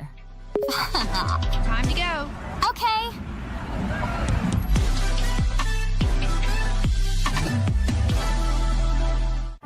Apa akan kehilangan ingatannya? Masih inget ini, Pak? Sekecil apapun perhatian adalah kekuatan. Hidupkan momen kebersamaan. IndiHome. First blood.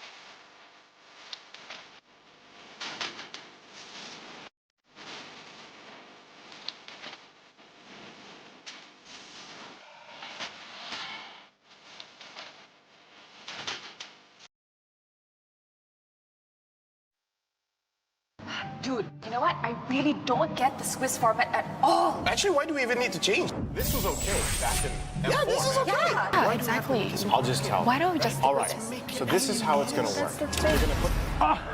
So I heard you guys still don't understand the new game format. Don't worry about it. Behold, the answer to everything.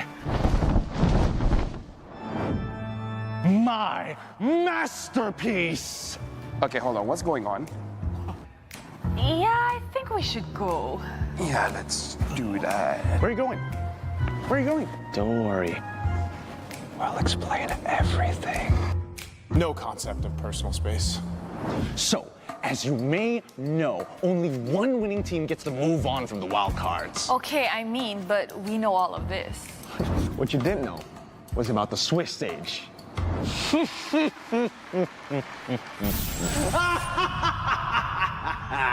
There are 5 rounds in the Swiss stage, with each round consisting of a random redraw.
Why?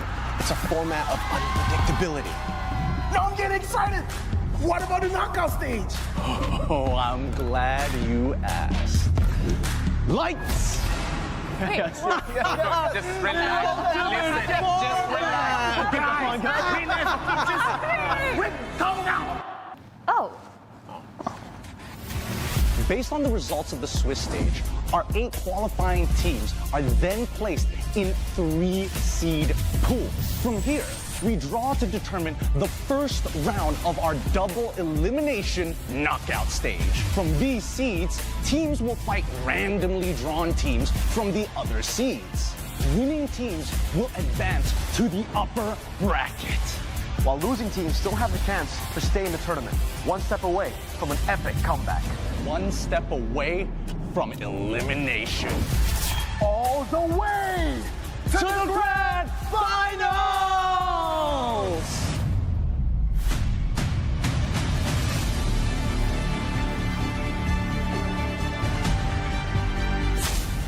Guys, I think we should really go. Wait, guys, don't you want to This is where we end the video. Come on, how are these teams going to strategize? Bye.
The show's back on track!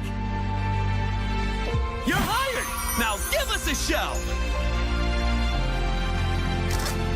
The gun represents justice. When pointing at the bad guys, open fire! We all belong to where our hearts go, no? I will choose my own path. Get lost! The pointy ends of my spears warn those against me. It's my way or the highway. Don't worry, this ain't my first rodeo. Not so tough now, are ya? Line 'em up!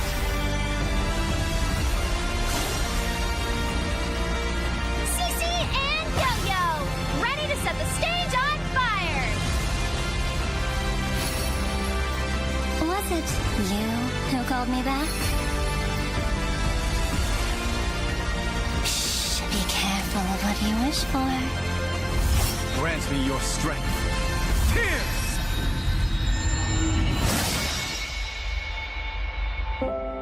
Five, six, 7 days. Hey, we're missing a candle. Here's to another 8 magical years.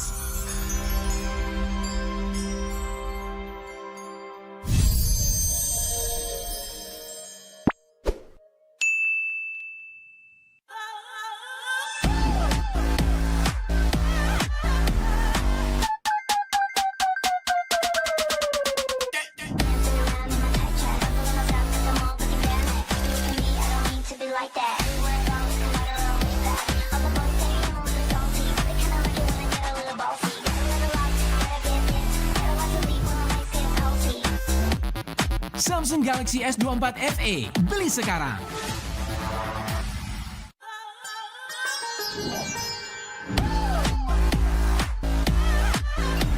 Halo, aku mau reservasi untuk besok jam 11. आरक्षण करना चाहती हूँ कितने लोगों के लिए table चाहिए? Satu orang aja. सिर्फ एक यात्री के लिए ये आपको ऑर्डर है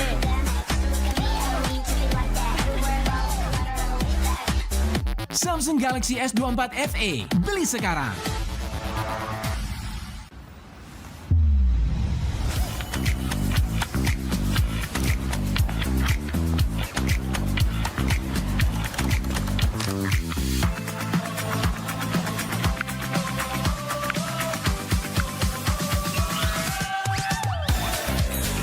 Yeah, I'm worth it. Was it like that? Yeah, it's worth it. Was it like Samsung Galaxy S24 FE, beli sekarang. Was it like that? Ini rasa anak muda selalu punya banyak cerita. Karena bersama Good Day punyanya banyak rasa. Asik dan asik, idenya fantastik, romantis, buat kamu nangis. Oh Good Day yang bikin hidup berwarna. Karena hidup banyak rasa. Apartemen murah, aplikasi GoPay, pulsa murah, di aplikasi GoPay. Walau yang lain terus berubah, GoPay konsisten, kasih yang pasti murah. Bayar tagihan murah, di aplikasi GoPay. Gratis transfer, 100 kali per bulan. Ikut selebrasi MPL pasti dapat hadiah. Download aplikasi GoPay baru, nggak pakai lama. Dompet andalan gamers banyak damage-nya.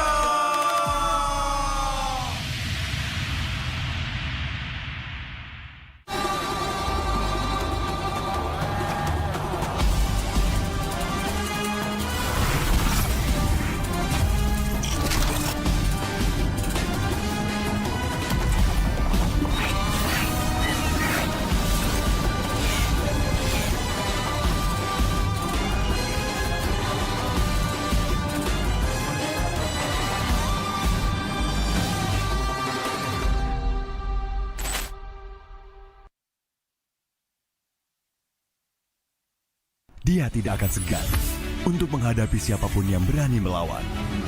Dia mewarisi perjuangan karena di tubuhnya mengalir darah seorang pahlawan.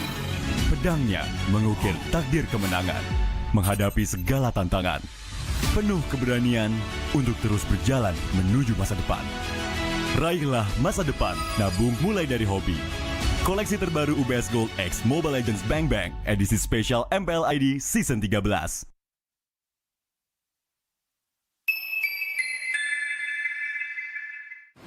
Main Mobile Legend memang seru. Mabar sama temen makin epic. Apalagi kalau double kill. Tropicana Double Crunch, es krim karamel dengan lapisan coklat yang tebal. Crunchy-nya double. Main bareng, makan bareng Tropicana Double Crunch. Double crunchy level dewa. Rasa ini Gatot kacau. Ih, tombe basah. Bro, move on ke Head and Shoulders. 100% pede, ketombe basah dan gatal Wiped out. dapetin edisi baru Gatot kaca di minimarket terdekat. Head and Shoulders. Ini Gatot, ini kaca. Mas Gatot, benerin kaca.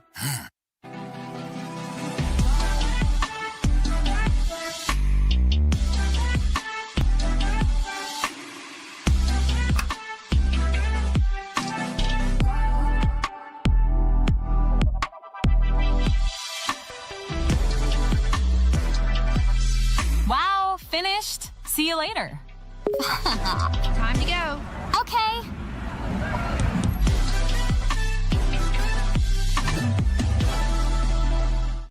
Apa akan kehilangan ingatannya? Masih inget ini, Pak? Sekecil apapun perhatian adalah kekuatan. Hidupkan momen kebersamaan. IndiHome. First blood.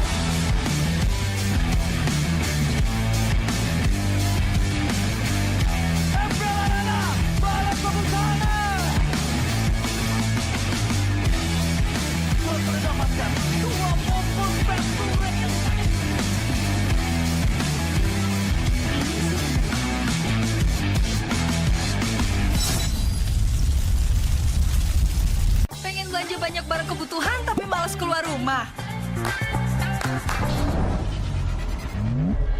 Untung aja pakai aplikasi Klik Indomaret. Cuma tinggal klik bisa belanja online seperti di toko. Beli ini, itu. Jadi mudah banget. Produknya lengkap, banyak promonya. Gak perlu pusing, bisa pakai alat bayar apa aja. Wah, 1 jam udah sampai. Gratis ongkir lagi. Untung aku pakai Klik Indomaret. Belanja online seperti di toko. Klik Indomaret. Dude, you know what? I really don't get the Swiss format at all. Actually, why do we even need to change? This was okay back in M4. Yeah, this is okay. Yeah, exactly. I'll just tell. Why don't we just All right. So this is how it's gonna work. You're gonna put. So I heard you guys still don't understand the new game format. Don't worry about it. Behold, the answer to everything.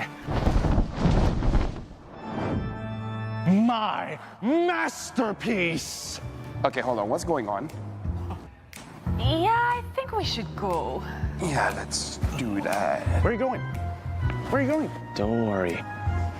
I'll explain everything. No concept of personal space. So, as you may know, only one winning team gets to move on from the wild cards. Okay, I mean, but we know all of this. What you didn't know was about the Swiss stage.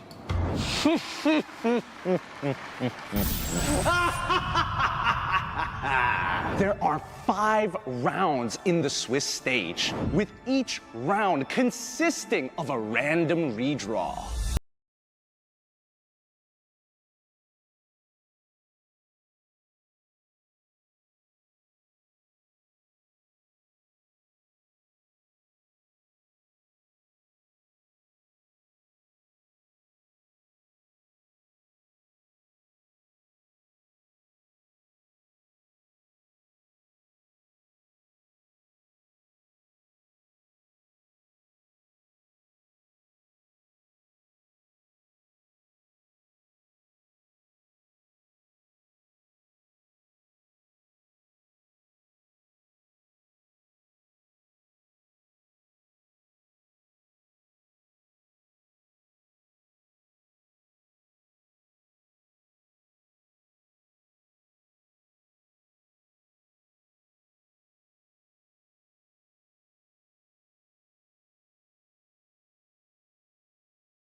It's a format of unpredictability. Now I'm getting excited! What about the knockout stage? Oh, I'm glad you asked. Lights! Wait, Just relax. Just relax. Come on, guys. Rick, calm down! Oh. Based on the results of the Swiss stage, our 8 qualifying teams are then placed in 3-seed pool. From here, we draw to determine the first round of our double elimination knockout stage. From these seeds, teams will fight randomly drawn teams from the other seeds. Winning teams will advance to the upper bracket, while losing teams still have the chance to stay in the tournament, one step away from an epic comeback. One step away from elimination. All the way to the grand finals!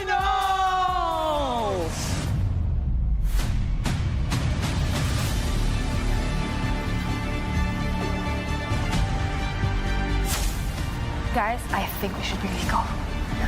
Wait, This is where we end the video. Come on, how are these teams gonna strategize?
The show's back on track!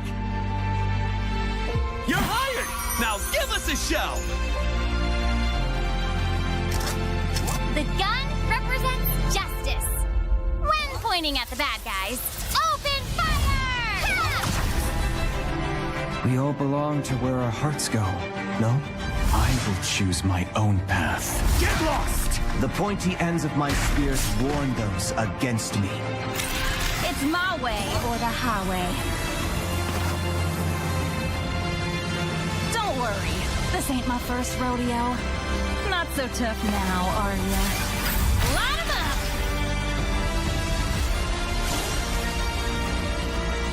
Cece and Yo-Yo, ready to set the stage on fire! Was it you who called me back? Shh, be careful of what you wish for. Grant me your strength. Pierce!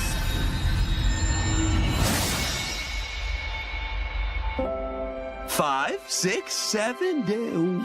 Hey, we're missing a candle. Here's to another 8 magical years.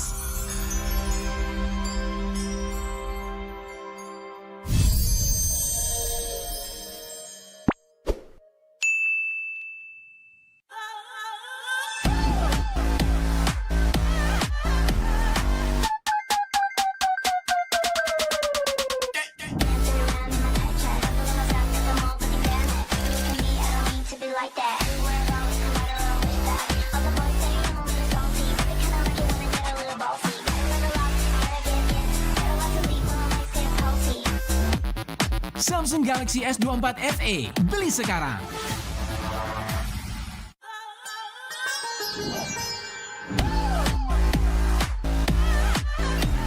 Halo, aku mau reservasi untuk besok jam 11 आरक्षण करना चाहती हूँ। कितने लोगों के लिए table चाहिए? 1 orang aja. सिर्फ एक व्याकली के लिए। ये आपको ऑर्डर है।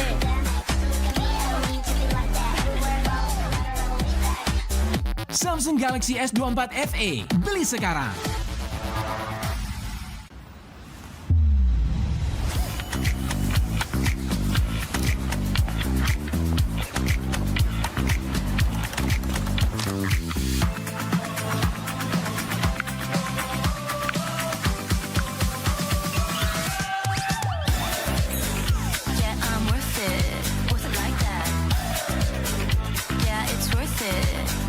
Samsung Galaxy S24 FE, beli sekarang. Dirasa anak muda selalu punya banyak cerita, karena bersama Good Day duniamu banyak rasa, asik dan asik, idenya fantastik, romantis buat kamu ngehits. Oh Good Day yang bikin hidup berwarna, karena hidup banyak rasa. Apartemen murah, aplikasi GoPay, pulsa murah, aplikasi GoPay. Walau yang lain terus berubah, GoPay konsisten, kasihnya pasti murah. Bayar tagihan murah, di aplikasi GoPay, gratis transfer 100 kali per bulan. Ikut selebrasi MPL pasti dapat hadiah. Download aplikasi GoPay baru, nggak pakai lama. Dompet andalan gamers banyak damage-nya.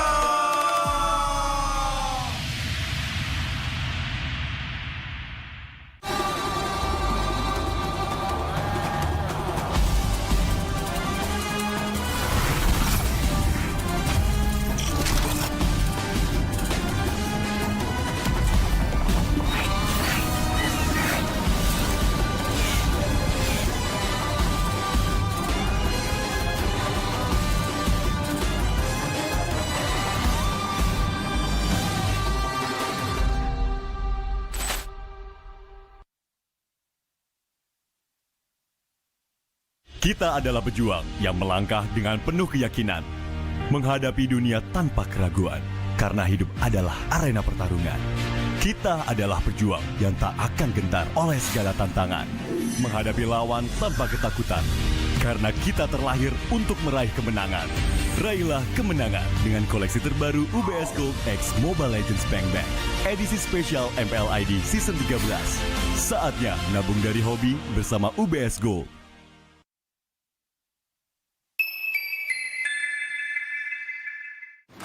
Main Mobile Legends memang seru. Mabar sama temen makin epic. Apalagi kalau double kill. Tropicana Double Crunch, es krim karamel dengan lapisan coklat yang tebal. Crunchy-nya double. Main bareng, makan bareng Tropicana Double Crunch. Double crunchy level dewa. Rasa ini Gatot kacau. Ih, tombe basah. Bro, move on ke Head and Shoulders. 100% pede, ketombe basah dan gatal Wiped out. dapetin edisi baru Gatot kaca di minimarket terdekat. Head and Shoulders. Ini Gatot, ini kaca. Mas Gatot, benerin kaca.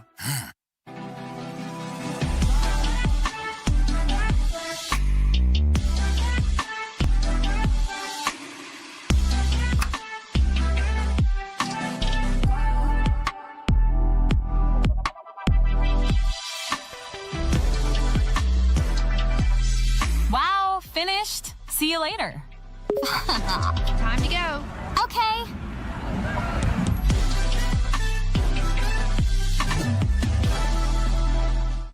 Apa akan kehilangan ingatannya? Masih inget ini, Pak? Sekecil apapun perhatian adalah kekuatan. Hidupkan momen kebersamaan. IndiHome. First blood.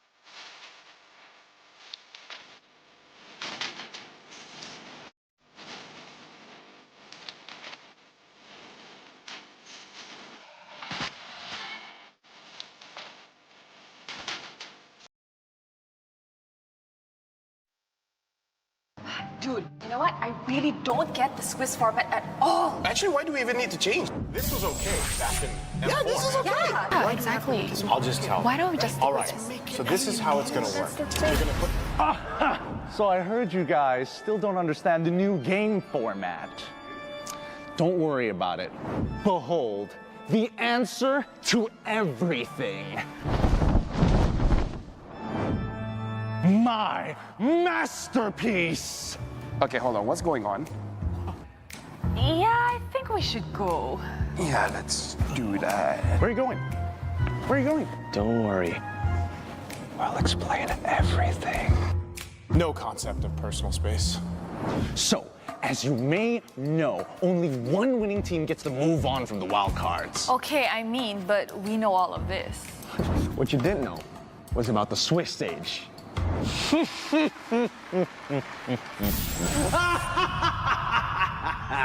There are 5 rounds in the Swiss stage, with each round consisting of a random redraw.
It's a format of unpredictability.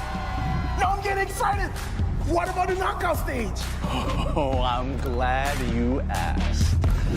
Lights! Just relax.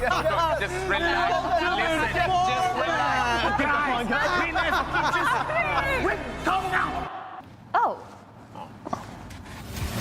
Based on the results of the Swiss stage, our 8 qualifying teams are then placed in 3-seed pools. From here, we draw to determine the first round of our double elimination knockout stage. From these seeds, teams will fight randomly drawn teams from the other seeds. Winning teams will advance to the upper bracket, While losing teams still have the chance to stay in the tournament, one step away from an epic comeback. one step away from elimination. All the way to the grand finals!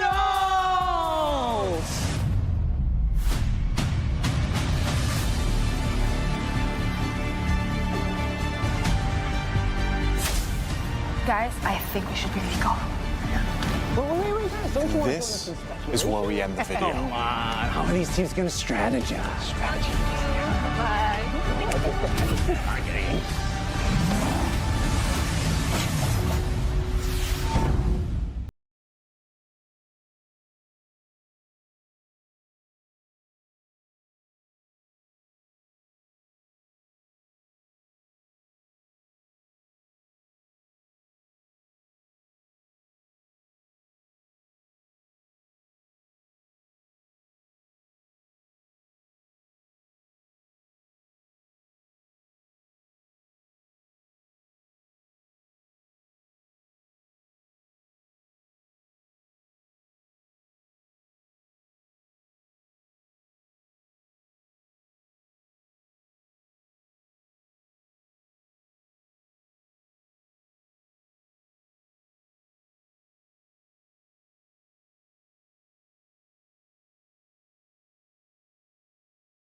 The show's back on track! You're hired! Now give us a show! The gun represents justice. When pointing at the bad guys, open fire! We all belong to where our hearts go, no? I will choose my own path. Get lost! The pointy ends of my spears warn those against me. It's my way or the highway. Don't worry, this ain't my first rodeo. Not so tough now, are ya? Line 'em up!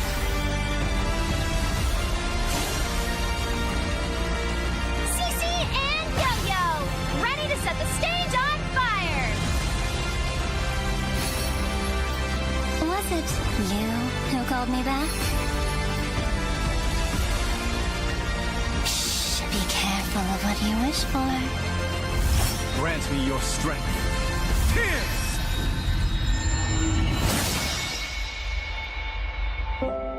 5, 6, 7, hey, we're missing a candle. Here's to another 8 magical years.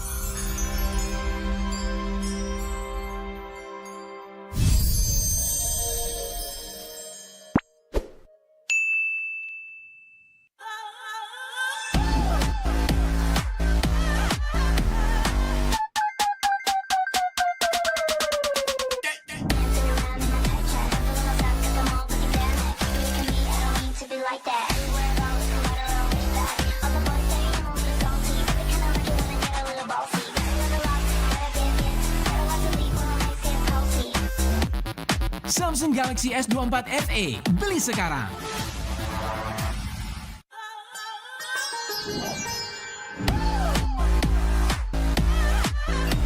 Halo, aku mau reservasi untuk besok jam 11. आरक्षण करना चाहती हूँ। कितने लोगों के लिए table चाहिए? 1 orang aja. Surfing व्याखली के लिए। ये आपका ऑर्डर है।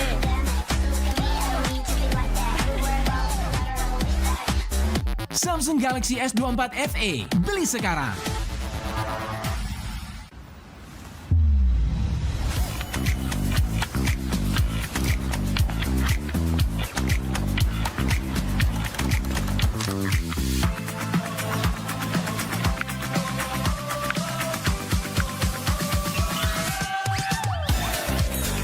Yeah, I'm worth it. Was it like that? Yeah, it's worth it. Was it like Samsung Galaxy S24 FE, beli sekarang. Was it like that? Dirasa anak muda selalu punya banyak cerita karena bersama Good Day duniamu banyak rasa asik dan asik idenya fantastik romantis buat kamu nangis oh Good Day yang bikin hidup berwarna karena hidup banyak rasa Apartemen murah, dikasih gopay, pulsa murah, dikasih gopay. Walau yang lain terus berubah, gopay konsisten, kasih yang pasti murah. Bayar tagihan murah, dikasih gopay. Gratis transfer, 100 kali per bulan. Ikut selebrasi MPL pasti dapat hadiah. Download aplikasi gopay baru, nggak pakai lama. Dompet andalan gamers banyak damage-nya.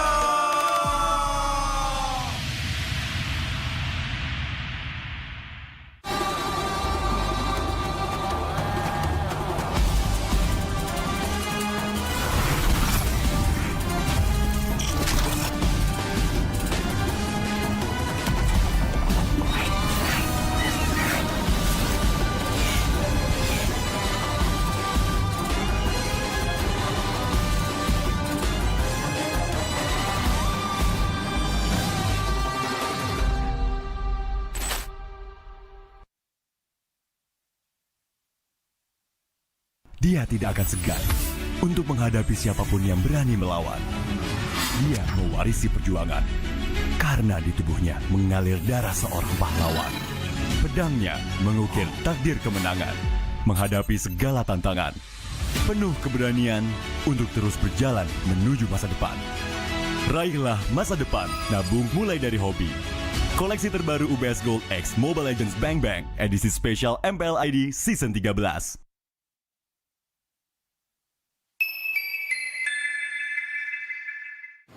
Main Mobile Legend memang seru. Mabar sama temen makin epic. Apalagi kalau double kill. Tropicana Double Crunch, es krim karamel dengan lapisan coklat yang tebal. Crunchy-nya double. Main bareng, makan bareng Tropicana Double Crunch. Double crunchy level dewa. Rasa ini Gatot kacau. Ih, tombe basah. Bro, move on ke Head and Shoulders. 100% pede, ketombe basah dan gatal Wiped out. dapetin edisi baru Gatot Kaca di minimarket terdekat. Head and Shoulders. Ini Gatot, ini kaca. Mas Gatot, benerin kaca.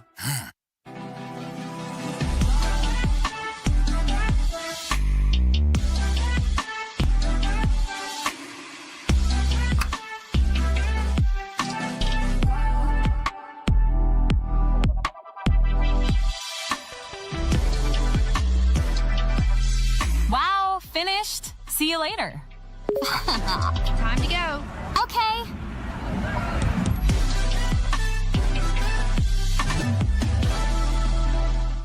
Apa akan kehilangan ingatannya?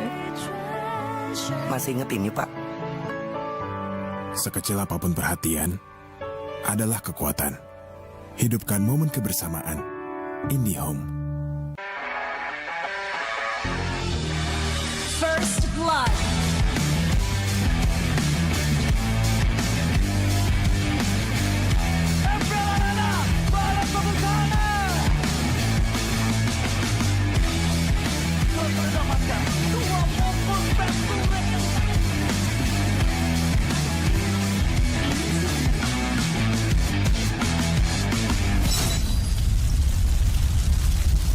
Pengen belanja banyak barang kebutuhan tapi malas keluar rumah.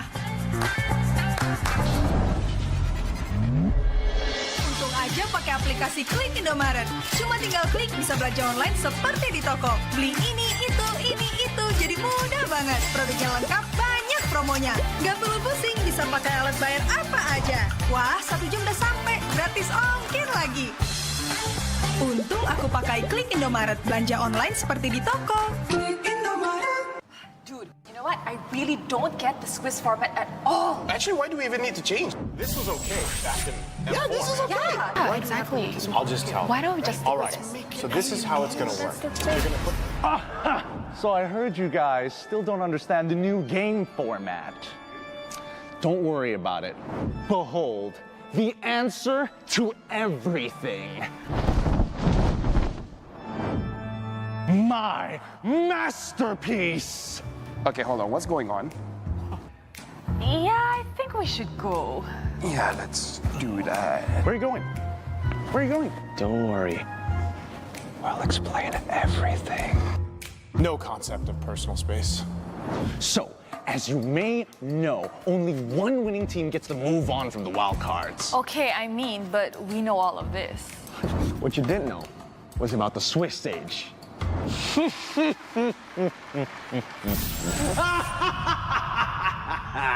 There are 5 rounds in the Swiss stage, with each round consisting of a random redraw. No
MY It's a format of unpredictability.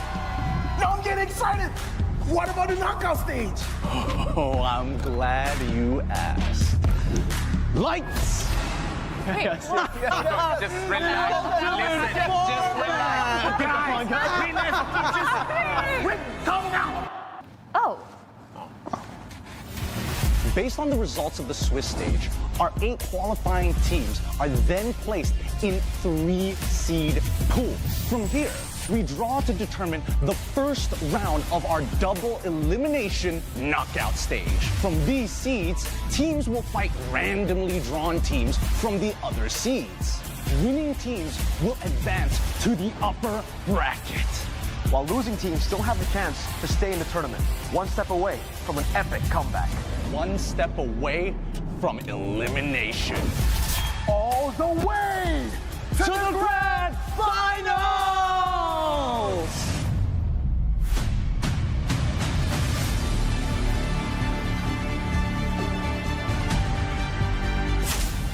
Guys, I think we should really go. This is where we end the video. Come on, how are these teams going to strategize? Bye.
The show's back on track! You're hired! Now give us us a show! The gun represents justice. When pointing at the bad guys, open fire! We all belong to where our hearts go, no? I will choose my own path. Get lost! The pointy ends of my spears warn those against me. It's my way or the highway.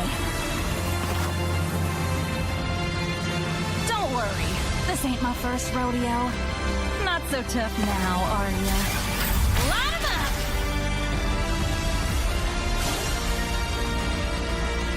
Cece and Yo-Yo, ready to set the stage on fire!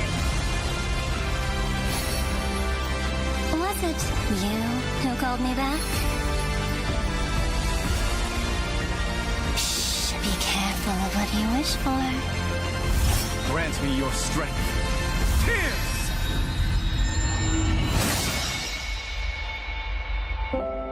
5, 6, 7, Hey, we're missing a candle. Here's to another 8 magical years.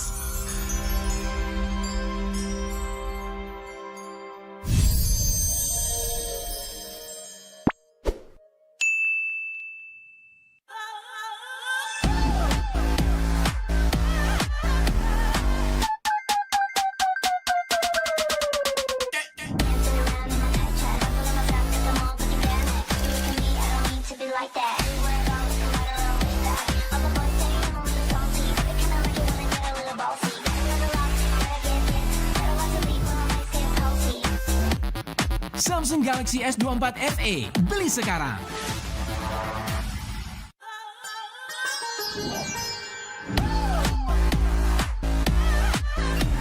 Halo, aku mau reservasi untuk besok jam 11 आरक्षण करना चाहती हूँ। कितने लोगों के लिए table चाहिए? Satu orang aja.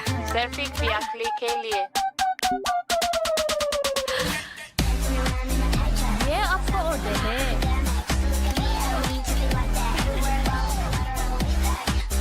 Samsung Galaxy S24 FE, beli sekarang.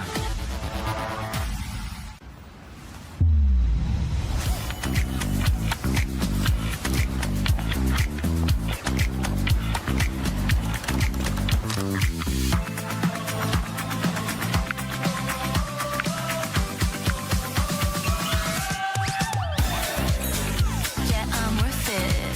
Was it like that? Yeah, it's worth it. Was it like Samsung Galaxy S24 FE, beli sekarang. Was it like that?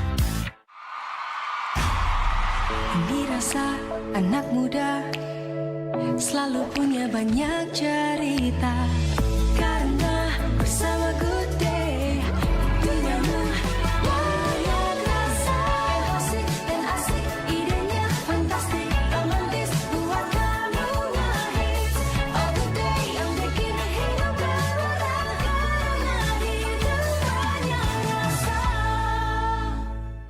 Teman murah, kasih gope, murah, kasih gope. Walau yang lain terus berubah, gope konsisten, kasih yang pasti murah. Bayar tagihan murah, dia kasih gope. Gratis transfer, 100 kali per bulan. Ikut selebrasi MPL pasti dapat hadiah. Download aplikasi gope baru, nggak pakai lama. Dompet andalan gamers banyak damage-nya.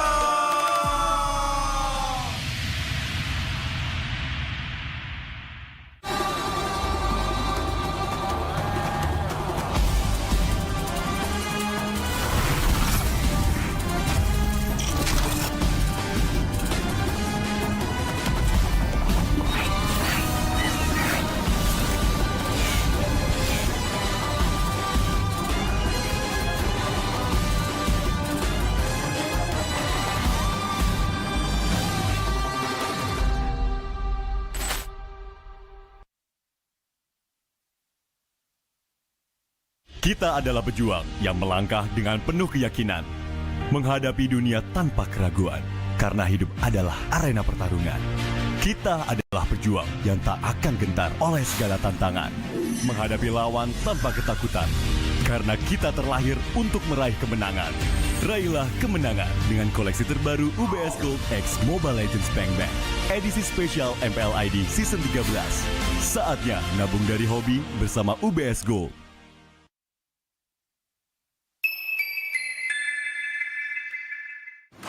Main Mobile Legends memang seru. Mabar sama teman makin epic. Apalagi kalau double kill. Tropicana Double Crunch, es krim karamel dengan lapisan coklat yang tebal. Crunchy-nya double. Main bareng, makan bareng Tropicana Double Crunch. Double crunchy level dewa. Rasa ini Gatot kacau. Ih, tombe basah. Bro, move on ke Head and Shoulders. 100% pede, ketombe basah dan gatal Wiped out. dapetin edisi baru Gatot Kaca di minimarket terdekat. Head and Shoulders. Ini Gatot, ini kaca. Mas Gatot, benerin kaca.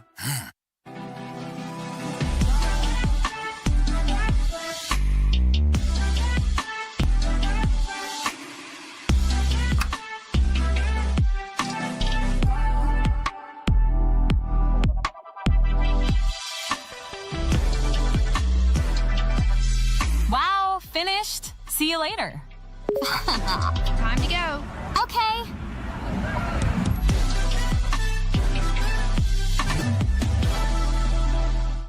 Bapak akan kehilangan ingatannya. Masih inget ini, Pak? Sekecil apapun perhatian adalah kekuatan. Hidupkan momen kebersamaan. IndiHome. First blood.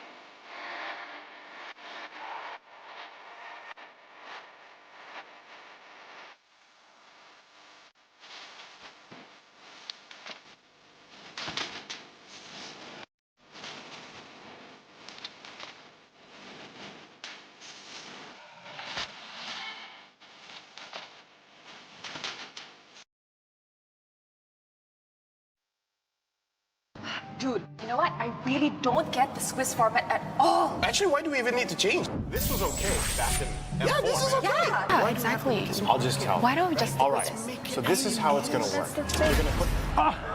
So I heard you guys still don't understand the new game format. Don't worry about it. Behold, the answer to everything. My masterpiece! Okay, hold on. What's going on? Yeah, I think we should go. Yeah, let's do that. Where are you going? Where are you going? Don't worry. I'll explain everything. No concept of personal space. So, as you may know, only one winning team gets to move on from the wild cards. Okay, I mean, but we know all of this. What you didn't know was about the Swiss stage.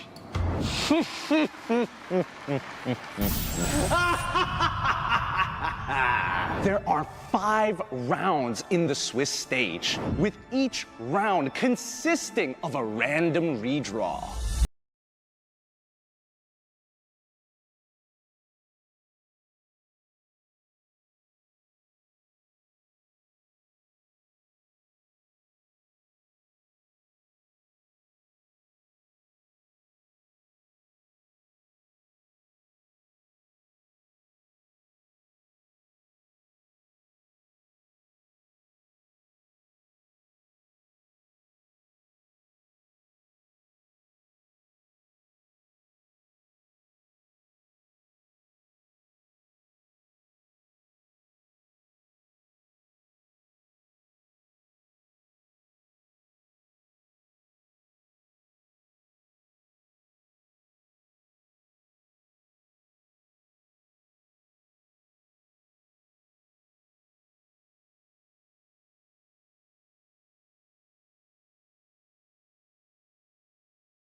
It's a format of unpredictability.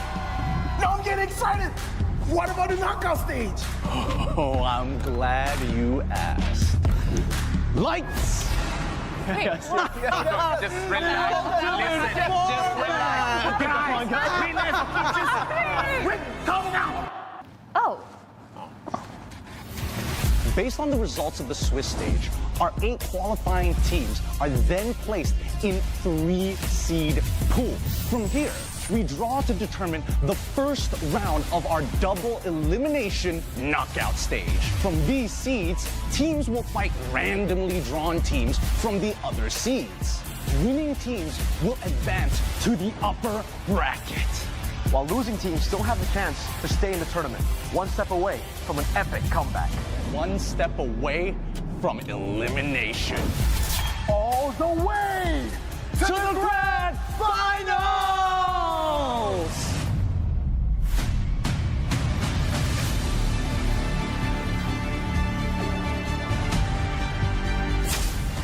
Guys, I think we should really go. Wait, don't you want This is where we end the video. Come on, how are these teams gonna strategize? Bye.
The show's back on track! You're hired! Now give us a show! The gun represents justice. When pointing at the bad guys, open fire! We all belong to where our hearts go, no? I will choose my own path. Get lost! The pointy ends of my spears warn those against me. It's my way or the highway. Don't worry, this ain't my first rodeo. Not so tough now, are ya? Line 'em up!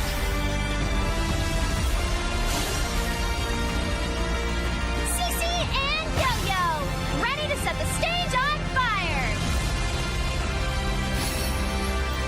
Was it you who called me back? Shh, be careful of what you wish for. Grant me your strength. Cheers!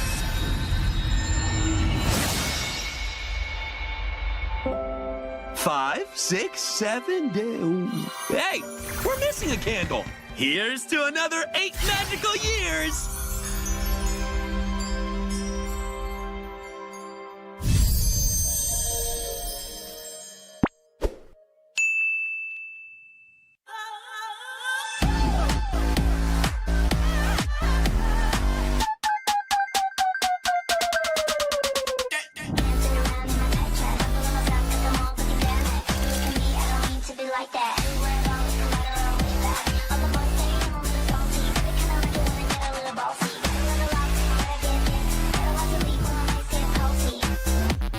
Samsung Galaxy S24 FE, beli sekarang.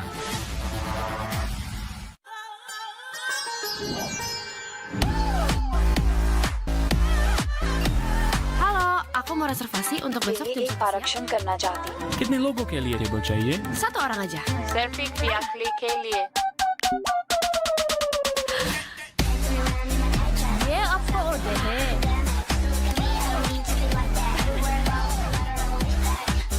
Samsung Galaxy S24 FE, beli sekarang.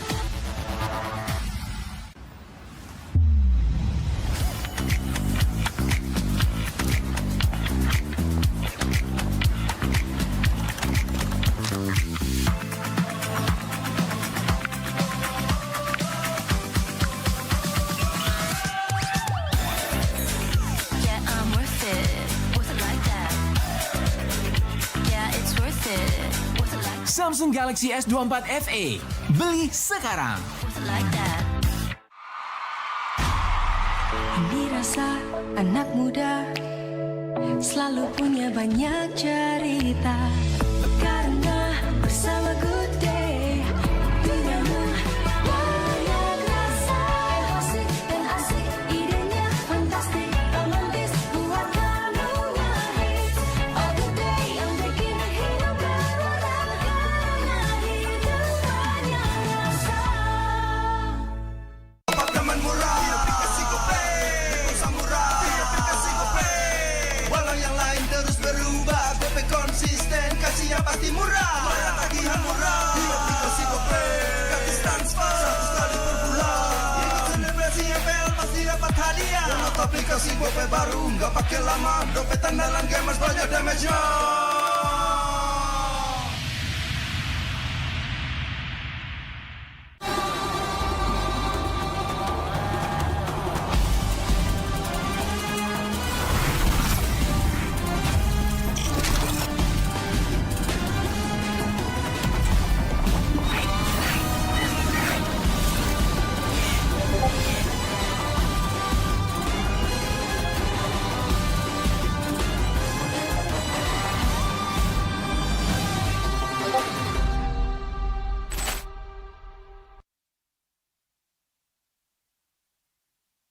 Dia tidak akan segan untuk menghadapi siapapun yang berani melawan.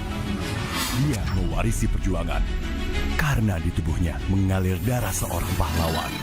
Pedangnya mengukir takdir kemenangan, menghadapi segala tantangan. Penuh keberanian untuk terus berjalan menuju masa depan. Raihlah masa depan, nabung mulai dari hobi. Koleksi terbaru UBS Gold X Mobile Legends Bang Bang, edisi spesial MPL ID Season 13.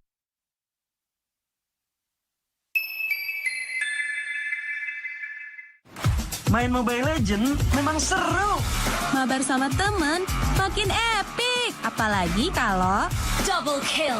Tropicana Double Crunch, es krim karamel dengan lapisan coklat yang tebal. Crunchy-nya double. Main bareng, makan bareng Tropicana Double Crunch. Double crunchy level dewa. Rasa ini Gatot kacau. Ih, tombe basah. Bro, move on ke Head and Shoulders. 100% pede, ketombe basah dan gatal Wiped out. dapetin edisi baru Gatot Kaca di minimarket terdekat. Head and Shoulders. Ini Gatot, ini kaca. Mas Gatot, benerin kaca.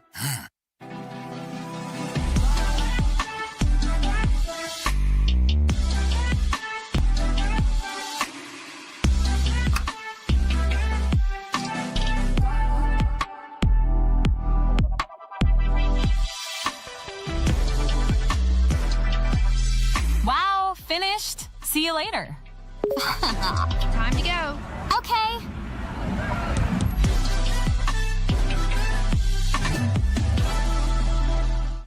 Apa akan kehilangan ingatannya? Masih inget ini, Pak? Sekecil apapun perhatian adalah kekuatan. Hidupkan momen kebersamaan. IndiHome. First blood.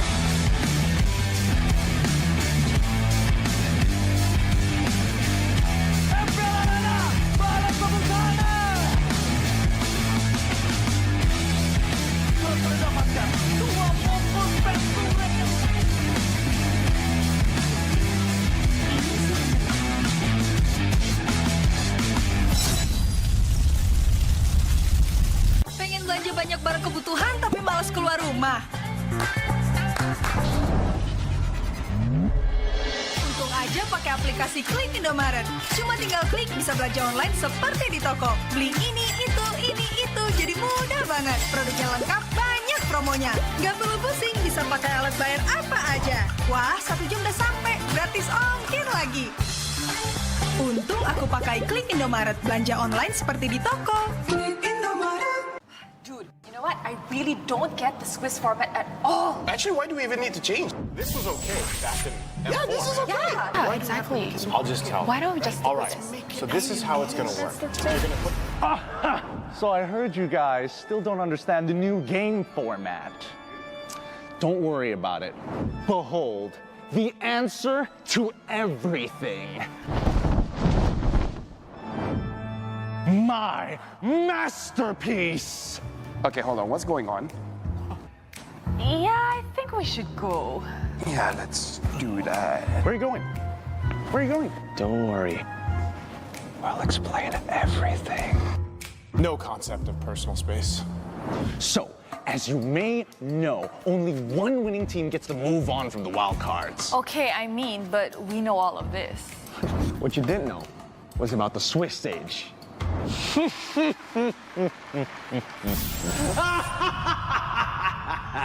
There are 5 rounds in the Swiss stage, with each round consisting of a random redraw.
MY It's a format of unpredictability.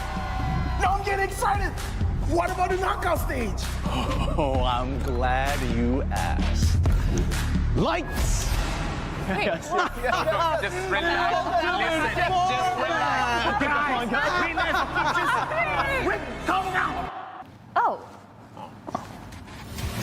Based on the results of the Swiss stage, our 8 qualifying teams are then placed in 3-seed pools. From here, we draw to determine the first round of our double elimination knockout stage. From these seeds, teams will fight randomly drawn teams from the other seeds. Winning teams will advance to the upper bracket, while losing teams still have the chance to stay in the tournament, one step away from an epic comeback. One step away from elimination. All the way to the grand finals!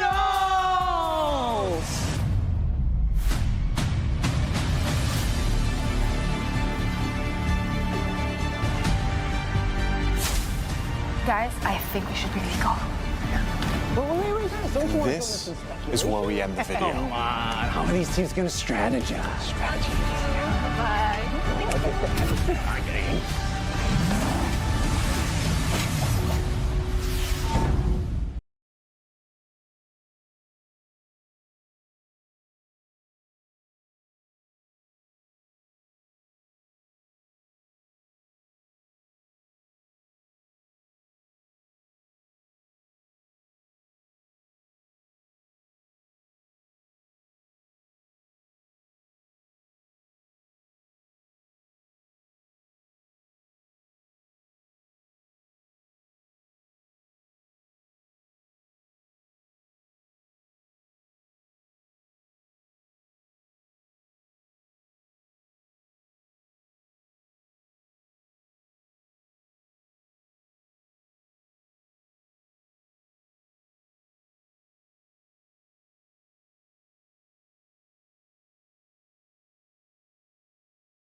The show's back on track! You're hired! Now give us to show. The gun represents justice. When pointing at the bad guys, open fire! We all belong to where our hearts go, no? I will choose my own path. Get lost! The pointy ends of my spears warn those against me. It's my way or the highway. Don't worry, this ain't my first rodeo. Not so tough now, are ya? Line 'em up!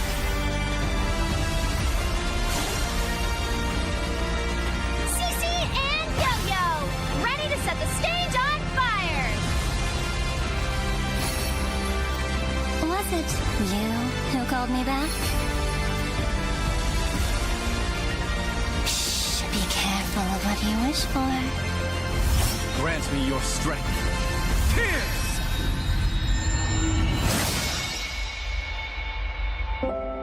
5, 6, 7, 8. Hey, we're missing a candle. Here's to another 8 magical years.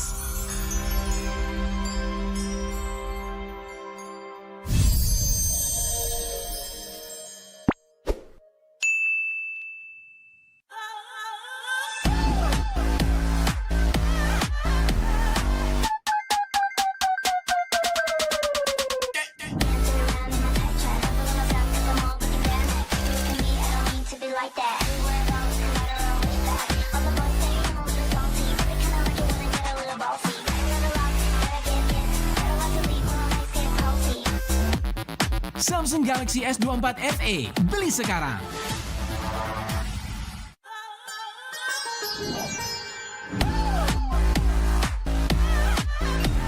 Halo, aku mau reservasi untuk besok jam 11. आरक्षण करना चाहती हूँ कितने लोगों के लिए table चाहिए? Satu orang aja. सिर्फ एक यात्री के लिए ये आपको ऑर्डर है।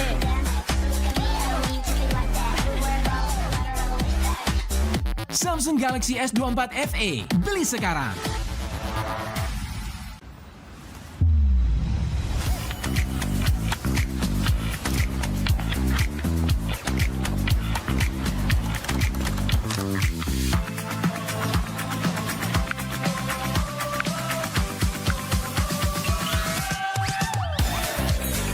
Yeah, I'm worth it. Worth it like that.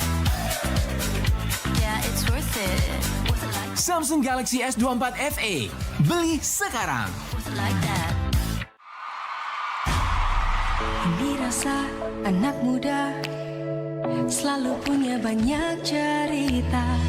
Karena bersama Good Day duniamu banyak rasa yang asik dan asik. Idenya fantastik, romantis, buat kamu nangis. Oh Good Day yang bikin hidup berwarna. Karena hidup banyak rasa. Apartemen murah, aplikasi GoPay, pulsa murah, aplikasi GoPay. Walau yang lain terus berubah, GoPay konsisten, kasih yang pasti murah. Bayar tagihan murah, di aplikasi GoPay, gratis transfer, 100 kali per bulan. Ikut selebrasi MPL pasti dapat hadiah. Download aplikasi GoPay baru, nggak pakai lama. Dompet andalan gamers banyak damage-nya.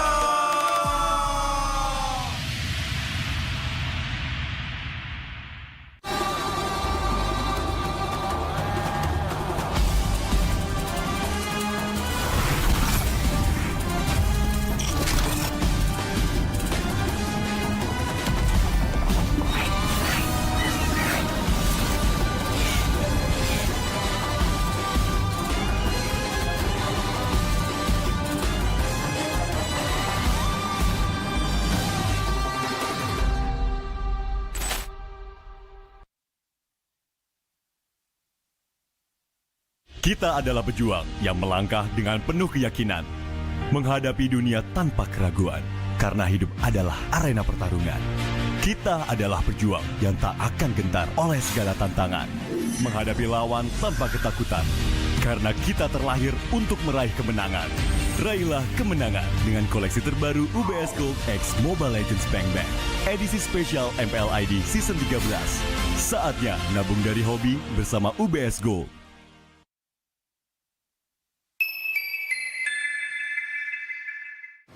Main Mobile Legend memang seru. Mabar sama temen makin epic. Apalagi kalau double kill.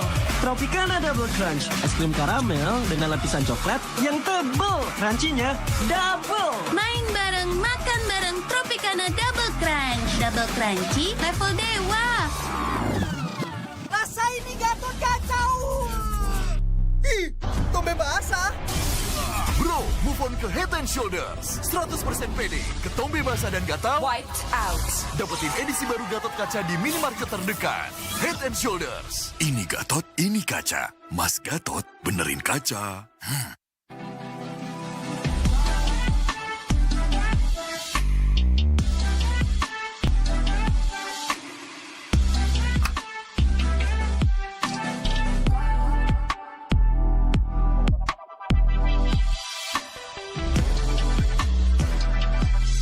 Wow, finished. See you later. Time to go. Okay.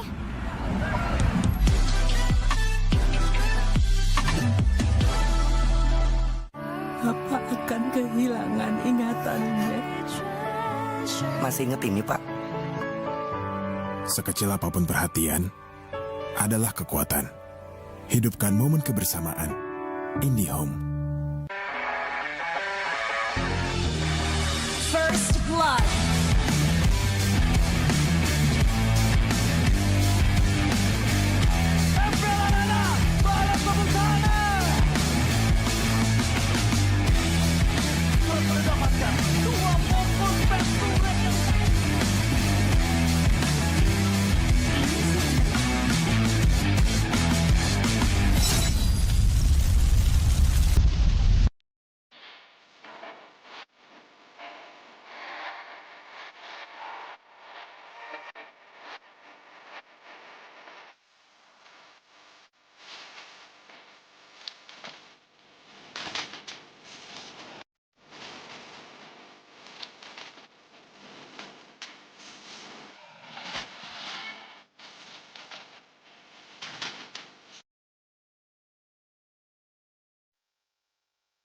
Dude, you know what? I really don't get the Swiss format at all. Actually, why do we even need to change? This was okay back in M4. Yeah, this is okay. Yeah, exactly. I'll just tell. Why don't we just All right, so this is how it's going to work. You're going to put... So I heard you guys still don't understand the new game format. Don't worry about it. Behold, the answer to everything.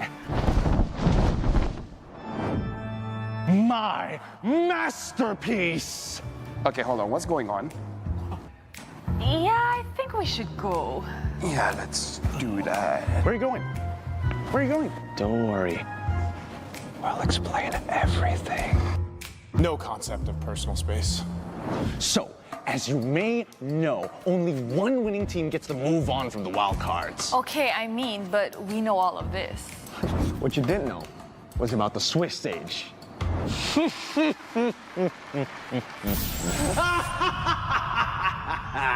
There are 5 rounds in the Swiss stage, with each round consisting of a random redraw. No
a format of unpredictability.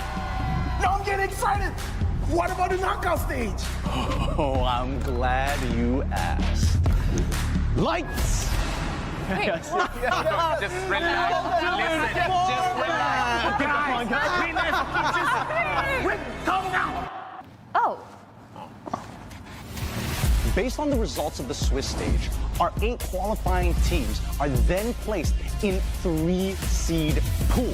From here, we draw to determine the first round of our double elimination knockout stage. From these seeds, teams will fight randomly drawn teams from the other seeds. Winning teams will advance to the upper bracket, while losing teams still have the chance to stay in the tournament, one step away from an epic comeback. One step away from elimination. All the way to the grand finals!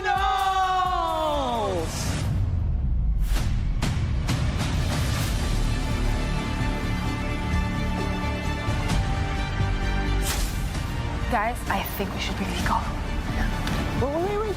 This is where we end the video. Come on, how are these teams going to strategize? Bye.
The show's back on track! You're hired! Now give us us a show! The gun represents justice. When pointing at the bad guys, open fire! We all belong to where our hearts go, no? I will choose my own path. Get lost! The pointy ends of my spears warn those against me. It's my way or the highway. Don't worry, this ain't my first rodeo. Not so tough now, are ya? Line 'em up!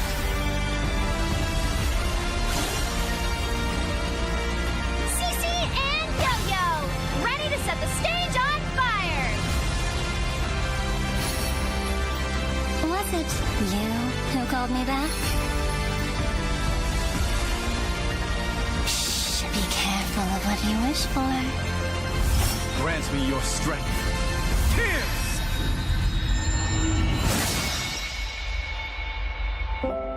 5, 6, 7 days. Hey, we're missing a candle. Here's to another 8 magical years.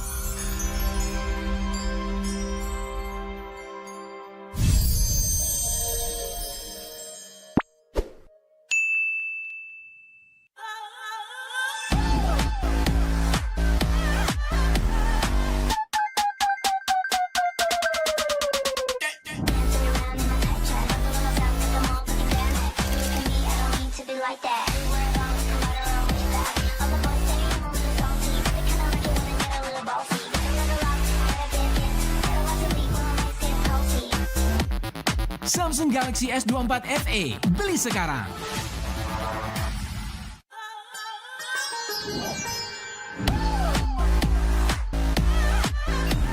Halo, aku mau reservasi untuk besok jam 11 आरक्षण करना चाहती हूँ कितने लोगों के लिए table चाहिए? Satu orang aja. सिर्फ एक व्याक्ली के लिए ये आपको ऑर्डर है।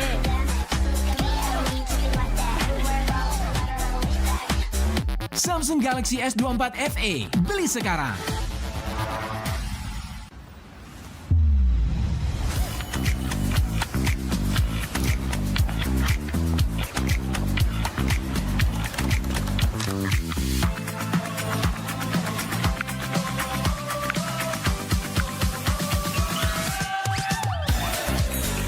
Yeah, I'm worth it. Worth it like that. Yeah, it's worth it. Worth it like Samsung Galaxy S24 FE, beli sekarang. worth it like that. Ini rasa anak muda selalu punya banyak cerita. Karena bersama Good Day duniamu banyak rasa. Asik dan asik, idenya fantastik, romantis buat kamu nangis. Oh Good Day yang bikin hidup berwarna, karena hidup banyak rasa. Pagkaman murah, kasih gope, samurai, kasih gope. Walau yang lain terus berubah, gope konsisten, kasih yang pasti murah. Bayar tagihan murah, di aplikasi gope. Gratis transfer, 100 kali per bulan. Ikut selebrasi MPL pasti dapat hadiah. Download aplikasi gope baru, nggak pakai lama. Dompet andalan gamers banyak damage-nya.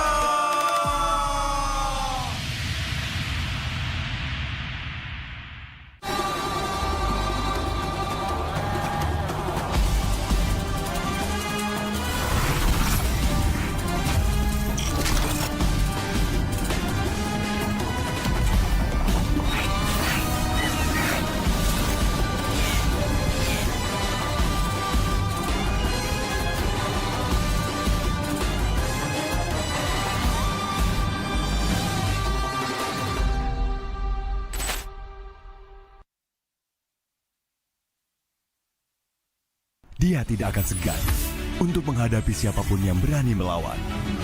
Dia mewarisi perjuangan karena di tubuhnya mengalir darah seorang pahlawan. Pedangnya mengukir takdir kemenangan, menghadapi segala tantangan. Penuh keberanian untuk terus berjalan menuju masa depan. Raihlah masa depan, nabung mulai dari hobi. Koleksi terbaru UBS Gold X Mobile Legends Bang Bang, edisi spesial MPL ID Season 13.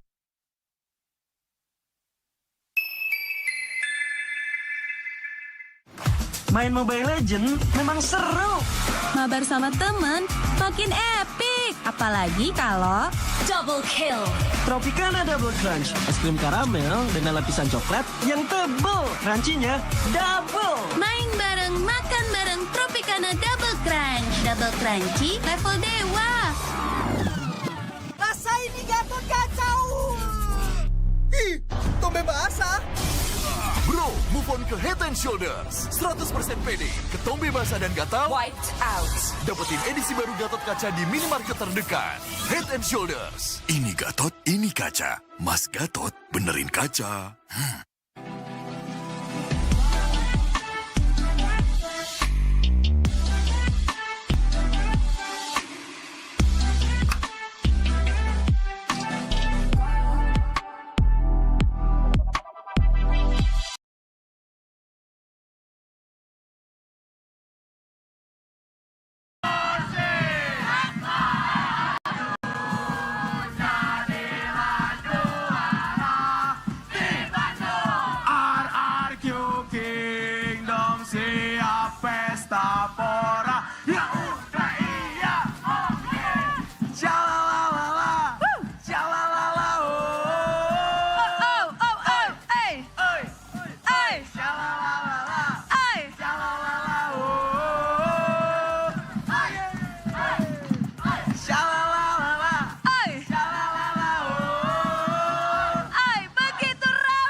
Bisa mengamankan tiket untuk kembali ke Axiata Arena.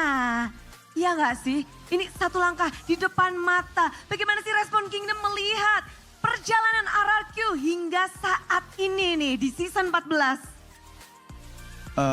Alhamdulillah ya kita bisa sampai di titik ini karena kita tahu juga, Kingdom juga tahu, semuanya juga tahu bahwa di season kemarin kita sempat struggle, kita sempat jatuh, kita sempat berdarah, kita sempat kesakit-sakitan. Akan tetapi kita sebagai super fans, sebagai RRQ Kingdom, kita akan selalu percaya bahwa RRQ bisa menjadi lebih baik lagi. Dan kita sebagai super fans, kita selalu percaya bahwa proses itu tidak akan mengkhianati hasil. Proses yang dinantikan pastinya karena kita melihat bahwa progres terus dilakukan oleh tim RRQ. 4 piala MPL belum cukup berarti ya? Belum. Tiket M6 di depan mata tapi lawannya kali ini tim Liquid nih. Kalau dari Kingdom sendiri ada nggak sih yang ingin kalian mungkin sampaikan, ingin kalian luapkan dan mungkin ada ide-ide untuk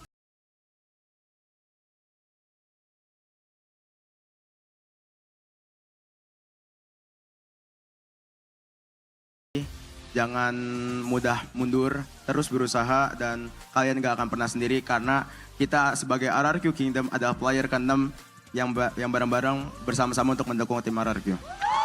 Bersama-sama mendukung. Dan Bude tadi denger ini dari banyak banget daerah berkumpul. Kingdom ada yang dari Solo Clear, lalu ada yang dari Aceh. Aduh, dari mana? Lampung. Banyak banget rame ke sini. Ya, karena itulah Kingdom, semua itu nyata. Gak ada yang hilang lah. Karena kita semua alhamdulillah kebetulan dari RRQ juga memberikan kesempatan untuk tim teman-teman yang memang dulu ikut RKK. Bisa ikut bareng-bareng kita juga untuk nge-chance bareng di arena untuk support langsung tim RRQ. Wah, ini banyak banget Eldorado Dome dari depan. MPL Festival juga kemarin rame banget. Yeah. Dan benar-benar udah full preparation untuk acara ini. Betul. Final upper bracket. Kalau dari kalian sendiri kemarin mau Ul, sini Ul. Nah, prediksimu kemarin bener Ul? Oke Bude.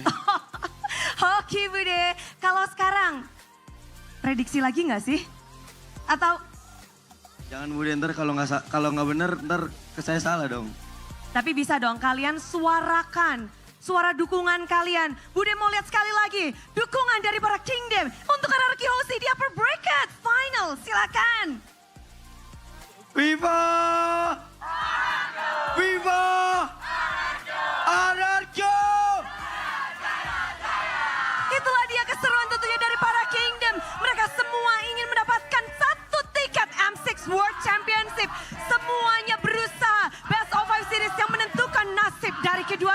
siapa yang akan mendapatkan tiket pertama dan tentu saja satu slot untuk Grand Final. Jadi kita akan langsung lemparkan kepada para talent yang ada di sana. Silakan, caster.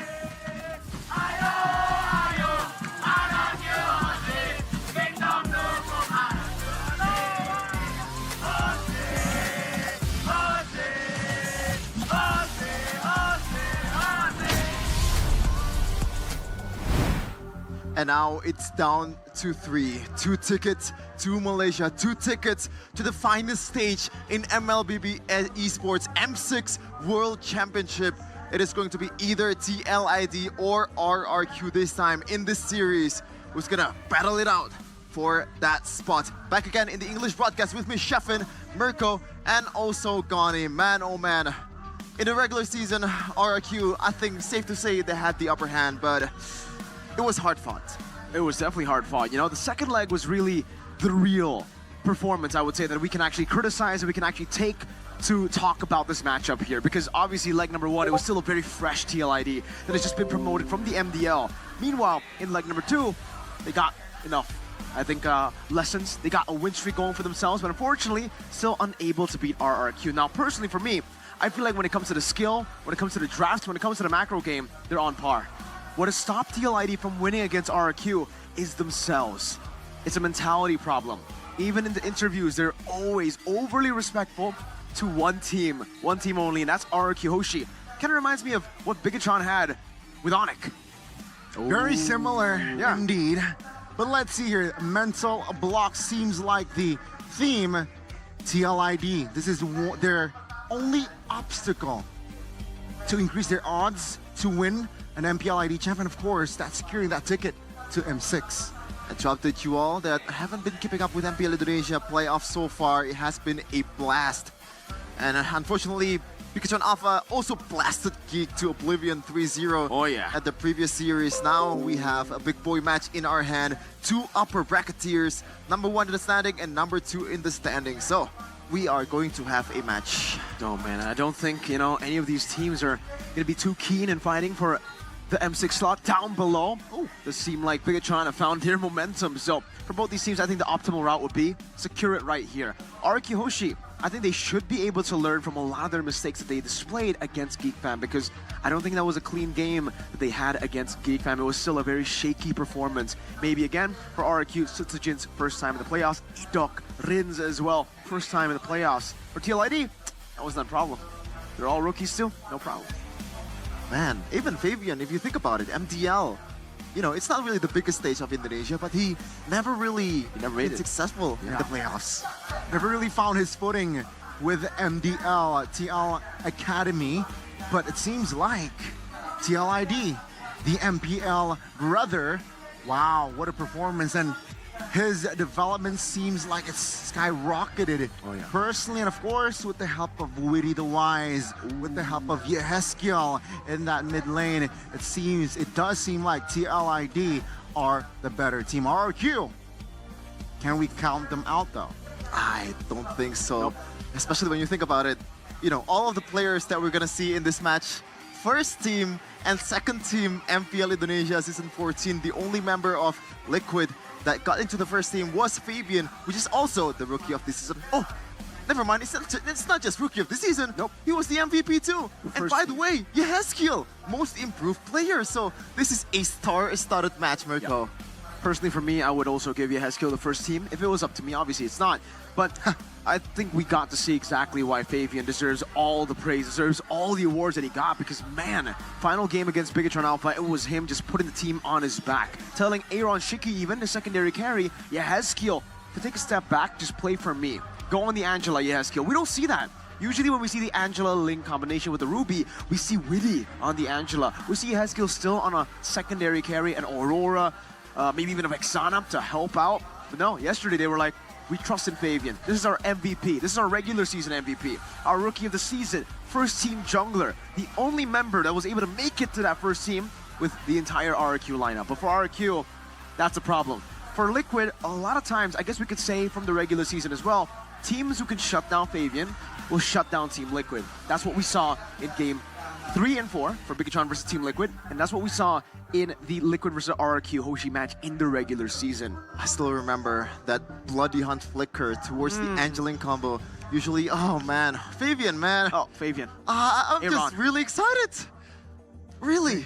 Best, I mean, number 1, regular season. Number 2, regular season, going at it here for, I don't want to say potentially the final time, but let's see what they got for this match. It's the best of 5, ladies and gentlemen, but we're gonna throw it to our panelists for a better explanation of what's gonna happen in this match.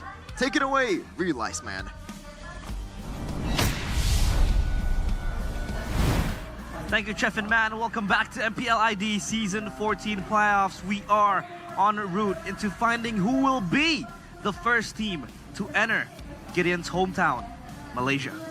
Hometown? Home country. Weird way of putting it. Yes. This is a very exciting moment because finally I get to see TLID play live this time against RRQ. Both teams have been on the up and coming throughout the regular season, and I mean, I've been skimming a couple of the games. I've definitely seen the clips and the highlights, and honestly, today's where it all comes to an end. Or maybe a repeat tomorrow. Who knows? Who knows? Exactly, man. These two teams, they've been looking so special, man. Again, it's not just the textbook moments. They even seem to reach that level where they know the rules well enough that they know exactly when to break it, right? Sometimes they make a risky play that doesn't really make sense at first glance, and then you see the intricacies, you see the adjustments and the follow-up from the team, and you're like, oh, I see the vision. But talking about Team Liquid ID, of course, this is a team full of young bloods, of course. These are young players that were recently promoted into MPL. Now they're one step away from M6. What do you think of this team, though, Gideon? Personally, for me, I think that the new bloods definitely are very exciting to watch, and especially with the next generation of MLBB already at the forefront, challenging world champions and honestly winning world championships. SRG, same position. A bunch of young kids, they came together, they're motivated, and I think that TLID is especially hungry for this win. It's crazy because, again, I think we talked about it a bit earlier. I think we heard that Fabian actually hasn't really gone to a lot of playoffs. Even in the MDL, he didn't really reach the playoff stage. So his first playoff stage is actually the MPL playoff stage, and that is wild, man. And despite all that, you would think the pressure, you know, the unfamiliar circumstances, the unfamiliar stage even would get to him. But you're not seeing that at all in the Team Liquid matches. Well, honestly, I thought that maybe this particular match is where we might see it. If it goes the full distance, I think we might start seeing some of these players crack, right? I mean, RQ has been as consistent as we can hope, but I'm imagining that Skylar is going to be the veteran to keep everybody else in check. Even so, TLID, this is where it gets really scary. Yeah, and we can take a look at this, at TLID's process in progress. Of course, they finished 4th in regular season of MPL ID Season 13. However, they had to be eliminated in the play-ins of MPL ID Season 13. If I recall correctly, that was against EVOS Glory under Annabelle Clocken and, of course, Bronze as well. But now, they finished 2nd place in MPL ID Season 14 in the regular season, and this is their chance to possibly get their first ever M6 World Championship ticket. But the problem is they are faced against the star-studded team of RRQ, which has been their kryptonite. They lost twice against RRQ in the regular season. What do you think will be different this time around in the playoffs, Arashi? I feel like they have a different approach for sure. They'll have an idea at least. They've seen how RRQ played. They've seen how Geekfam at least were able to actually get a game off them. You know, there's some holes in RRQ's game still, even to this day. Despite the fact that they have a great drafter, they have great game plans, in the land of Dawn, right? The spontaneity, I feel like it really favors Team Liquid ID. You know, you've seen whenever the fights on paper look chaotic as heck, Team Liquid ID finds ways to kind of find order in the chaos. It's always been the case even before they rebranded as Team Liquid ID. So maybe that is exactly what they can use to try and, you know, ruin the whole pace and tempo of RRQ. I think Mirko mentioned it as well, right? RRQ is a textbook type of team, so if you can kind of break the textbook game plan, you can kind of break them apart. And of course, the man on your screen right now is Fabian.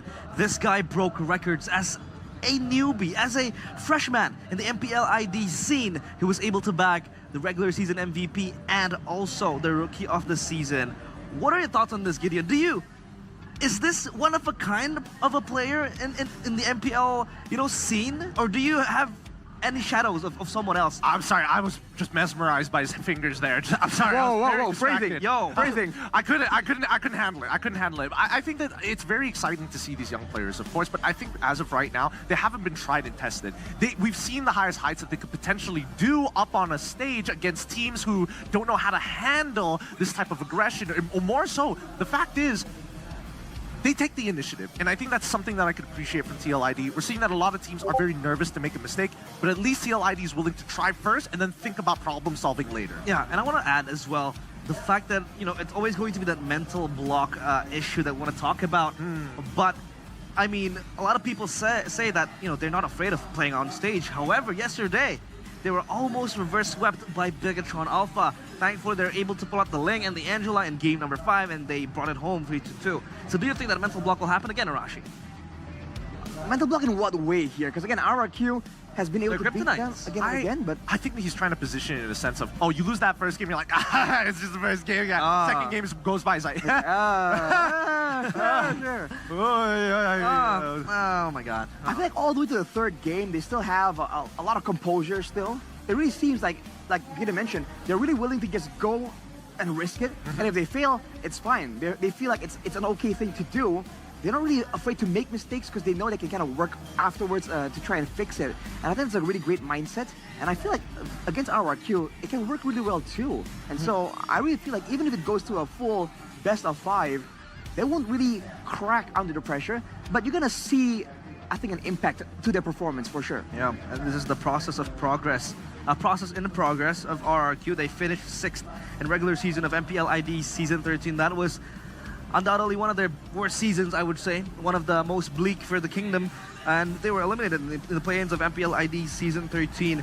And they were able, though, to bounce back harder in MPL ID Season 14, getting that first place spot. And now, again, in contention to get their first M6 World Championship ticket, to be the first Indonesian team to fly to Malaysia. Now, Gideon, what are the chances of RRQ pulling it out? Oh, what are the chances? I think there's all the chances. It's pretty much 50-50 between the teams. Right now in playoffs, what's most important is about your performance up on that stage. I found the graphic a little funny, though. They only calculated up to Season 13. We don't talk about anything before that, you know? That was the old generation, you know? Skylar didn't come from the middle of the seasons previously.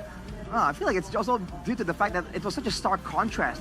Everyone was very surprised that RRQ was in such a bad, in such a bad condition.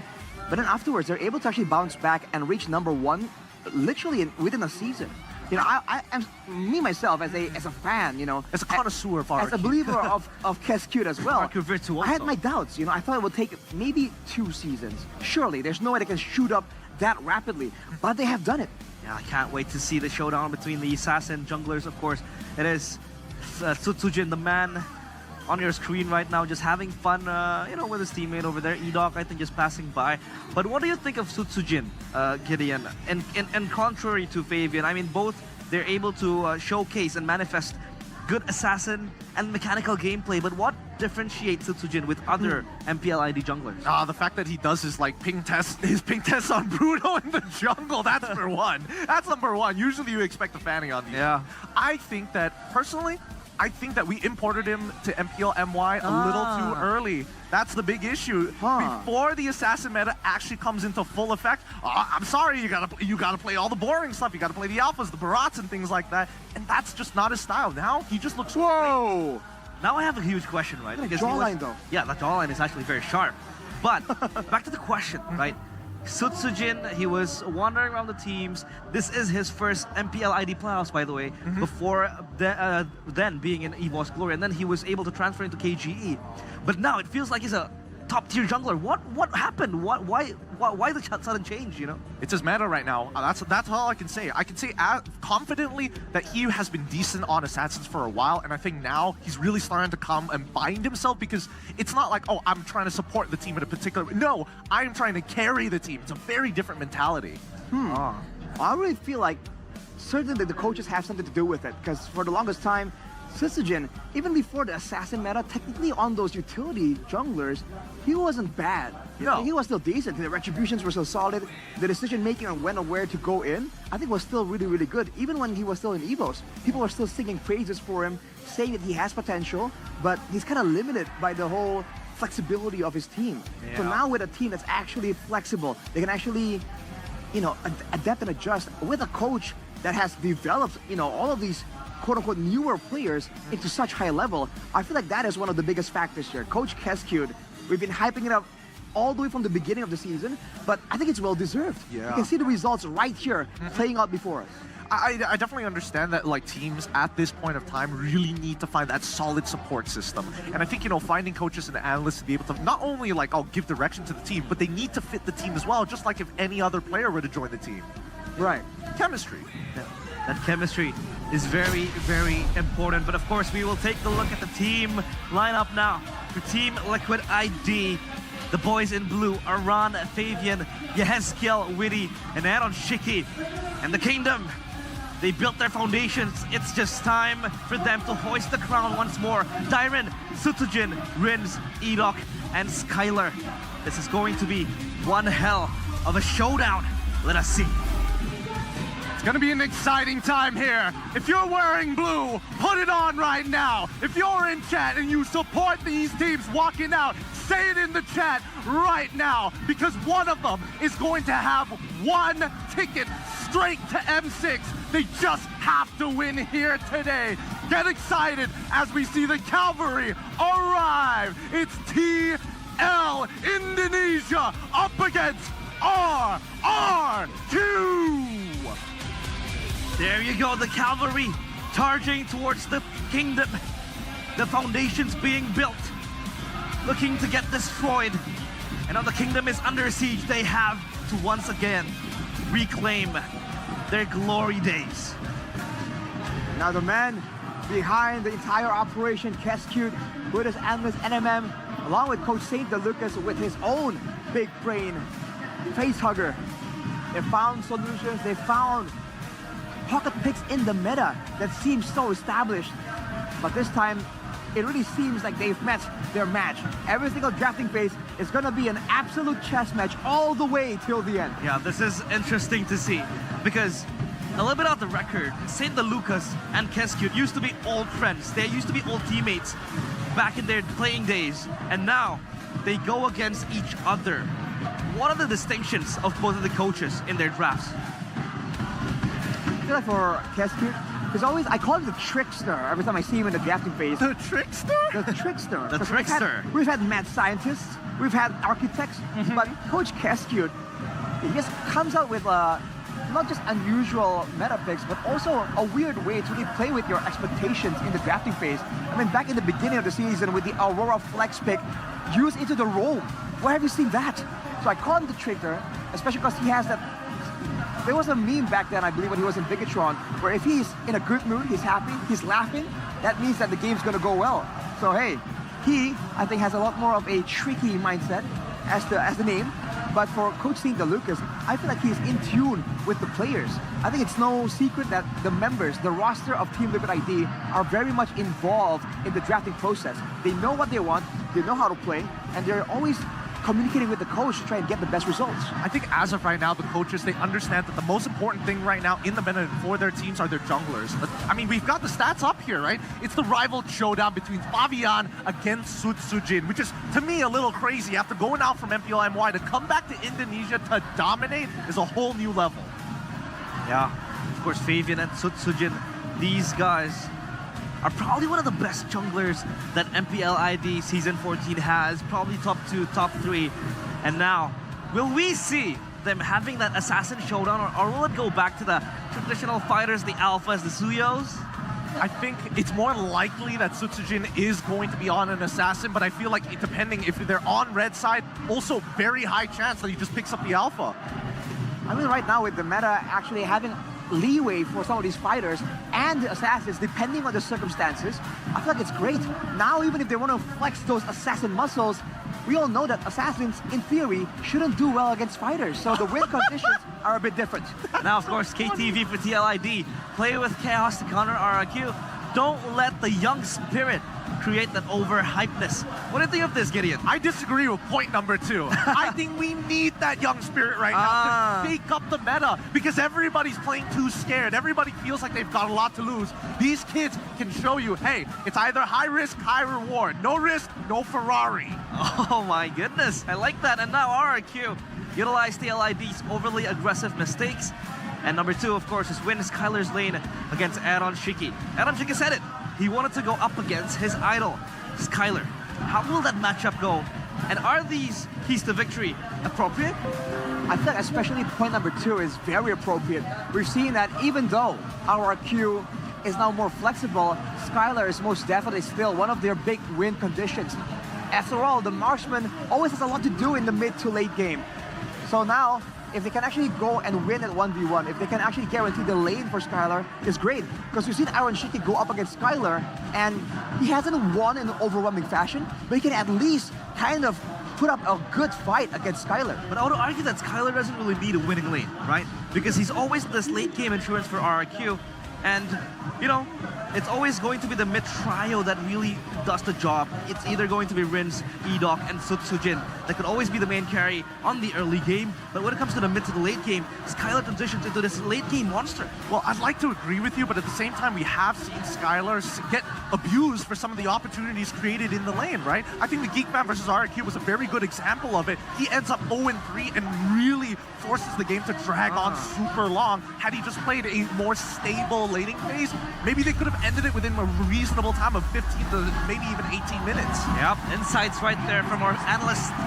But of course, we will enter the drafting phase, presented to you by the official tournament smartphone, Samsung Galaxy S14 FE. The first drafting phase to determine who gets the M6 ticket. All right, man. Fanny and the Angela, respect towards Fabian. We've seen the Fanny mechanics just earlier in the ping test. Absolutely fearsome. No way that our RRQ are going to try and deal with that. Mathilda and Chip, though, man, Team Liquid ID, they're going to make sure that there's not a lot of in and outs coming in from RRQ. I have to agree with you. I think that right now, it's really tough to play on the red side unless blue side gives you so much respect. There's just no choice. There's no going around it. Right now, with High Loss gone, Angela, because they're worried about the Angela-Link combination, the Fanny, again, very tailored towards their opponent's side. Suyo finally coming in from St. Lucas. Nice ban. It's going to ban it out against Sutsujin, but the Zusin Ryo once again. Ooh, this pick will give at least, you know, Rins that kind of dominance in the lane. Are we going to see a bit of a repeat, Gideon? Are we going to see the Yves, Khalid, the Katakacha? I mean, Team Liquid ID has seen that game just earlier. It's possible to use it against RRQ, but you have to remember, Kescute won't sit down and let that happen without any trade back. That's true. Kescute likes the Eve as well. Well, here's the difference, right? They're trying to build a comp where even if you have Phoveus on your side, the problem is keeping up with the Phoveus. There's a lot of times that you mark somebody all the way in the back and your team can't necessarily catch up. And that's a big issue, right? When you're playing Phoveus in position, as soon as Phoveus makes that one mistake, he's pretty much out of the fight. As long as he can zone multiple people at once, and now with the Yves, even more value is being earned on this, well, I want to say red side, but man, the team's looking real purple. Wow. What season is it, man? Back then, the purple meta was a thing for a long, long time. Very long time. Now, RRQ, with the Yves in the picture, if they were thinking of playing that zoning game, we've seen how devastating the poke can be with this Yves. Only with 2 items, he can really shut down a lot of the frontliners. So RRQ, they won't go for an assassin. They're still going for the Alpha along with the Edith. For more chances of locking down the Phoveus, it has been a very signature way of dealing with this oppressive, unstoppable EXP lane. Well, it's also the fact that Phoveus actually deters players from actually picking up an assassin, right? Because how many times do you want to give the mark to him? How many times do you want him to just jump on towards your backline?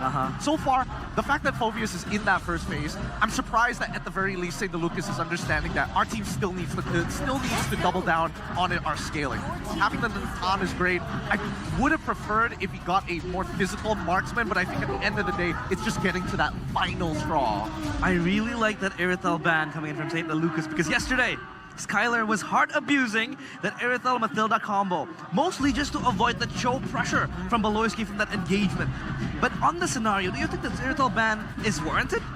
I mean, it depends on what they are intending to do. By all means, right now for Team Liquid ID, it's all about the slows and the chase, right? With the Phobius and the Yi. Yeah, Phobius. So against an Irithel, it's going to be quite difficult to try and get your hands onto Skylar. And on top of that, if Skylar sneaks out from a bush, you know, ultis and jumps right next to the Yi, that's a 3-hit or even 2-hit kill. We've seen that damage, that devastating damage just yesterday when RRQ was going up against Geek Fam. So now, it's going to be a ban towards the Harriet as well. I like it. You have to wonder for Team Liquid ID, Geek and Natan, are they taking a page out of Geek Fam's book? Because the last time RRQ and Team Liquid were up against each other, I believe it was a long late game situation. I think so. As of now, TLID is trying to set up a winning matchup for this Natan, or at the very least a matchup where he goes 50-50 and then eventually outscales everybody else. The main issue is that RRQ is taking away a lot of power picks in terms of the jungle, right? High mobility, if anybody is able to create opportunities in game, Lig banned away. I would only assume that they're thinking about Hayabusa, but honestly, is it even worth it? Yeah, because Nolan is still available. Yeah. Nolan at least is more punishable compared to Haya. That's true. And Nolan is also one of the strongest picks of Fabian. And I do think he does pretty well against the Alpha with the Nolan, but they will go for the Cho. Oh, wow. So maybe that pressure, the reason why they had to ban the Irithel was to go for that Cho to exert that pressure. Nah, it's to take it away from RRQ. And it's different too, by the way. They're not up against an assassin. They're up against an alpha. Yeah. He is fine, just brawling it out in the early game. But is that what Team Liquid ID is doing? Going for a hybrid Geek Fam approach? Get the chill pressure, but also have that late game high ground play. Oh no! Signature Franco and the 1-1. 1-1-2 on a ton. What the heck? This matchup. You guys are so dirty. You're gonna 3D print of him right there. That is so sick. Of course we do. I've never noticed that until now. Of course we do. The best league there is. Ah, man. We got some work to do at the most entertaining region, but still, this is a great comp coming out from RRQ. The only punishable points for this is the fact that this Phobius is going to be a legitimate problem. I'm curious to see whether or not he's going to take Flicker or Vengeance. He plays very differently with different battle spells. Is the Edith and Franco not enough to stop the Phobius in its tracks? Kind of depends. That's why I said it's all about, if he has Flicker, he can get to your backline. But I think he needs to be careful about Edok on the Franco, dude. This guy is able to shut down even Fabian. You have to recall, on the link, this guy was just shut down completely. And look at this, dude. A full-on front to back, all bases covered. RRQ are going to be forced to go for the pickoffs or go for some kind of flank. Talk to me about the Bane. Great draft. This is an amazing draft on so many different levels. So imagine Phobius jumps into the composition. Oh no, what am I gonna do? I'm gonna get hit by the Bloody Hunt. You have the third hit of G couldn't do. You also have the Deadly Catch as well to work with you. And it doesn't matter who gets caught, somebody else can cancel the ability for you.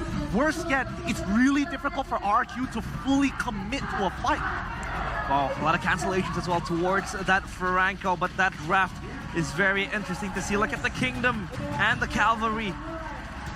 They fill the building in El Dorado Dome, Bandung, but of course we have to throw it away to our casters. So Chefin, Mirko, and Gani, take it away. The King of Kings versus the Cavalry. The 1 seed versus the 2 seed. A battle for Malaysia. A battle for M6. We're gonna see it in the Land of Dawn right now. TLID, they're still seeking their first crown in MPLID. Will this be the match that take them to the grand finals? Let's see, folks. Ladies and gentlemen, here it is. The drafts. I do have a few opinions on it, but gonna take a look at the emblems first. Aaron Shiki this time around against the 1-1 lane. This is a bit of a skill matchup. The Natan against the 1-1. That's why he went for the weakness finder. Not the safer option, the quantum charge usually that we see. But Dyron on the Edith. This is the combo that we like to see from RRQ Hoshi a lot in the regular season. When they get the Alpha and they're up against the Phobius, they always go for the Edith so that they can get that level 3 priority straight into the Turtle. Jin will start it very quickly. Turtle Blitz is an option to go for RRQ. Once again, we've mentioned it a lot of times before, but right now Skylar already popping up the Fury, the Fire. Yeah, it seems like the pressure will be felt by... Whoa. Fine. Popped interesting mechanics there on Shiki. Yeah, good moves here from RRQ. Even though it looked like Skylar made a mistake, Aaron Shiki got punished way more with the Purify usage. Bargain Hunter on him is the Thrill plus the Wilderness Blessing for Witty. the Cho picked for the Alpha, trying to get that prio over to Fabian on the Bane, who's been quite ridiculous. We saw it even yesterday, performing really well up against Bigatron Alpha. Oh my goodness, sound prediction by Gopay. Hey, hey! Honey, you gotta explain yourself, man. I'm alone, it's chill. It's all good in the hood. TLID. Can they pull it off here for that first neutral objective take? Witty jumping it on towards Rin. No level 4 yet for Witty. They will reset. Ladies and gentlemen, to Ranju once again, Rins, especially on this Sushin, is a really prio pick for RRQ. And so far, unfortunately, the Sushin has not won against Eve. Sushin stunned up, he's taken down. Good setup, TLID takes the mute. TLID move onwards, and they want Irok, and with Aaron Chiki, it's actually extra pressure. Ron pulled back. He needs to go back to Victor does not find a Ron. But Tyler from the flanks will find the crossbow of Tang. Witty survives, and Yeskill will take some heat. Real world revelation actually catching, or Skyler caught off guard there. And it will be a reset by both teams. That little shield from the Shunpo saves Witty and stopped it for chaining. My goodness, Irok. Goodness gracious. Just little things, man. Little wins here that will build up, but it was all the little wins for TLID. That's Turtle and 2 kills over to Aran. So we were talking about how RRQ would want to try to blitz, and TLID reacted to that very, very well. They took their lesson in the regular season, losing to the Alpha and Edith quite well. Really, they adapted. So they sent over the Eve up top to match the Edith, to poke her out, to shove the wave, and then the Phobius into the mid lane, while the Bane, that's the glory of it, right? In the 1v1 against the Alpha, you have an advantage with the deadly catch. You get jumped on, you throw out the Sharks. Sharks go at him. It's a lot of long-range potential from both of these teams, especially the hooks from Irok. Remember, this pick was a nightmare for TLID, especially for this guy right here, the MVP of the regular season. Flavor Fave is looking to get the revenge on the first team roamer of MPL Indonesia. Right now, they're already camping. Certainly are. You definitely see the prio that they have here everywhere on the map, man. This is what the Eve and the Cho gets you. Iron Hook. That's the hunt as well. Real world revelation will not save Witty. Deadly catch caught Sutsujin, and he will fall as well. Yeskill with the DPS. That's a 1-for-1. The jungle for the roam. You've mentioned it, Mirko, the Alpha on towards the Eve. We've saw it again and again for Pikachu Alpha versus Geek Fan. But right now, what do you think? Yeah, I'm not too big of a fan of the Alpha here up against the Eve. When he picked up the Alpha, I was already kind of like, man, they needed something else to kind of dive into the back. You know, we were expecting Ling maybe to possibly come up as well. Ban it. But TLID, well, first phase, right? It was before the ban. TLID are going to go for the turtle. Does not find the connection with the Earth Shadow. Rins trying to zone out Fabian. Will this succeed? Now waiting with the zone as well. That's the way of Dragon. Purify popped. Yeskill secures it. Another dub for TLID. Oh my goodness, the signature play from Rins going to the back with the ultimate. Kind of bats them in the back in that situation. Good job from Aran and crew to zone out the rest of the members from RRQ. The prio that you have in the mid lane is just ridiculous on Eve plus Cho plus Concussive Blast. And you can see that Aaron Shiki is also getting the benefits of the mid prio. He's rotating all the time towards these team fights instead of staying in lane. Because, yeah, you do get gold too in another way. You can farm assists, gives you quite a bit of gold. And he hasn't really missed anything. Another pick! No, Rins out of position. Now with the concealed TLID looking to shift one more gear. It does seem like RRQ, they have stabilized. My goodness, Rins. First team mid laner 2 from RRQ. 0-2-2. You don't want this to turn out to that Eve game, or no, that Luoyu game against Paloyski, man, when he got absolutely demolished. I just want to say Yeskill was my choice. In-game equipment here. Glowing Wand picked up 300 gold lead. It's very small, but it's everyone, right, that has a lead. And what's concerning is, whoa! Double wrap mode here. Sutsujin helping, double teaming Fabian as he will not survive. Perfectly timed, but Yeskill finds Dyron. That will be the trade. Don't worry, I'm here, so Yeskill. Well played to Yeskill, man. One of the best here in Indonesia. Witty. Where Dragon finds Ida. The damage not just enough just yet. Ron, Infernal Pursuit pops Flicker from Ida to reposition. Rins though will not be threatened more. And it seems like TLID, they have failed to find a connection in the bottom side. Seems like the Bush owning is going to be very crucial for both of these teams. It really depends on Edok and Witty, man. The rookie's coming in hot. MPL Indonesia Season 14, and right now they are the backbone of these teams. Oh, that's a knockup. That's a suppression. Cancelled! Fabian taken down, though. That's Iran trying to zone out members with the crossbow attack. Iran taken down. Now, Sitsujin caught, trying to find the retribution. The way of my God! Will zone him out. Now, it's a free-for-all. Will Skylar or Aaron? Who finds the turtle? It will be Aaron. And that will be Aaron finding the kill and the wipeout. The disciple demolishing, killing the idol in that mid lane right there. TLID, right now they're up 2.4k gold lead on a Natan, by the way. And we got to talk about the Natan, exactly, man. This is a late game threat that's online in the mid game. 7 minutes in, that is a very, very early Sarlium side for him. He's already sitting at 2 items right now, building towards the Holy Crystal. A big power spike about to hit, and he already has 2 kills without it, man. TLID, this is the thing about their composition. The brilliance of their composition is the fact that if you do get rid of the front line, Witty, Fabian, Aran, you have to deal with the next boss, which isn't really going to be easy. Aaron, Entropy, we have Dragon, Edok will sacrifice his life. Now in the backside, Aran trying to zone out members. Rinse, House of Crimson Beacon, and Yeskiel cancel out the real world manipulation now with the clear. It does seem like TLID still have more all lanes here in the Land of Dawn.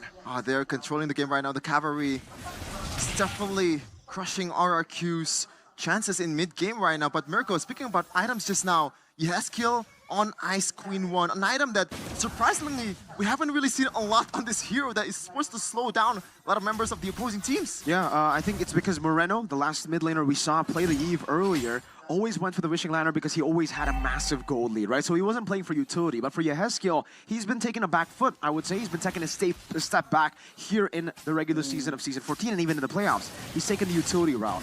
All throughout the regular season, even on Vexana, on Aurora, he would always go for Bloodwings first. And this just shows again that he's more of a utility player for the team. He knows he wants to put the proc of the Glowing One, now also the Ice Queen one, and RQ will definitely feel it here. They're already quite immobile. Edok, Dyron, Sitsujin, and Rins, the only one being mobile is Skylar. And if he gets slowed, it's also quite tough for the 1-1, right? So TLID, they got the understanding of the itemization to a T, I would say. And Aaron Chicky, very, very close. He's already sitting on 3 of those wands, man. He's gonna get Holy Crystal anytime now. And that's some pretty fast timers, 9 minutes. Let's see here, TLID with the setup. Yeskiel will try to oh, that's a hook at the hunt. Iran trying to cancel out now, let's see. Beal would replace it with the crossbow attack from Skylar. Finds 1, finds 2, and Yeskiel falls. Deadly catch, desperate one. Can Fabian survive? And Aaron Cheeky. Fabian fights forward, but Sitsujin jumps to his death. TLID recover from that fight. Huge miss coming in from Sitsujin and Aaron Cheeky and Fabian. The 2 carries from the cavalry just absolutely punishes them. Now they have all the thing in the world. They have the advantage. They have the siege. They want to take this bottom turret, but Aaron Cheeky's already half HP. Exactly, but it doesn't really matter, right? Because a half HP Natan with Entropy will delete anyone. See Entropy. Oh, that's a good displacement. Fabian secures the execution, and Edok will fall for 20. My goodness gracious. Aaron Cheeky 406. You know, they're banning Fabian's heroes in the draft earlier, but look at who is performing right now. Look at who is absolutely dominating the game. Aaron Cheeky. 9 minutes, Chef, and it was for the Holy Crystal. He's on the way to the Divine Glaive at this point. He doesn't even need the Blood Wings. A lot of the Natan players would go Blood Wings in this position. Yeskiel with the Divine Glaive as well.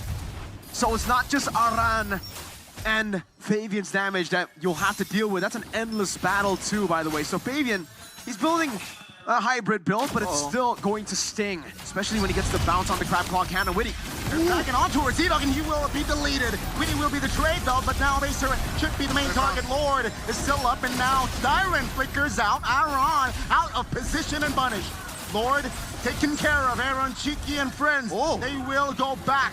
And that will be TLID losing 2, but taking the base turret. I will still call that a W, Mirko. Oh yeah, I have to agree with you, man. Losing Witty and Aran, the 2 members with no bounties, the 2 tank frontliners for the base turret. It's worth it. Unfortunately for TLID, it's not the best trade in the world because it wasn't the far lane, but it's still a good trade, yeah? With the first Lord in the game. Aaron, yeah, they're going to start just funneling into him. He already has the Divine Glaive, by the way. Now he's building towards, I have no idea, probably a Blood Wings. It might be a Yeah, probably a Blood Wings, looking at it. They popped. Doesn't find the connection just yet. TLID and RRQ, they know they need to wait for the spells cool down. Thing is, to be Donnie, active. what are you waiting for at this point? Because for TLID, I feel like they've kind of already outscaled RRQ, and that's the big problem. RRQ needed to get the early game, but TLID, with the anti-turtle strat, it's always just going to go to them. They have so many displacements, so many CCs that they can just place on RRQ, and if the CC doesn't work, they have poke. The poke damage was ridiculous all the way from the start. Yeev and Natan are at their power spikes, and even their frontliners can't get bursted down.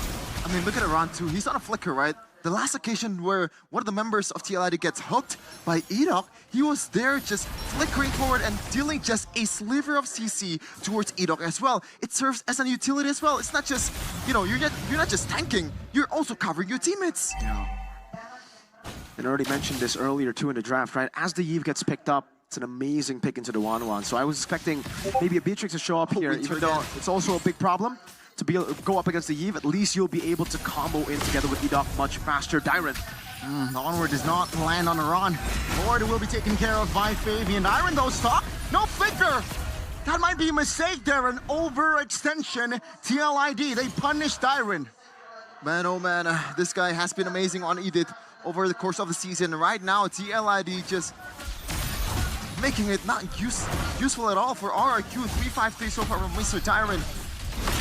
Goodness gracious. The siege potential for this composition too, Mirko. Weedy can just dive in the back. Aaron Cheeky with the damage already. Yehezkiel, the range. Oh my. What's gonna be the answer here? Is it just the hook from Edok landing towards the perfect target? Then there's a Purify. Then there's an RWM. There's some anti-CC here for the side of TLID. So even then, that one shot, one hook glory can't really happen unless it's a big mistake from TLID, right? And yeah, don't forget the deadly catch. It's gonna come into Siege too. Let's see, base hurt number 2, Flicker. Cancel the way of Dragon. But now Weedy will lose his immortality. But take a look at Arrow Cheeky. He's re-hitting like a crazy man. 1 goes down, 2 goes down. Edok will not survive as well. Now the base being very, very much healthy. Skyler, can he survive this one? The answer is no. Ladies and gentlemen, in this best of 5, the Cavalries, they take game 1. And it was 14 minutes too, we expected. A hard-fought game from RRQ, but TLID understands their power, understands what they have in their hand, especially understands the players that they have, and they make use of it in this game number 1. TLID, 1 step closer to Malaysia. 1 step closer to Malaysia. Team Liquid. You know, we were talking about this, Gani. I had a feeling game 1 was going to be fast. Yeah. And after the draft with the 1-1, it's like, I mean, before even the 1-1. Pre-draft, yeah. But I think the 1-1 pick was a bit too greedy by their end, right? The matchup in the goal lane isn't really a full win against the Natan. The Franco would have done so much better with the Beatrix. It has been finding a lot of success, and it's a signature pick for Skyler. I think with that, though, they will definitely learn a whole lot and bring it to game number 2. But Yeev has become a monster, I think, in the playoffs. So far, all the Yeevs have been popping off. And here, even though it's not a carry Yeev, he did his job, man. It was a utility Yeev that dealt so much damage too. The deadly catch, like you mentioned, Chefin. Unfortunately, when you use a lot of the bloody hunts, a lot of your resources onto the frontliners, yes, you can deal with him. But this is the big problem all the way from the start, all the way from the drafts for TLID. Yes, you can deal with our frontliners, but then what are you going to use for our backliners? What are you going to use when Aaron Shiki entropies forward, when Yehezkiel real-world manipulations, and when Aaron Shiki gets a Holy Crystal at 9, when he gets a Divine Glaive at 10? A 4-item power spike at 10 on Natan is just GG. Man, the Disciple showing his idol that he's here to fight. It's right now, it's 1-0, man, and the itemization as well. The Winter Crowns very early in the builds coming in from TLID, knowing that they have to use this active item to be able to fight against this 1-1, against this Franco, against the whole composition of RRQ. I am very interested in what Arashi has to say right now. So, realize, what does he have to say?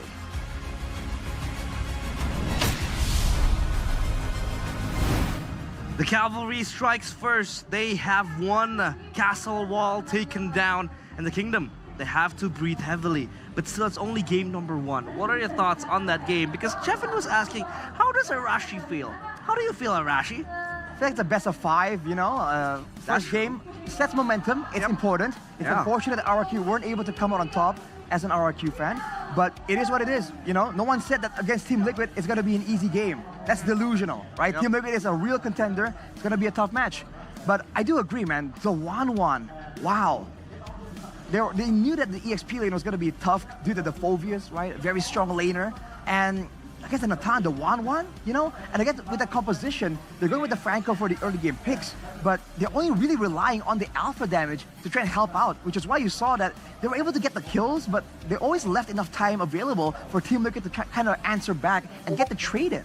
I think another unintended problem that they eventually face is when they scaled so much faster than necessary, and then they're like, wait a minute, they've got all their core items. This is a big issue because we're losing fights. All right, let's buy a little bit of time, right? They continuously go on with the fights, and then the winner crowns hit. As soon as the winner crowns hit, it becomes impossible for this 1-1 to get an effective crossbow of Tang. And that was a 7 minutes Talium side building into a Holy Crystal. Aaron Shiki just snowballed out of oblivion. He was unstoppable, and the 1-1 pick, it doesn't necessarily do well against the Natan in lane and in the team fights because the Natan can just entropy forward and burst the 1-1 down before she can get the stacks towards the crossbow of Tang. And we talked about this. Maybe the B-Trick would be better, maybe the Frank will be better, but we'll save that for later because now we have to present to you the MVP presented by the official tournament smartphone Samsung Galaxy S24 FE. It is Witty. This guy, the storyline is insane. He benches Yaoi, known for that Cho M4 skin, and now he is possibly one of the best roamers we have in Indonesia, and his Cho was spectacular. His Cho was all right. I'll give it to him. I don't think he really got to show like much of like what he's truly capable of. He did get some priority targets. I will give him that, but that's expected of a Cho player, right? In these highlights, a lot of the time you're seeing that this poor man is getting like dogged on by everyone on RRQ just because he exists, just because he's in that front line. But then you want to recognize that if he lands a good kick on the Sutsujin, everything in these neutral objectives just goes crashing down. Yeah, that's how the Cho works. Find the prior target, kick him back, and with the damage available to the side of Team Liquid in the early game, in theory, they should be the scaling one, but even from the early levels, from the first turtle fight, you're seeing a decent amount of damage coming out of this composition, partially due to the aggressive roamer. The Cho has decent damage, so a lot of these, you know, non-carry roles from Team Liquid can actually help out in the fights. And because of that, a lot of these fights really look to be so even until the final moment where one single turn of events can really throw everything in favor of Team Liquid. And RRQ, slowly but surely, we're getting all these fights so close, but enough is just never enough in a situation like this. Yeah, just they couldn't find the finisher, unfortunately. I mean, we already saw the closest fight they had, which is by the Lord Pit, and it was 2v2 at that point after everybody, it was all said and done. But even so, once they had the items, once they had that 10k gold lead against them with missing inhibitors and the Lord pushing, that's the checkmate angle. I don't see any way they botch this up unless they start running into the fountain. Yeah, and now Shiki, he just was delivering everything into the very eyes of the kingdom. And of course, now back to what we talked about, the Beatrix and Franco. Do you think that would be a better pick instead of the 1-1? Or maybe they could have gone like a Claude and then with a +1, maybe with a Ruby? Well, me and Arashi were discussing this prior to it, right? For me personally, I think that in that very first phase, it's really hard to predict what was the next thing that TLID wanted to do, because at most, you only really saw, oh hey, they have a Yve. All right, sure. Oh, they end up picking up Cho. Oh, wait, hold on. And then the second phase comes by. Phobius was to be expected, and I think that the main issue, yes, Wanwan, it could have been the Beatrix, it could have been the carry. There's a significant lack of damage coming out from the side of RRQ, and that's why you're seeing them survive with just minimal HP most of the time, and they don't have any access to the backline anyways. Yeah, exactly. That's what I was going at with this, because I saw the Alpha come up, and I was certain I saw the Yve come up. Oh, Swistajin's gonna go for an assassin, right? It makes sense. It kind of ruins the front to back, but they didn't go for that, you know. And we've seen that they have it as an option. And to that point, Gideon, I mean, that's really accurate. The EXP lane needs time to do damage. The Edith, more utility in the early game. The Sushin, same idea, same style. And the gold lane, the 1-1 can kind of snowball, but it takes a while, right? And the matchup against the Nathan, again, isn't so favorable to the 1-1 either. So they're essentially playing against 3 losing lanes, with 3 losing lanes. And if you know one thing about Team Liquid ID, it's the fact that they are very, they put a lot of emphasis on winning the laning phase. Sometimes they lose skirmishes, but in the laning phase, you can see that the turrets are falling down, even though they're behind on kills. It's permanent. I think right now it's just about how do you attain permanent damage against your opponent? How do you create an economy lead that's going to stick around for the next 5 minutes or so? Because I think what we've learned in these past couple of days from not only MPL ID playoffs but even MPL PH games is that the only reason why they are so close to these games are getting closer and closer was how efficient they farmed the gold, not only in the jungle but finding structural damage. Unfortunately for RRQ, even if they did win out in, let's say, maybe 1 or 2 skirmishes, right? I don't see them actually turning it into a conversion into legitimate gold from structural damage. Maybe even getting like an early gank down by bot side against for Skylar. If he's able to get the full plating, it could have been a different story. Yeah. Now, what are your thoughts on this Bane? Did it make the team fights even harder for RRQ? Was it that much of an impact for Team Liquid ID? Oh, I think it just made I think it just made RRQ understand that, hey, if you want access to our backline, it's probably not going to happen. Yep. And honestly, it also gives them a lot of prio in the turtle fights as well. Because Bane damage, right? The longer it goes, the utility, the poke as well. It's just a really good addition there in the jungle for a front-to-back composition, because you can deny the whole dive-in, and you can hit your crab claw cannon on the front lines, and the back line suffers the damage. So it just really fits with the draft for Team Liquid ID. And I'm surprised again that RRQ didn't really find a way to get around the front to back. They just really thought that with the pick-up potential, we can snowball far enough that the front to back won't matter. Yeah. More so, I feel like, unfortunately for them, as much as they want to be able to make proactive moves across the map, it comes at quite a cost, right? Because again, if we're talking about relative pushing, the mid lane push was relatively even, especially if it was in a 1v1. But then when you get into the 2v2, it's a lot more favored towards CLID in comparison to RRQ. And it also doesn't help that if you want the EXP involved, you're going to have to set up a proxy. There's just no way of trying to out-push it while walking away with at least 50% of your health gone.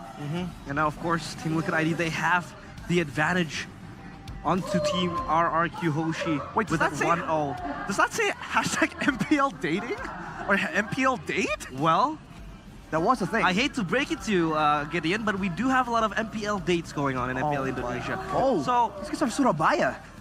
That's a long way from Bandung. But anyways, back to MPL date, right? You would either find your significant other here in the venue, or you go with the significant other to MPL, then thus you have an MPL date. Oh. Do you have that over in MPL MY? I mean, we don't have a hashtag for it. I mean, we just kind of figured out that they're probably together if they're sitting so close in proximity. That's true. And now, of course, Team Liquid ID against RRQ. Youthful Blood.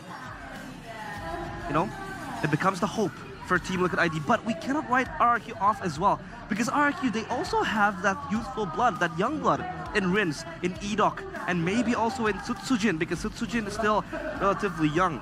Now, Skylar, he's pretty young. Skylar, yeah, he is very young. Doesn't really feel like he's Grandpa Sutsujin, I see. Grandpa Sutsujin. Wow. That's what he's saying.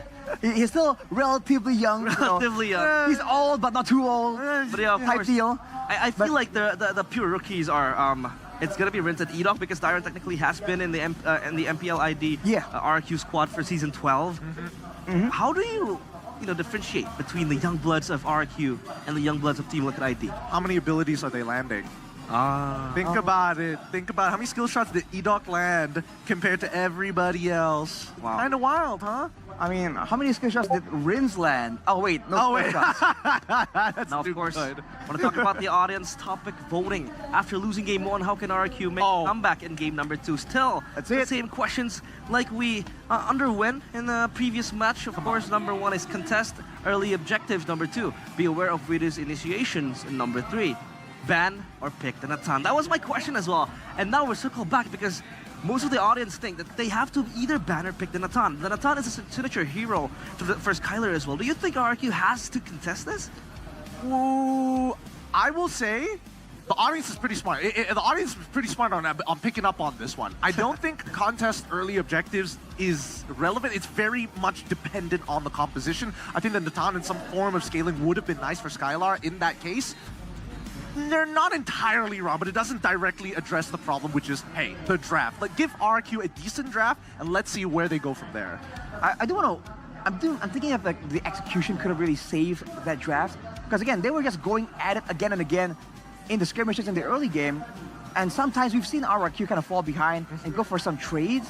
But at the same time, again, you're up against a scaling composition. I feel like it will only delay the inevitable. And they might find themselves kind of stuck with the same situation that Onyx found themselves against GeekFam. Right? Oh man, yeah. Well, you know, we made it all the way here, but now this base is just rock solid. It's tough. It's tough. High ground defense is always going to be like, it is always going to be an issue when you're thinking about like Yeve. It feels really, really bad like pushing into a Yeve, especially when you're going for inhibitors. But even so, at least TLID is going to be taking second pick selection. Second pick. Yeah. So going for the 2-pick combo. Now the first pick for the side of RRQ needs to be that much more important. Now that Sushin first pick, I feel like Rins does his best work when he's on the high ground mages, the long range mages. Again, I keep repeating that his Yeve is actually in a very good win rate. I believe it's still at 100, if I'm not mistaken here, if I'm being too overconfident. But again, he was actually doing some pretty creative things on that Chushin, right? Almost going for a bit of a flank even, trying to ruin the composition from the front to back. But I really felt like, again, it looks really bad for him in that game, but he was in that unfavorable 1v2. And even when he was left alone, the ganks from the jungle kept coming. So he was kind of forced to stay passive in the lane, in that mid lane, where a lot of teams now are finding it, you know, a vulnerable target that they can kind of abuse in the early game to try and snowball. Yeah, I think that right now, people need to understand that Jushin, as much as she is so good at getting first pick, this is only because she is pretty good against certain meta heroes, right? Yep. And I think right now, it always comes back to Suyo. Whether or not he gets banned or not, if somebody takes Suyo, you pray to God that you get access to Jushin. Yeah, and I feel like Zusin, yeah, true, what Gideon really says, it's very good against specific, you know, patch hero, meta heroes. But does this mean that the Zusin doesn't get that much prio anymore, the drafting phase? I feel that the existence of the Yeve, perhaps. Ban the Yeve then. Exactly, and we've seen some teams do that, right? They go for the Chushin first pick because they ban away the Yeve. So that could still be an option, for sure. But knowing Coach Keskune, usually he's satisfied making some very minimal changes to his composition. So we'll have to see. So far, the Fanny Angela, I feel like it's still the same from game number 1. Yeah. Fanny Angela, day number 1. I mean... against Fabian, like Mr. Fabian, he's got to chill. He's got to chill on these assassins, man. It's too much of a problem. I'm genuinely worried about it if they do make it to M6. By the way, one of the critics that most of the people that are watching RRQ land towards Keskune is that he has this kind of like habituation into just letting go one of the strongest picks of his opponents. Do you think that is the case? Not necessarily. I think that he understands that rather than giving all of the power picks, I would rather you guarantee one power pick and then we look to counter it. I think, you know, if he's really on a bad day and gives 3 power picks and all losing lanes, then I think people have a valid argument. But true, it's important to be able to deal with these power picks because that's what you're expected to see during M6. And with the pick and dance, right? Sometimes you're just forced to let go of some of these picks. Yeah. And I feel like technically the way he goes, which is why I call him Trickster, I've seen it before, but sometimes he knows that there are some really signature picks for his opponents. He knows they're gonna pick it, so he lets it open, and then he finds ways to counter it in the execution. But so far, oh boy, the Cho even rushed over to the first pick. Still the same, Zusin first pick again for Rins and for RRQ, and the Natan and the Cho. What do you think of this going on into the second phase sooner? Pretty standard, you know, pretty much almost exactly the same. The only difference is that Fovia's getting banned out this time around. Suyola's still basically gone, and it changes the first 2 picks for the side of TLID. Big deal here. This is the important part. This is where we saw that for the beginning of potentially the end of RQ in game number 1. Well, now if RQ go for an assassin to try to deny the Yeve isn't in the picture. But, whoa, that's the Irithel ban away in the second phase for Team Liquid. A weird change, a shift in the meta, but looking at RRQ, it's all about speed, man. Look at that. The Sushin the Irithel and the Khalid all moving rapidly around the map. So maybe that's just how they're gonna try and mitigate the impact of the Cho in the early game. But the question is, this Irithel is not equipped with a Mathilda. Do you think it'll still be effective to dodge the pressure from the Cho? And does it win lane, or rather survive against an Natan? Does it win against the Natan? Not at level. Well, actually, wait. Let me Can kind of bully in the early game for a bit, I would say. It depends. It's like because it's a skill shot matchup, right? Like Irithel, it's a lot easier to get Irithel's damage out on Natan, but Natan needs to land skill 1. If he misses skill 1, instantly he's done. He just has to walk away. And the Hilda ban, or rather Hilda pick, taken away, or rather picked by Team Liquid ID. They picked this against Bigatron Alpha yesterday, in fact, and it was picked by Iran, put in the XP, potentially to counter the assassins. But in this scenario, what does it want to achieve? Most definitely it's trying to deter an assassin. If right here, Team Liquid ID go for the Yeve, right, and still want to play this super high ground, super front to back, now they have a strong front line, and they have a chance to, if Susugen goes for an assassin, they have this Aran to just throw at him every single time. We saw what they were able to do against, I forgot which team, but you know, every single time the neutral objective is up, Aran runs through the whole team looking for the Hayabusa, I believe. Yeah, that was against Bigatron Alpha. Against Bigatron, just kept bonking on Supercan. They can do the exact same thing right here if Susugen goes for a assassin jungler. So they're trying to deter that. So I don't know if the Yeve is going to be respected here somehow. Hayabusa banned out, no? They don't want to play assassins themselves? I mean, there's also the Bane ban here coming in from side of TLID. Huh. Interesting. Where is this going to lead to? I mean, if they're going to keep going down this direction, I'm expecting Ling to get banned out here. Or basically they're playing a game of chicken and like, oh, who's going to ban the Yi first? Or who's going to show the Ling ban first? And the Alpha is still open as well. Well, again, but the Alpha against a front to back, kind of dangerous. But now without the Bane, right? I feel like Team Liquid ID are trying to force RRQ into an assassin, or someone has to dive forward. Because with the Bane, you can play a front to back and do damage, right? So they banned that out. Now they banned the Nolan, they can maybe dive in the backline too. So if they're forcing RRQ to go back on the Alpha, it's looking like a similar situation to game number 1 with only a very slight difference. I guess, because right now, the fact that they banned out the Nolan, the fact that they banned out the Bane, Hayabusa is already gone. It's a little awkward for RRQ, because if they decide to ban out the final assassin, which is Ling, that means Alpha falls into the hand of TLID, and then they have got to get real creative with their jungle options. So they ban out the Alpha, leave Ling open. Will take it? I don't. Ooh. Does it work well though against a Khalid and a Zeusin maybe that can kind of lock down the Ling as well? A little bit.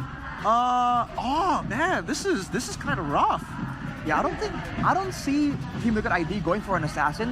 At most Julian. At most Julian, exactly. I feel like it's something that can just provide more crowd control and burst, and they're gonna play the same way, right? Just counter engage from all the aggression of RRQ. Oh, it is gonna be a Ling. Wow. Avian proving me wrong. God, if this Ling is picked, does it really need an Angela with it alongside it? I mean, it's banned, so it's not like he has much of a choice. Oh, that's true. The Angela is banned. Yeah. But this mid lane, they could have. Yeah, never mind. This is Fabio just saying, hey, I'm confident on this lane. Give it to me. We're going to get a mid laner at the end of the day. They've already locked in the Jushin. It's not like they're gonna go Yi plus Jushin. Yeah, I mean Fabian was able to show his prowess with the leg, going up against Super Ken, predominantly using X-Borg, a stronger hero in the objective takes. Oh, still able to win it out, and they picked the CC. Is that to win the lane against the Hilda? Most likely to ensure that the Hilda can't really move around unchecked. 1v1, the CC is going to really be a big menace towards the Hilda. But I don't see a lot of ways for RRQ to deal with the Ling, by the way. The Sushin is more targeted, but for the most part, this is going to be Skylar just kiting on his own. Yeah, let's not forget that the Cho could easily be flexed, right? So I think at this point, up against the CC, you might as well just play Cho into that lane and then send Hilda running at your opponent. Interesting last pick here. Looking for a mid laner. Yehezkiel. Still waiting to pick it. Vexana or Aurora would be really terrible for RRQ, because if they want to move forward as a unit, it's going to split them apart or force them to walk into it. But no, it's still going to be the Eve. It's just that good. I think Eve is the most balanced in this particular situation, because as much as you want to play Aurora to stun up that front line, there's a very good chance that if you get flanked, there's not much you can really do about this. At least with the Eve, you can start peeling back and kind of opening up these bushes consecutively, and then when it's the kill, it's time to kill, drop the ult. Talking about the draft now, is it going to be a 2-0 or a 1-1? Arashi and Gideon? Oh, man. I think it's a 50-50 on this one. I think both drafts are pretty good. They've got into really good win conditions on their side. I do think that RRQ can definitely like work on their early game here against TLID, and that would be the true test for me. If they can make it through this early game, I think they can do it. Arashi? Same thing. I think RRQ has very specific win conditions, but if they can actually pull it off, I feel like this is a very winnable game. It's no longer looking as one-sided as it was in game number 1. Here we go. The Kingdom are up on their feet as they look to again rebuild the foundations. But of course, to the casters we go. Gani, Sheffin, and Mirko. Time is yours. RESTREAM Kion looking to equalize the score.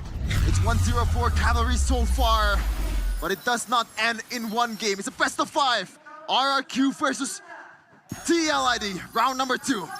Will TLID silence the crowd, or will RRQ equalize? Let's witness and find out. It's the usurper, Flava Fave on the Ling, man.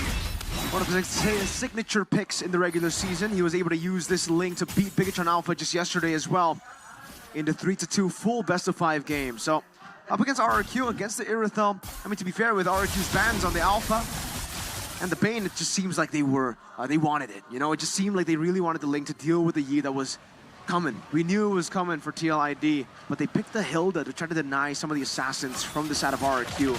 Aaron, though, The Purifying, this might be first blood for the Kings of Kings. They'll return the favor, and now it's gonna be Fabian looking for blood. Tempest Blade pop early. Rins with the flicker actually is able to get away. Flashy moves from Fabian, but it is still a W nonetheless for RRQ. It's a first blood. More gold for you. I actually don't think it's a dub. Oh, very low, very close. Edok pops the flicker. Sutsujin doesn't find the connection. Yeah, to complete my sentence, I don't think it's a dub. Aaron Shiki has the cannon minion saved up by the rest of TLID earlier. Now it would be a dub if they get a kill, but unfortunately not. Aaron will be able to soak in more gold there compared to Skylar. It's gonna be Ron here, giving pressure on towards Rins. No spell, but now it's gonna be the backup coming in. Sutsujin finds this kill, and now it's gonna be Turtle. Their main agenda. Can TLID recover?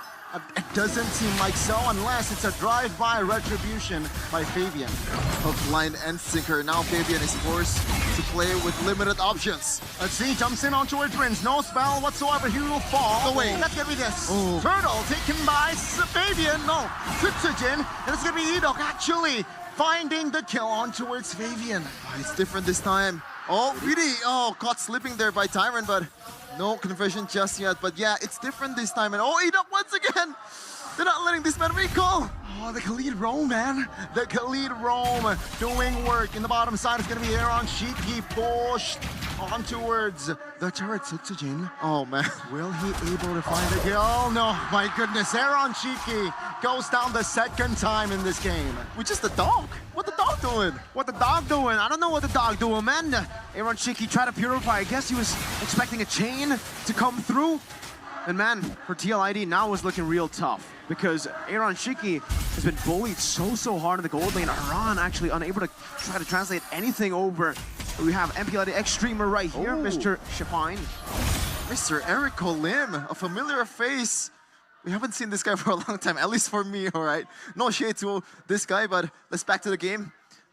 Fabian, man, it's usually always with the Matilda, it's always with the Ling, it's always with the Angela, but this time around, there's no healing, there's no shield that can help Flava Fave to actually make a play. Would you think this is gonna be very crucial? But no, oh man, I cannot finish my sentence. Shampoo flicker spent, Aaron Shiki target.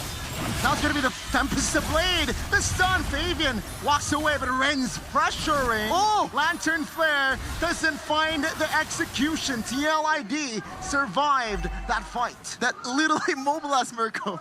Both of them survived the skirmish, man. That was ridiculous stuff from both of these teams. Still able to keep themselves alive in the skirmish, but we have the audience prediction. before we get into some analysis. Wow. Are we surprised? No, not really. This is El Dorado Dome feels like, you know, it's home turf for RRQ. Every MPL ID just feels like it's always home turf for RRQ. You're right. Turtle number 2 spawn in the game. Oh, witty! Wave Dragon finds E-Dog and he should fall. That will be Heskiel with the assist. Rondo will not be able to find the vision here. Proper vision to give pressure towards Sitsujin. That's a second neutral.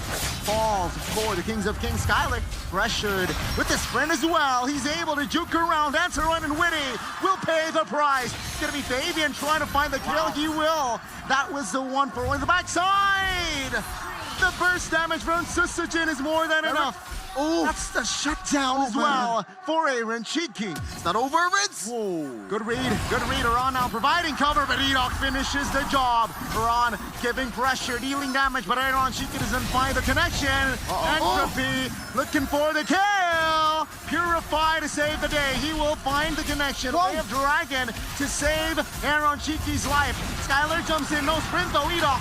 Quick send guard. Get back HP. And now it's going to be TLID perhaps looking for more. Both teams just going at it. It does not stop. It never stops. I could never finish my sentence on anything, man. This is absolutely crazy. So far, 14 kills in 6 minutes. Hey, I can relate, Sheffin. I haven't been able to analyze anything. And honestly, what is there to analyze? TLID and RQ just brute forced that skirmish. It was a battle of mechanics. And it does seem like TLID found their way back on top in the skirmish because they were able to get a better trade. Witty. Saying it's going to be the Wave of Dragon on towards E-Dog. The damage will come through, and Heskiel secures it. Now RRQ, they need some sort of compensation, and Sitsujin is in position. But TLID, good stabilization here from that kill. Where's the consensus on Weedy, man? As we're gonna take a look at the replay, gotta be by Samsung Galaxy FE. The 24 FE, look at this. Weedy, Darren, and Iran and Aaron Cheeky. Everyone is just brawling. Yeah. Look at that. Bit of an overchase, for sure. Towards Aaron Cheeky as well, double kill. The worst person to give the kill to. Remember, this Natan has been a lethal weapon to say the least. Witty, Wave Dragon on towards Rins. The connection is there, but the damage will come through. Aaron Cheeky Entropy. And that's the real world of revelation. Formation break. Sitsujin will finish the job. Aaron Cheeky survives with the space. Iran collects the double, but E-Dog, he wants blood. And he will find and deliver the shutdown. Fabian finds another in the bottom side, and this is TLID just controlling every fight, controlling every wave very, very meticulously. Just micros all over the place for TLID. They're just pouncing on the King of Kings, and now the objective battle, round number 3. Can Fabian actually take this one? Let's see. TLID, 80% control of that Turtle E-Dog. No Raging Sandstorm, so no points in finding the gamble play. So let's slow it down, man. Let's slow it way down, right? So TLID, finally they get a turtle under their belt. And for TLID, now oh, never mind. Oh my God. We have Dragon, Purify Pops, Entropy. Tyron, triple threat, baby. He's buying time. He survives. Real world population invested. And he survives. Surely no. Witty is there in the bottom side. The Ron pays the price. That's Fabian, Fave with the Tempest of Blade. Looking for more. He finds one. E-Dog and Rins double teaming him, but he survives. Gunny, I feel like right now, you speak, just speak! Now it's gonna be Sitsujin, but I don't think so. Mate. The damage is there, Witty. No Shunpu just yet. Way of Dragon Flicker no. Is there good read by Aaron Cheeky, and Witty survives. What the heck? Wait a minute. Wait, he's going for the turret. Can he actually get away? Looks like he won't be able to. The dog once again. Dealing the final blow on towards one of the TLID members, and right now they're up a 1.4k gold lead. Oh man, we gotta find some time to breathe, and I think it's right now, Mirko, you have to talk about, I think you're safe. Just talk about it. All right, we gotta give a few seconds. Okay, we have time. Finally, Berserker's Fury, Hazclaw already on the way to the Endless Battle. It's a big power spike. It's a Holy Crystal build on the way too, and Natan, wow. Despite the fact that it's been very chaotic, this is pretty much the same timer. 9 minutes into Holy Crystal, it should be. For TLID and Fabian, man on the Ling. You can see how busy he stays. Sitsujin really won't be able to stop this. take, I think the Cannon will get it, yes. And TLID will build a 2,000 gold lead, man. Here, it gets real scary for RRQ because in these brawls, they've been losing. Witty, Conceal. No. Baits up the Crimson Beacon, though. Yeah, that's value, especially as we... Oh, never mind. They actually just forced it right away. I thought they were going to wait for the minions, but no. Fabian and Aaron Shiki knows the limit. And if we're talking about RRQ Hoshi, the keys to victory in the regular season, how do you beat RRQ Hoshi, who are just so textbook, who are so good at playing the discipline game? It's chaos. They're doing it now. Where Dragon, Khalid, no chance. He will fall first. 5 feet forward. That's a knock-up. 2 man as well. Witty receiving a lot of heat. And he will survive with the Jet Kundo. Fabian finds the Lord. Fabian now no way. focusing No way, on Witty. bodies. He finds one. Susujin might be next. He wants to do good one. But Fabian finds the right targeting, and that's the triple. Fabian, Flava Fave. Can you stop this guy? Now in the bottom side is actually Darren isolated, and he will not be able to as Fabian finds the Maniac. First team, MPL Indonesia, baby. Regular season MVP, baby. Fabian just takes the cake away from RRQ. Look at this, man. RRQ, I feel like they're just playing a keeping up game against the rotation coming in from TLID's members. If you had any question as to why we gave him the moniker, the Usurper, now you get to see it. Trying to take that crown away from the Kings of Kings. A crown that was most likely theirs. Most of the predictions went their favor. Witty! Liquor way of the Dragon finds it up, and he will be deleted. Oh my goodness, Fabian, stop! Stop! That will be the shutdown. Byron finds it, and TLID, they have to shift and decrease their gear. Is that Ranger Mas? Witty Pinchana! RRQ's fan section with feel as well? Wait. That's crazy. Finally showing his real colors, man. His true colors. But let's take a look at the item builds. It's a BOD on the way there. Holy Crystal already done for the side of Aaron Shiki. I'm not too sure if he actually wants to go for the Giant Glaive right here, but honestly, I would think maybe the Blood Wings would serve him a bit better in a very chaotic skirmish, because damage-wise, you should be able to already burst down some of these members. There's only 1 Radiant Armor on the side of RRQ, so he's going to be a bit late to that item, Magic Defense item. So yeah, for TLID, I think the safer bet for Aaron Shiki should be the Blood Wings. Also, for RRQ, they're going to really struggle in these chaotic duels, man, up against TLID. The thing is, we were questioning the Hilda pick, remember, Gani? Yeah. In the draft. Why Hilda so early? It almost seems like St. Lucas saw what and no one could see. He saw that the game would be chaotic, and in a chaotic game, yeah, Hilda does amazing. When you are isolated, when your assassin needs to 1v1 this... I don't want to call her a hero, because this is a... I don't like Hilda. Let's call her a character or something, all right? I don't want to call her a hero. But yeah, Hilda, ridiculous. Revitalize, go in bush, go out bush, regen constantly. And you can see the AI prediction, because it's been so chaotic, and because honestly, when it comes to scaling, it really should be on TLID's side with Aaron, Natan, with Ling, and Yves. AI prediction presented by Samsung Galaxy S24 FE. It favors TLID. And on top of that, really for RRQ, there's no one to match the side lane pressure of TLID. And a big reason as to why, usually when you see CC, it should be the one going up against the Ling in the side lane. This is a Ling, this is a CC Purified though, so it's going to be different. And it's also a CC that is so far behind. So going up against the Ling, Fabian, now with a BOD, the man does not care. The man, I was saying Blood Wings, nah. Aaron Shiki is a certified Chad for going for Divine Glaive. Oh, you have skill too, there you go. Space, Fabian spotted. This is gonna be the first Lord, the first enhanced Lord, mind you. RQ, do you think they have chances to take over the Lord? Oh, hey, that's a stun. Yeah, skill, the real world revolution early figures out. Skyler down. It's gonna be Skyler being the main target. But it's gonna be Sutsujin taken down. Skyler finds members. No way. But it's gonna be Fabian at the bottom side. RRQ. They can't go home. TLID. They are on a manhunt. Skyler finds the mid, but Fabian is on the main base. RRQ, can they defend? Can they clear? It looks like the answer is yes. Whoa! For now, Tempest the Blade committed, and TLID, it's another wipeout. My goodness gracious, what are we seeing right now? Again, TLID in under 14 minutes takes down the King of Kings. They are one step away, one game of Mobile Legends away from Malaysia, from representing Indonesia in M6. This new young bloods of MPL ID took over Indonesia. What just happened? what happened is everything we've been talking about before the playoffs. For RRQ, the main criticism sent their way, Chaos. What do you do against Chaos? Against Alter Ego, they lost. Against EVOs, they lost. They took a few losses in the regular season despite being #1.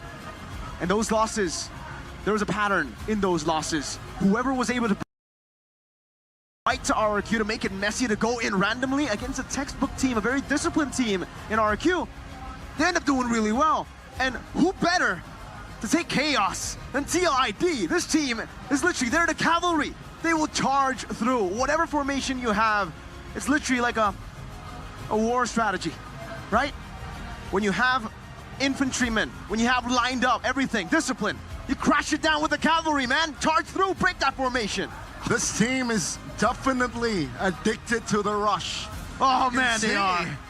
Gameplay-wise, rush is their identity. And speaking about rush, I wonder how Arashi is feeling up there.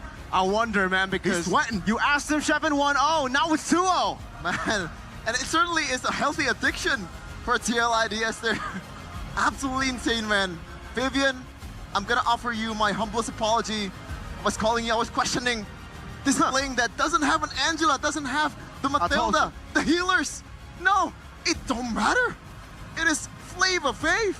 And the game highlight presented by Aplikasi Baru Gope maximize the initiations of the way of Weedy, leading TLID to match point. And by the way, the Cho of this guy, is this P-boy level? Is this Yao Reminds me of. Man, Edok is always on the other end. There's only one guy that can answer that, and it's the #1 TL Glazer in the world. That's Mr. Kidian G. Oh, we're gonna just throw it over to Kidian G.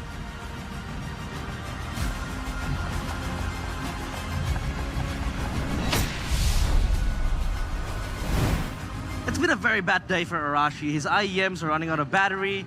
RRQ is down 2-0. And he was constantly talking about exposing. Is this what Mirko feels when Bigatron is playing because they're losing? But hey, Team Liquid ID, they dominate that game with potentially 2 scaling, heroes that really need the late game. Yeah. 3 scaling heroes, technically, right? Yeah. I think initially the RRQ were doing pretty okay. They were able to actually get some of the advantages. They were able to negate the Cho early game impact using the Khalid roam, which I thought was quite intelligent. But afterwards, I really felt like that one play on the bottom lane, right when they were trying to dive, and then they lost a couple of members, and then with all that effort, Team Liquid ID lost 0 members. I feel like that kind of threw them off completely, man. And it shows again that the team fighting of Team Liquid has always been like, we've always hyped it up, and it's really that good. It's great. They really know how to punish you on these types of mistakes, especially when you're like knocked off balance, your ankles break for turning too hard. I think that unfortunately for RRQ that there was a bit of a mental move because they were just never the same after that moment, after that attempted dive on bot side. And honestly, if they were successful, I think the game was basically over for TLID at that point, because that means all tier 2s are basically theirs. Purple buff jungle had no access for Ling. You've basically neutered half of their comp. And it really feels like when in the mid to late game, there were so many different chaotic fights, and this might be exactly what Mirko was talking about. Make things chaotic, make sure that RRQ have no grasp on what exactly is going on, and you saw missed targeting and missed moments there all across the board for RRQ. And of course, the MVP of that game, the player of the game presented by the official tournament smartphone, Samsung Galaxy S14 FE. How does he get away with this, picking Ling into such an unfavorable position, an unfavorable composition as well, and he goes 12-3, becoming the foundation of Team Liquid ID to win that game? That is insanity. Well, I think a lot of it just comes down to the fact that he is, there's a certain point where Ling turns from Reaper to Initiator, right? There's a very big difference. So the early mid stages, he's looking to pick up as many advantages as he can from low targets, and I think he found a number of them, but at the same time, just keeping a high GPM overall. I mean, he's already at 879 as his average GPM for this game alone. So in these highlights, just pay attention to what he's doing, right? I mean, early game, not that big of a deal, big mistakes, but the turnaround is important. Because once you get Fabian, especially when he has his ult play, the Tempest available, that's when he can really start to overextend and search for these picks as much as possible. Generally, as the game continues to evolve further and further, that's when you start to see, right? Edok, he's trying to make sure that he's protecting the bottom side of his map to make sure that Skylar can actually scale, but that's pulling away from how effective Sutsujin needs a setup. Even soft CC would have been fine. Just the slow would have been nice. Yeah, and you said it, right? Because RRQ had to really kind of win the early game to get the composition going. And the fact that Alan Shiki won that little skirmish and needed turtle buff, and he was able to get 2 kills, it just enables him to then rush into a 10-minute Holy Crystal. And that Natan, if it scales towards the late game with the Ling as well on the wings, it is just so scary for RRQ. And you can see that RRQ fell behind so far back that even Dyron on the CC can't even deal with the Hilda. Right, this Hilda EXP is standing on a 100% win rate, dude.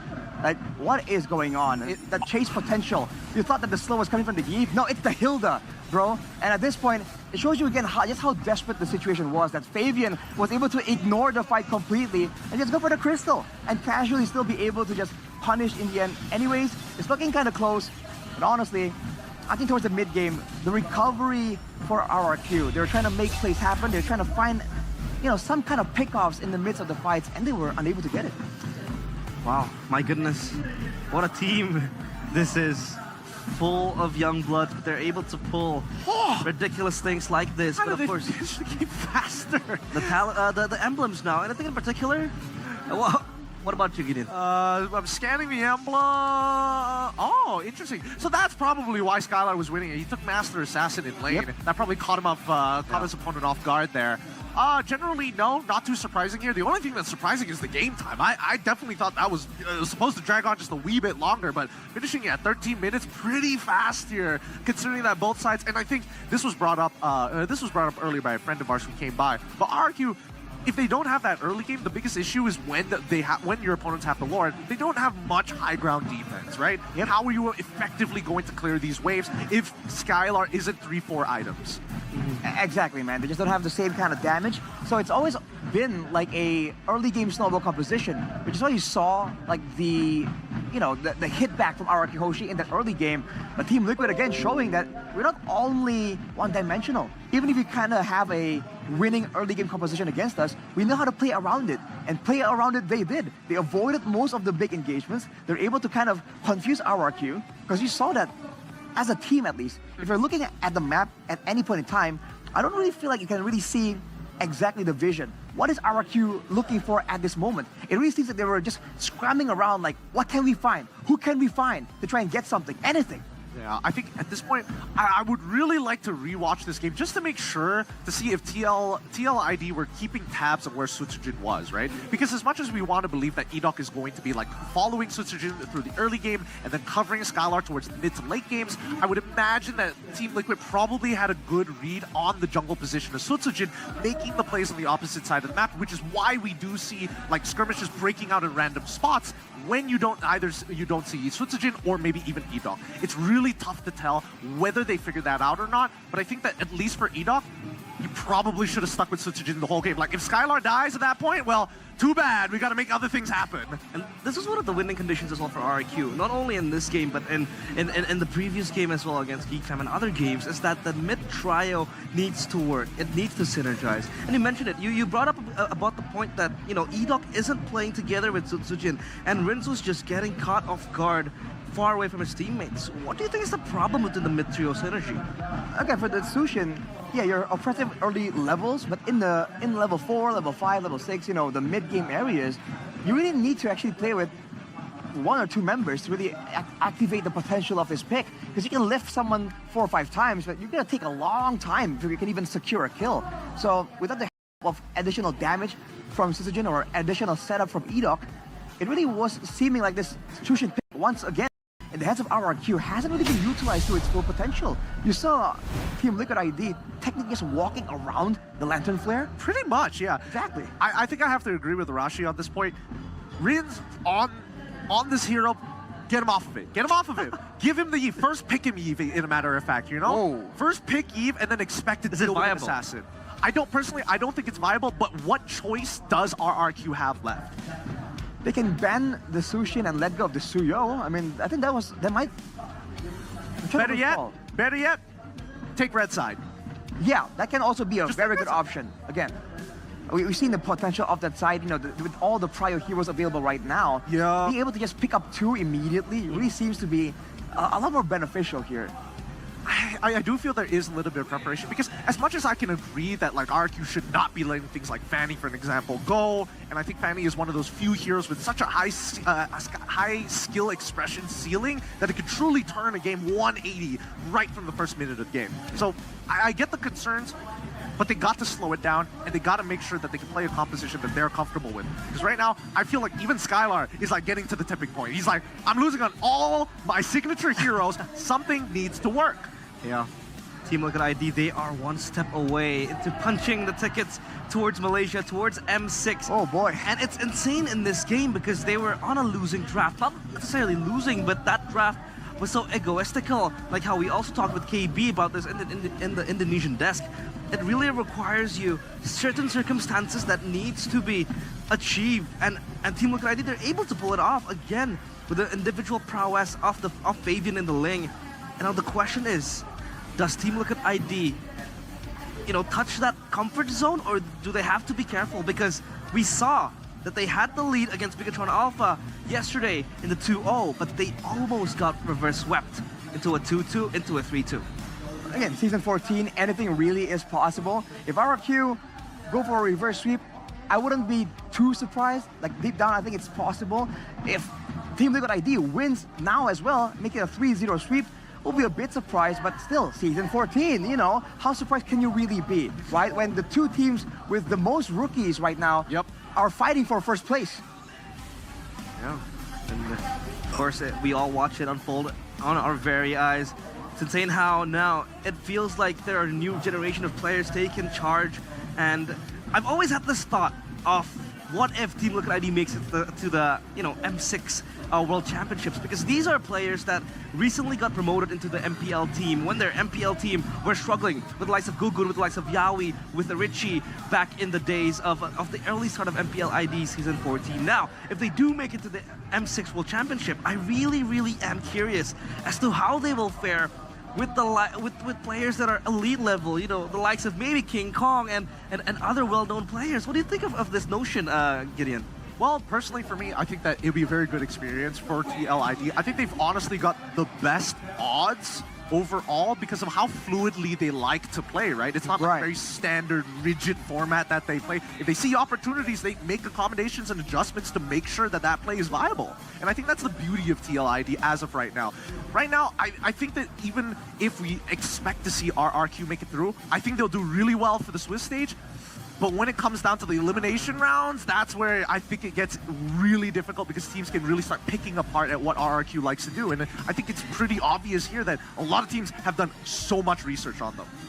I mean, Kesu himself did say that, well, actually finishing at #1 in the regular season is a disadvantage. Everyone's looking at them to try and find their weaknesses. So, yeah, that makes sense, man. If we want to really put our hopes on RRQ to really represent Indonesia in M6 and go all the way, I feel like they have to show a lot more than what we're seeing right here, right? If they can maybe improve here, then we can see more in the next couple of days, and maybe we can make another judgment call. Honestly, even if they do lose now, I think it's actually good for RRQ, the Empire. The first wall breaks down. Don't worry, you're on your second life, right? At that point, you can start fixing these big issues because clearly something is not working out despite getting Jushin as that first pick. Does that mean that Reigns needs a mentality change, or does he need to put more hours on this hero, or does the team just need to build a better composition around it? If not, move the entire strategy away from him. Yeah, and this will be very monumental because Team Liquid ID will be facing off against RRQ and possibly beating them for the first time in MPL ID Season 14. Wow. But of course, we want to take a break for a little while as we throw it over to Bude Clara Mongsar and Alyssa up on stage.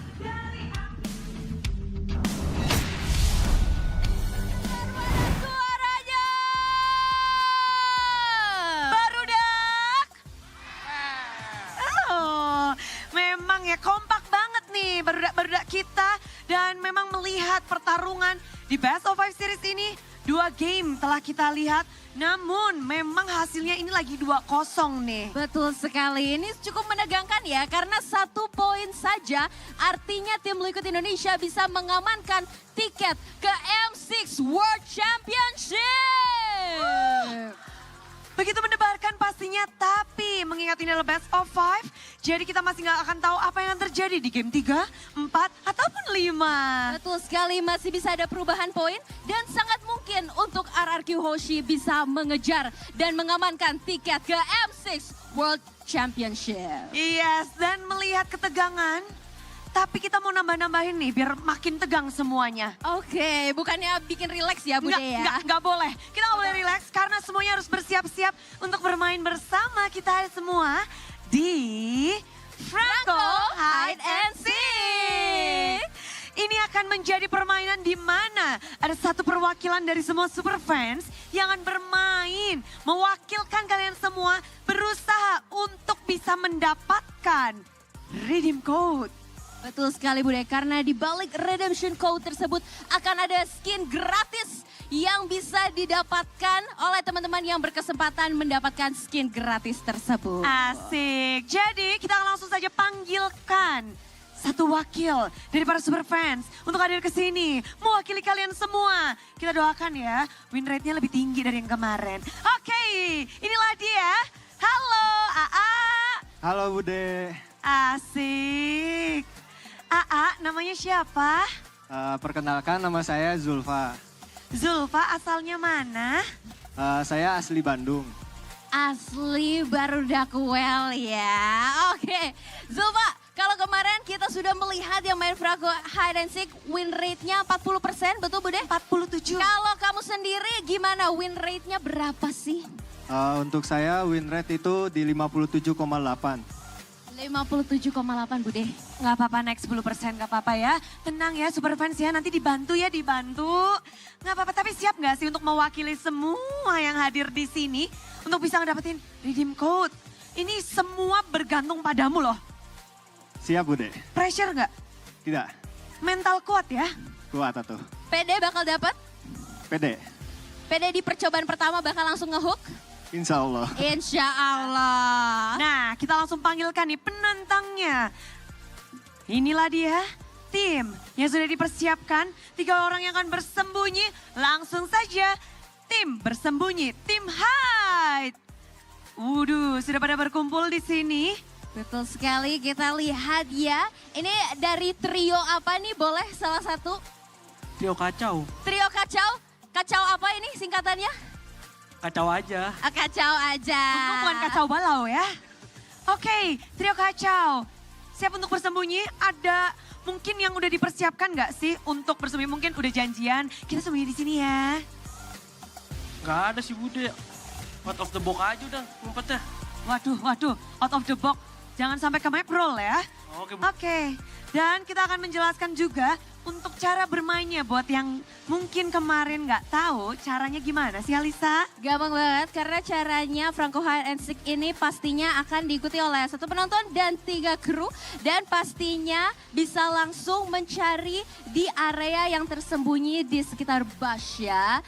Nah pastinya dari penonton nanti bisa mengetahui nih di mana sebenarnya letak mereka bersembunyi.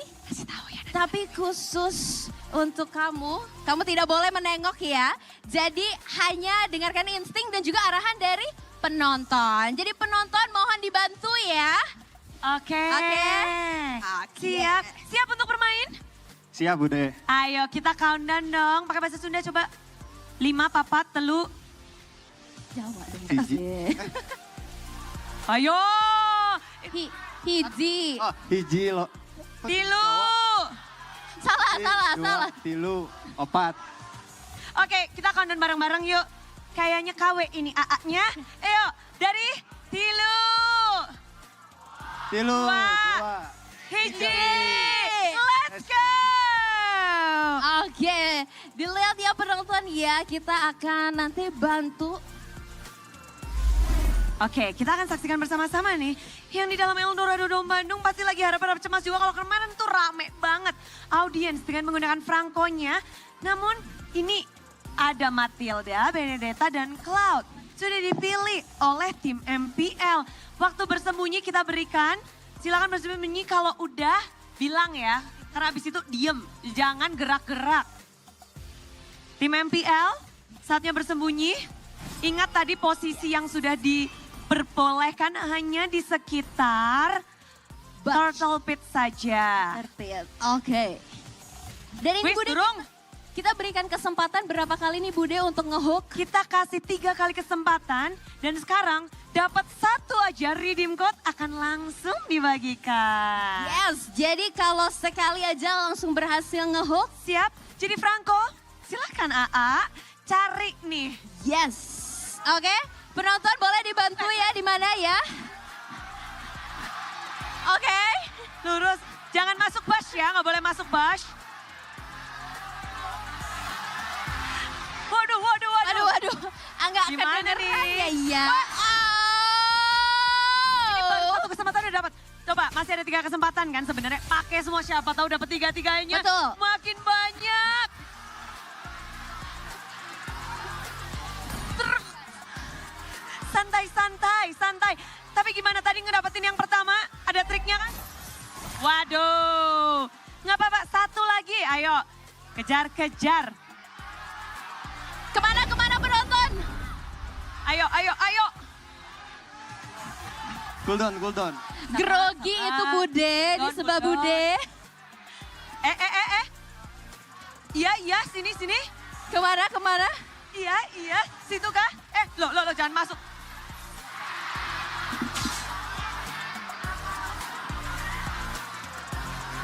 Gak apa-apa. Tapi dari 3 hook dia ngedapetin 1 loh. Di percobaan pertama loh, langsung dapat 1. Kita mau kasih kesempatan lagi apa gimana nih Bude? Udah dapat 1, kita sudah kasih. Tadi kan Bude udah bilang, 1 saja cukup. Oke, boleh kita kasih tepuk tangan karena kita sudah berhasil ya. Dan kita akan membagikan redemption code-nya nih Bude. Siapkan device kalian untuk mengisi redeem code yang sesaat lagi. Akan Bude bagikan karena kita sudah berhasil.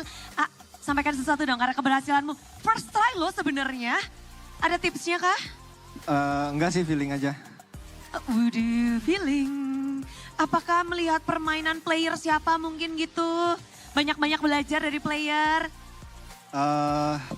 Enggak sih, Bude, mandiri. Oh, mandiri. Oke, mungkin player idolanya siapa mungkin? Ini mumpung ada kesempatan bisa langsung disampaikan loh. Untuk di romer itu Keyboy. Oh, Keyboy. Oke. Oh, role-nya roamer ya? Ya.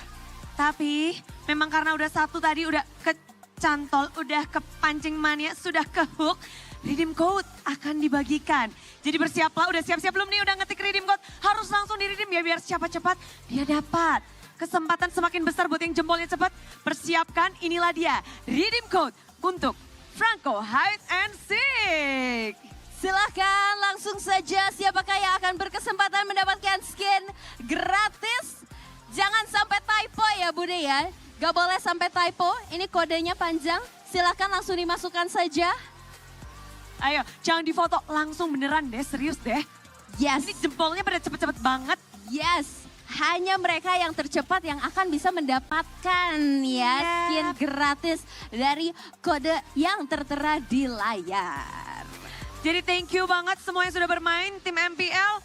Sayang sekali kalian terpancing dan terima kasih AA. Congratulations sudah bisa mewakilkan semua super fans yang ada di sini, MPL fans. Thank you banget, kasih tepuk tangan dong.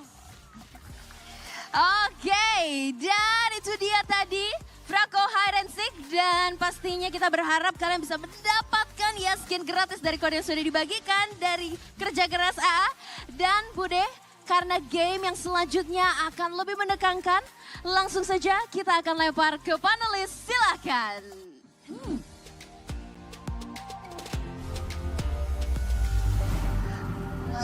So that was it. The Franco Hide and Seek. Would you be down to play a game of Franco Hide and Seek, Gideon? I don't know. I feel like it's rigged, but at the same time... Rigged? Is it What do you rigged? mean? Rigged? I feel like it is, but at the same time, it's like, it could have just been bad luck, right? Like how far are we going to go into this? Talking about rigged. Let's talk about the voting, which isn't rigged, by the way. On this topic, match it. I'm just kidding. Match point Let's not go for there. Team Liquid ID. How can RQ come back in game number 3? Of course, anticipate long team fights 30%. Ben with his show 51%. and avoid overcommitting 17%, which Ban-Witty's Cho is sitting at a 51% rate. What do you think of Witty's Cho?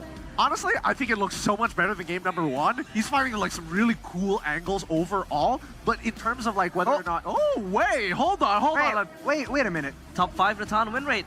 100% for Skylar. Is it still 100%? And then we have Super Red, 100% as well. Marquee, 80%. Hey, Marquee. 75% goes to... I can't really read that name. Can you help me out? Richie. Richie. Richie? HCL? Yeah, and then of course 67% Oheb. Oheb, a name of the past. Of the past? Yeah. Well, time flies fast when you're in the esports scene, bro. That's true. But yeah, Nathan, still on 100% for Skylar. That's quite surprising. I believe it went down, I thought, I'm pretty sure. But we'll get back to you on that. I really do feel like, more than anything, there's not a single big glaring problem for RRQ, and that's why it's so difficult. It's a bunch of small issues, a bunch of maybe like miscommunications, mispredictions maybe, in the middle of a big fight that just gets you really, really confused. I think they have to really round off how they're supposed to team fight, right? Decide who they're supposed to target, who they're supposed to zone out, and who's supposed to kind of frontline or catch people off. I think if they can kind of get an idea of how they want to work together as a team, right? Get their roles in order. I feel like it's still a winnable situation here, but we'll have to wait and see. Only time will tell. I want to circle back to the Natan though. The Natan is such an enigma. So I want to get to Gideon. Do you have an MPL M1? Who is potentially one of the best Natan players there is? I mean, don't make me say it, dude. Don't make me say it. It's innocent. Like, what are we innocent? Who are we kidding here? Who are we kidding? I think there is a bit of an argument for Nets, but even Nets has shown that he has limitations as well. He's not as inhuman as some people have kind of chalked him up to be, but he's still a reliable player. Coming into this, I agree with Arashi that yes, it's a lot of small mistakes that eventually pile up and become incremental. Oh, that's the Choban. Choban. Wait, they hurt the audience. Did they double check it? Did they whip They it up? just opened up our live stream, You know what and that they're is? like, yeah, the audience wanted this. Okay, let's ban it out. You know what that is?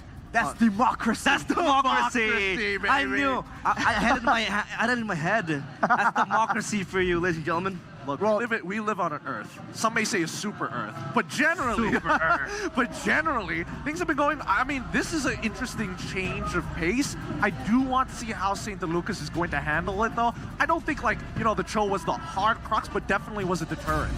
Well, first pick still for RRQ though. They're tripling down on the situation. Let's just see how this goes, man. They're like, nah. If we can't have both of them, get rid of it. Because they're on that side, right? So they don't want to risk it to the hands of Skylar. But now the Suyo is wide open. Interesting. That's what we talked about. Get the Suyo over the Sushin, but it is still open. Now, do Team Liquid want to use it? Yehaskiel is really good, I think, at this distance management kind of hero. I would think that from the results of the regular season, he would be better adjusted to a hero like this compared to Rins, actually. I can agree with that statement as well. If they, so that means they would have to go Alpha into Jushin, or they could go like Khalid, and then hold it as a flex. And inevitably, you want the flex pick. Alpha here, of course, to kind of match the presence of the Suyo, but they will go for the Zuzin and Phobius. Of course. Phobius is still open. Oh, of course. Completely forgot about the Phobius. At this point, now RRQ needs to figure out a way to manage that lane. There's not a lot of great matchups into the Phobius, but like it feels really bad locking in CC this early on. I think they can't really afford to kind of lock it on that early. True. Maybe find another way to deal with it, but no, they go for the Yves even. Yeah! For the longest time. For the longest time, against the Phobias, you would go with a Vexana. You're trying to find ways to lock them down. The Edith is a strong second place to try and do that, but now it's only the Edith against the Phobias. We saw this matchup earlier in one of the earlier games. It didn't really fare well for Dyren, but Rins on the Yves. Now let's see if there's a very significant difference here. There you go. Will this be the victory for RRQ? Because he said it, Arashi, Rins's Yves holds 100% win rate, and he is actually very apt on this hero. And now for Team Liquid ID, what do they want to pick? Is a Nolan possibly, possible against the Suyo? Yeah, Nolan is okay. It is, you know why? Why? It just got picked up. Hey! Thank you. Realized he wasn't looking. I caught him off guard. That is what looking at you. RRQ are trying to do, man. All right, second banning phase though. Now it gets interesting. Both gold laners not exposed just yet. And with both gold laners so adept at laning, the matchup becomes so much more important. We're talking about the Clint being such a strong all-rounder. Even against a laner like a Brody, it's almost like a skill matchup. Do both these teams want to have something like that? Talk to me about the Nolan Suyo matchup. How is it supposed to pan out? Who really wins this matchup? Inevitably, Suyo is going to win this match. Oh, wait. Sorry. Are you trying to get kills? Are you farming heroes or the jungle? Yeah, that's the big difference here. Yeah, because I think that, like, inevitably it's still a skill matchup. It's more favored towards Nolan when he has max energy. Generally, because his cooldowns are a lot shorter, right? Suyo has to wait like a full 8 seconds before he uses any one of his abilities all over again. Once he's out of them, that's when Nolan just goes in for the one-shot. And I think, you know, the big problem here is that most of the time Nolan is so fast, moving so fast across the map that he usually is the one who takes the initiative first to make something happen, and then the Suyo ends up cleaning him up. Okay, the Nolan against the Suyo. MPL PH have seen Demonkite against King Kong on this matchup, and all he did, for King Kong rather, with the Nolan was just to mirror the movements of the Suyo. Yeah. So it could have been possible, you know, for him to actually win out on this Suyo. But now the problem is, when we're talking about Fabian, he isn't really the jungler who would really like to farm up his level. He's there just ganking and looking for kills. Hang on a minute, you gotta remember, when the Nolan, when he's in a bad matchup, on the alpha when he's playing, he was one of the fastest farmers to reach level 15 in MPL ID. This guy knows how to take advantage of the fast clear of the Nolan and the alpha. That's part of why he's been so successful on both these picks. So against the Suyo, he can go for that farm-heavy style, but you can see a great emphasis on the roaming here. They know that with this composition, they're gonna be up close and personal. They don't want to let Edok get a big moment, but without a Tigreal, without a Franco, are we gonna see Edok default back to something like a Ruby? Playmaking. You know, when Beloyski didn't get a Tigreal, he went for the Ruby, and that was the pick where Edok debuted and surprised everyone with. Question, does Skylar play Lunox? We haven't really seen him on the unconventional heroes. It's mostly Aaron Jiki. That's the thing. Ruby Gold, the Lunox Gold. So right now, I think that if Lunox is not an option, then probably it's Ruby, and then they can build a full dive composition, which is Ruby Gold. They could go into a double fighter composition if they want to. It wouldn't do too bad, but at the end of the day, the focus is a big issue. So yeah, Charisma, focus on the wave clear, have the Claude to be able to BMI out of tough spots. This is not bad from RRQ. Let's see this last pick from TLID. I was thinking about the Claude as well. I was about to raise the issue because the Claude, you know, of course, it's a weak side and the Herald can't bully it, but it can break out of freezes that the Herald really wants to create. And our Team Liquid ID, their final pick would see us look at their roamer. Now, Witty, what does he necessarily play? Witty here, we've always seen him on something a bit more passive, in a sense that like not mechanically intense. Usually, I remember him being on the Hylas a lot actually, but it's no longer an option either. Something tanky that can serve as a front line and still help with the engages. Mincetar. Because inevitably it just comes down. Yeah, Rock. I called it. You get it. Because inevitably it's about, do you double down on your engage or do you look for potential counter engage or plainly disengage, right? And I think disengage is probably the best that they're going to get, but I like the flexibility of the Grok. Overall, it just means that this early game coming out for TLID, would I say it's on par with RRQ? I would say it's definitely better, but RRQ have a lot more tools to actually manage the aggression. Now, the big question is, will it be a 3-0 or will we see game number 4? On paper, statistically, man, with the Yves, it's been doing so well against the Sushin. We've seen the problem there. With a Suyo, the Suyo that's been so feared, we'll have to see how Sushin performs on this, man. That's very interesting. So please, to our casters, Chefin, Goni, Mirko, lead us to Light of Dawn. This might be the climax. This might be the end of this series. The decider of who's going to be the first one to represent Indonesia in Malaysia in M6 World Championship. But surely, the King of Kings don't want to let that happen. Let's see in the Land of Dawn. Ladies and gentlemen, it's time, potentially, This is going to be the last game of this series. Let's see. Can does RRQ have enough gas in their tank to take it to game 4?